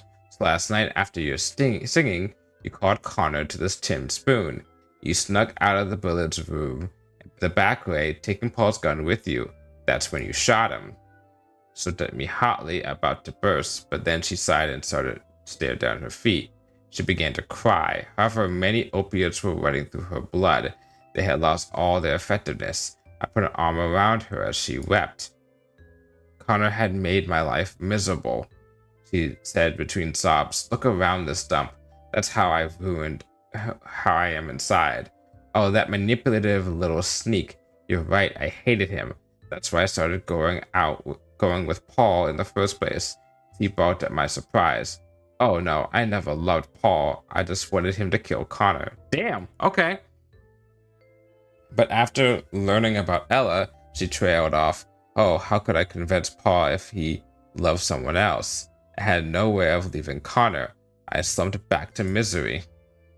What about a divorce? I offered. Divorce! She screamed the word back at me. Connor would never give me that. They say we're emancipated, sure, but we still need our husband's permission to leave his home. I was the only good thing that bum owned, and he never would let me go. That's why I was chasing him yesterday, she continued. If I could prove infidelity, I'd demand a split in court. I got all excited when I saw you standing in your doorway. She started breathing heavily. I had to follow you to make sure, but I was certain I had my out. Only, she sniffed, only it happened you were above board. You're a detective, and I was still trapped. After we met, I came home to find Connor waiting for me. He said we'd be leaving for St. Louis. She took a gasp of air and continued, leaving everything I had known for a place I had never been with a man I didn't love. I couldn't do it, and I told him so. That's when he struck me. She wiped away her tears, and with them came a blush and thick camouflage powder. A liver-colored spot the size of a silver dollar showed on her cheekbone. He just marched out the door. She continued through her hot waterworks, and I didn't know what to do. And then you thought of Paul's gun, I concluded for her. That's right. Maybe Paul wouldn't kill Connor, but I knew he carried a cannon, and I knew I could get to it. So you took Paul's gun and killed your husband, I said. Now, murder's never the answer, but I can't say I'm not unhappy about his death. No, she said. No, that was my plan, but she broke off her sentence with a sniff and started another. I went to Paul's apartment late in the afternoon and grabbed his pistol. Then I came back here. I sat in this chair, patting the gun in my hand, wondering if I would do it. That's when he came in. Your husband? Alfred? No, a much kinder man. Oh, he listened so well. I even told him about, she paused, about my plan. This other man, you know him? I asked. She nodded a yes. He said he understood everything. He said he could frame the murder. He said not to worry. He took the gun. Oh! Oh, she cried, but I couldn't let him go through it. You see, that's why I left the tin spoon last night, to stop him. That was when I met Redstone's stable. In response to my raised eyebrows, she explained, I only met him last night. I had no idea that he had said anything to do with my husband until this morning. The police told me at the station that Connor had suspected Stable. But I knew instantly that he was a terrible man. A man's intuition never lies. Stable talks like a snake and has the looks to match. So you were both searching for the same person last night? I asked. Yes, but he wasn't around, I think, she sobbed. I'm tired of this, I asked. Who is it? It's the owner of that hat, she said, pointing to it. It's Franklin. I knew it! Frankie, I asked. When she was talking about a fucking guy coming in to give her advice and stuff, she counted slowly. She talked about Egan's rats, and then he cut himself off when he was talking about Egan's rats. And he was like, oh, those guys are dangerous. And I was like, are you involved with those guys? Yes, he took the gun from me yesterday. I was too dazed to argue. Nice story, I said, but you still fit the bill just fine. Phyllis, even if I had the gun, call me Phyllis, how could I know where to plant it? I only met Stable last night and I knew nothing about him. Lincoln had known about the case from you, isn't that right? You only telling this to me now? I asked. What's the big idea stringing me along?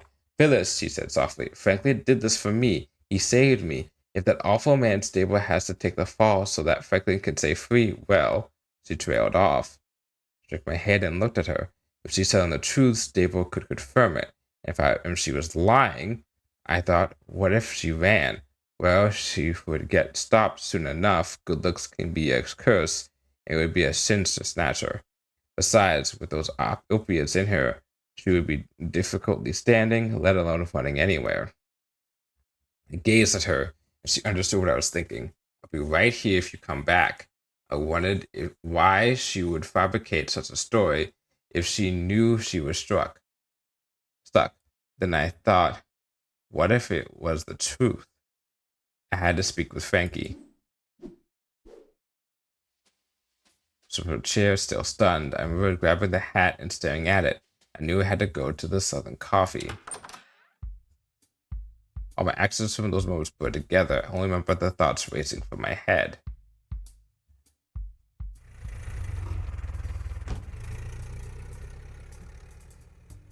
Frank had been infatuated with Mrs. Green, he would have gone to visit her. He could have taken the gun. He knew about Stable from when I told him the case, and he could have planted it at the racetrack. Those facts might be explained away innocently, but it was a combination. Frankie was the only person with the means, motivation, opportunity to kill Green. I stepped out of the cab, hoping Frankie would give me another explanation for all of it. I down the creaking steps, the familiar bracelet's smell added the lump to my throat.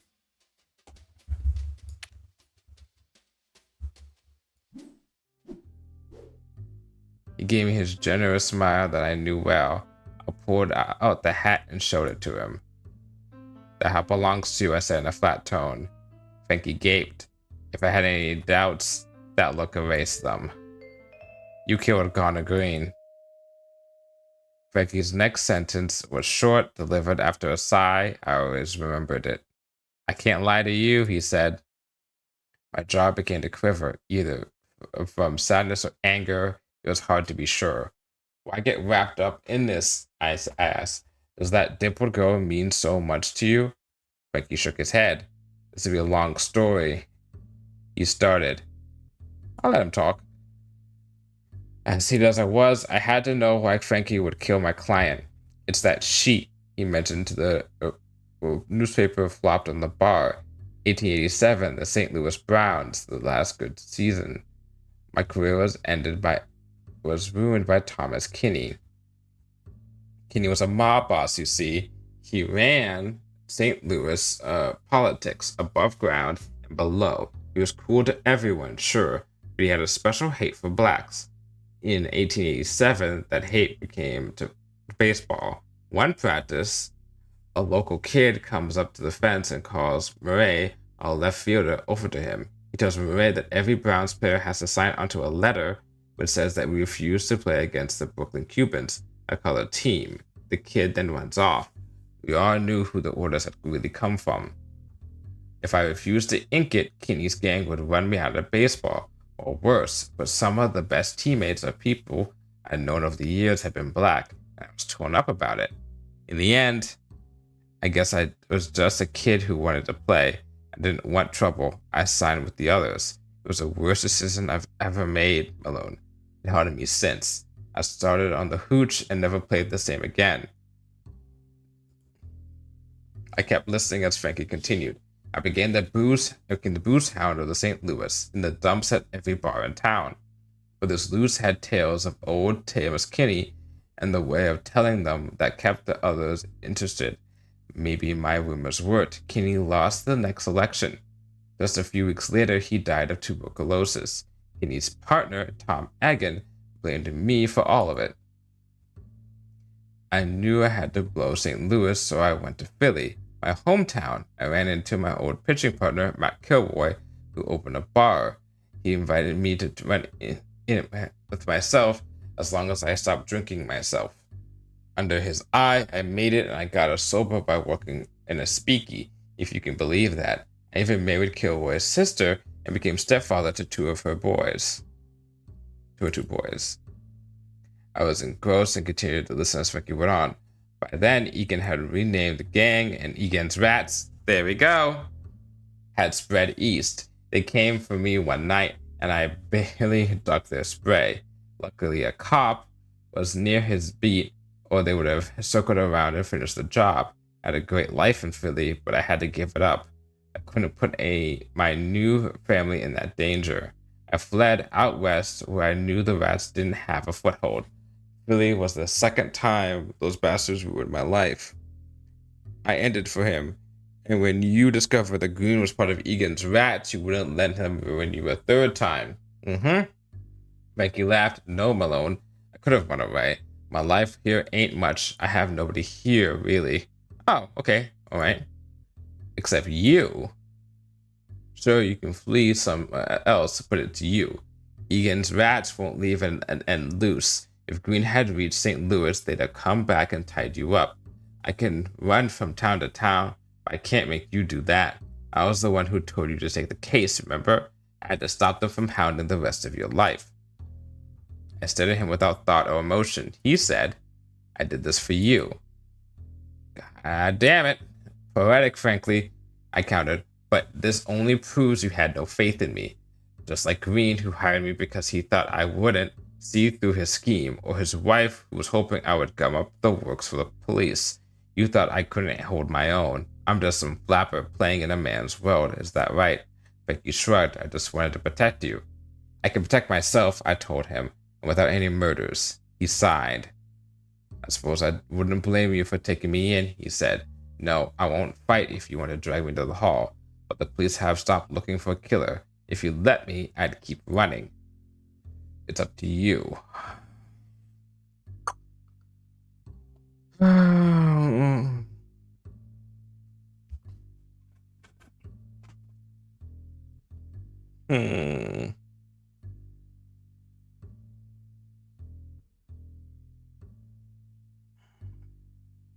Okay, hold on. Let me think about this.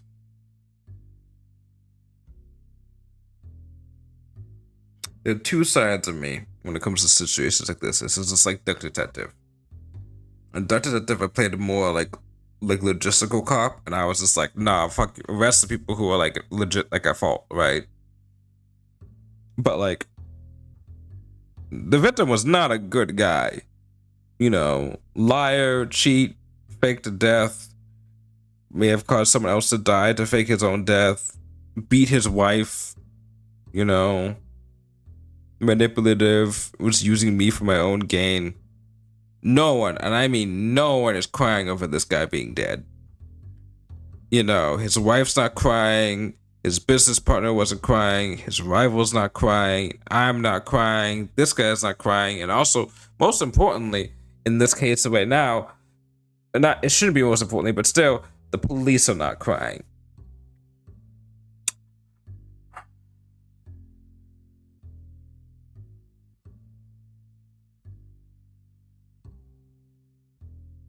What am I proving? If I arrest him, what am I proving, right? I'm proving that I'm following the law. Like, and that, you know, I'm proving that, you know, I am a detective. I could do things on my own. But do I really need this to prove that I can do this? Do I need to do this to do so? Does she need to do this? Does PC need to do this to prove that she's a detective? Or does she can just let him go?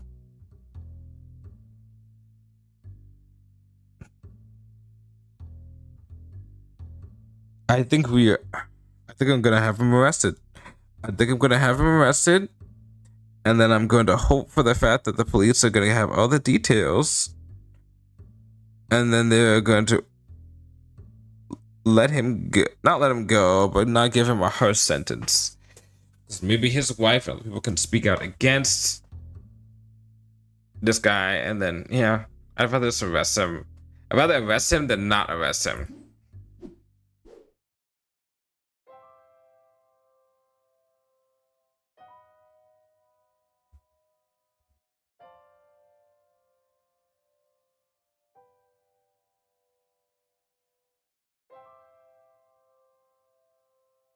Actors. Oh, I was like, what do you mean actors? There's no voicing. Oh no, it's just the imagery, the like the person.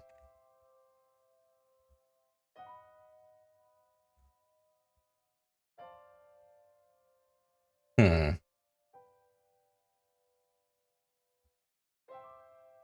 Oof. I cannot believe. What if it's gonna say at the end like 20% of people arrested him, 80% did not. I don't believe in law enforcement, but I still do believe in the law, and I think PC does too. A few mornings later, that I received a knock on my door. A small man in a light blue uniform asked me to sign up for a package and handed me an envelope in a brown box. I opened the envelope. Inside was a large loop writing from Miss Frances Green. Frances Green. It was a long note spanning multiple leaves. I only skimmed most of it. She must have used every allegory known to man to apologize for her behavior in the case. She then claimed she was starting life anew, ridding herself of reminders of her late husband. Finally, she said she was sorry about Franklin and any part she played in his unfortunate actions. As I read the name Franklin again, a drop fell and smudged the ink. I wiped my cheek before the more drops could join it. Mrs. Green's note ended with the hope that this gift of hers would begin to remedy any grudges I'd had against her, though truly I felt none. I turned the box and removed one side of the tape from the cardboard, then snapped the flaps open with a couple of lock pops. Rolled in the loose ball inside the box was Lewis's gray coat. I put it on and looked at myself in the mirror. I grabbed the lapels and pulled them tight. The trench coat suited me. I wonder how Green had first gotten hold of it. The innocent question was about to lead to a lot of trouble. Was there another one of these? Because I've had this game for like a couple of years, I think.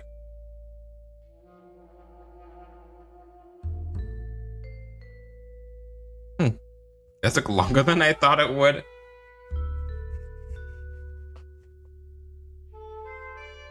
But we finished it. I got stuck for a solid 30 minutes. God damn. I got stuck with the I got stuck when we were looking for Paul. Because my god, that was fucking annoying. And all I had to do, and that's the last thing I needed to look at that guide, and then everything else was just fucking just balls to the wall, just getting answers. All I needed to do was present the damn cards to that Ray guy. To that guy who was in the barbershop. Ray Carter. Damn, son. And I thought I presented it before, but all I did was ask him about poker. I didn't ask him about the cards. I asked Elle about the what's it called? Ella Smith or Ella Smith, whatever. I asked her about the cards, but not him. Oh well. I went pretty far without a guide, but I guess I couldn't do it all the way. Alright, we'll find someone to raid.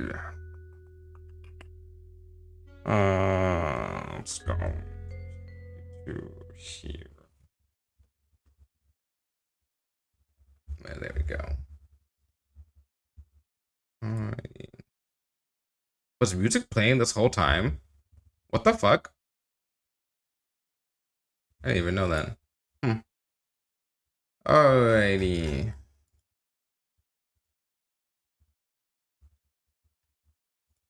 Does it me or Switch look a little bit different?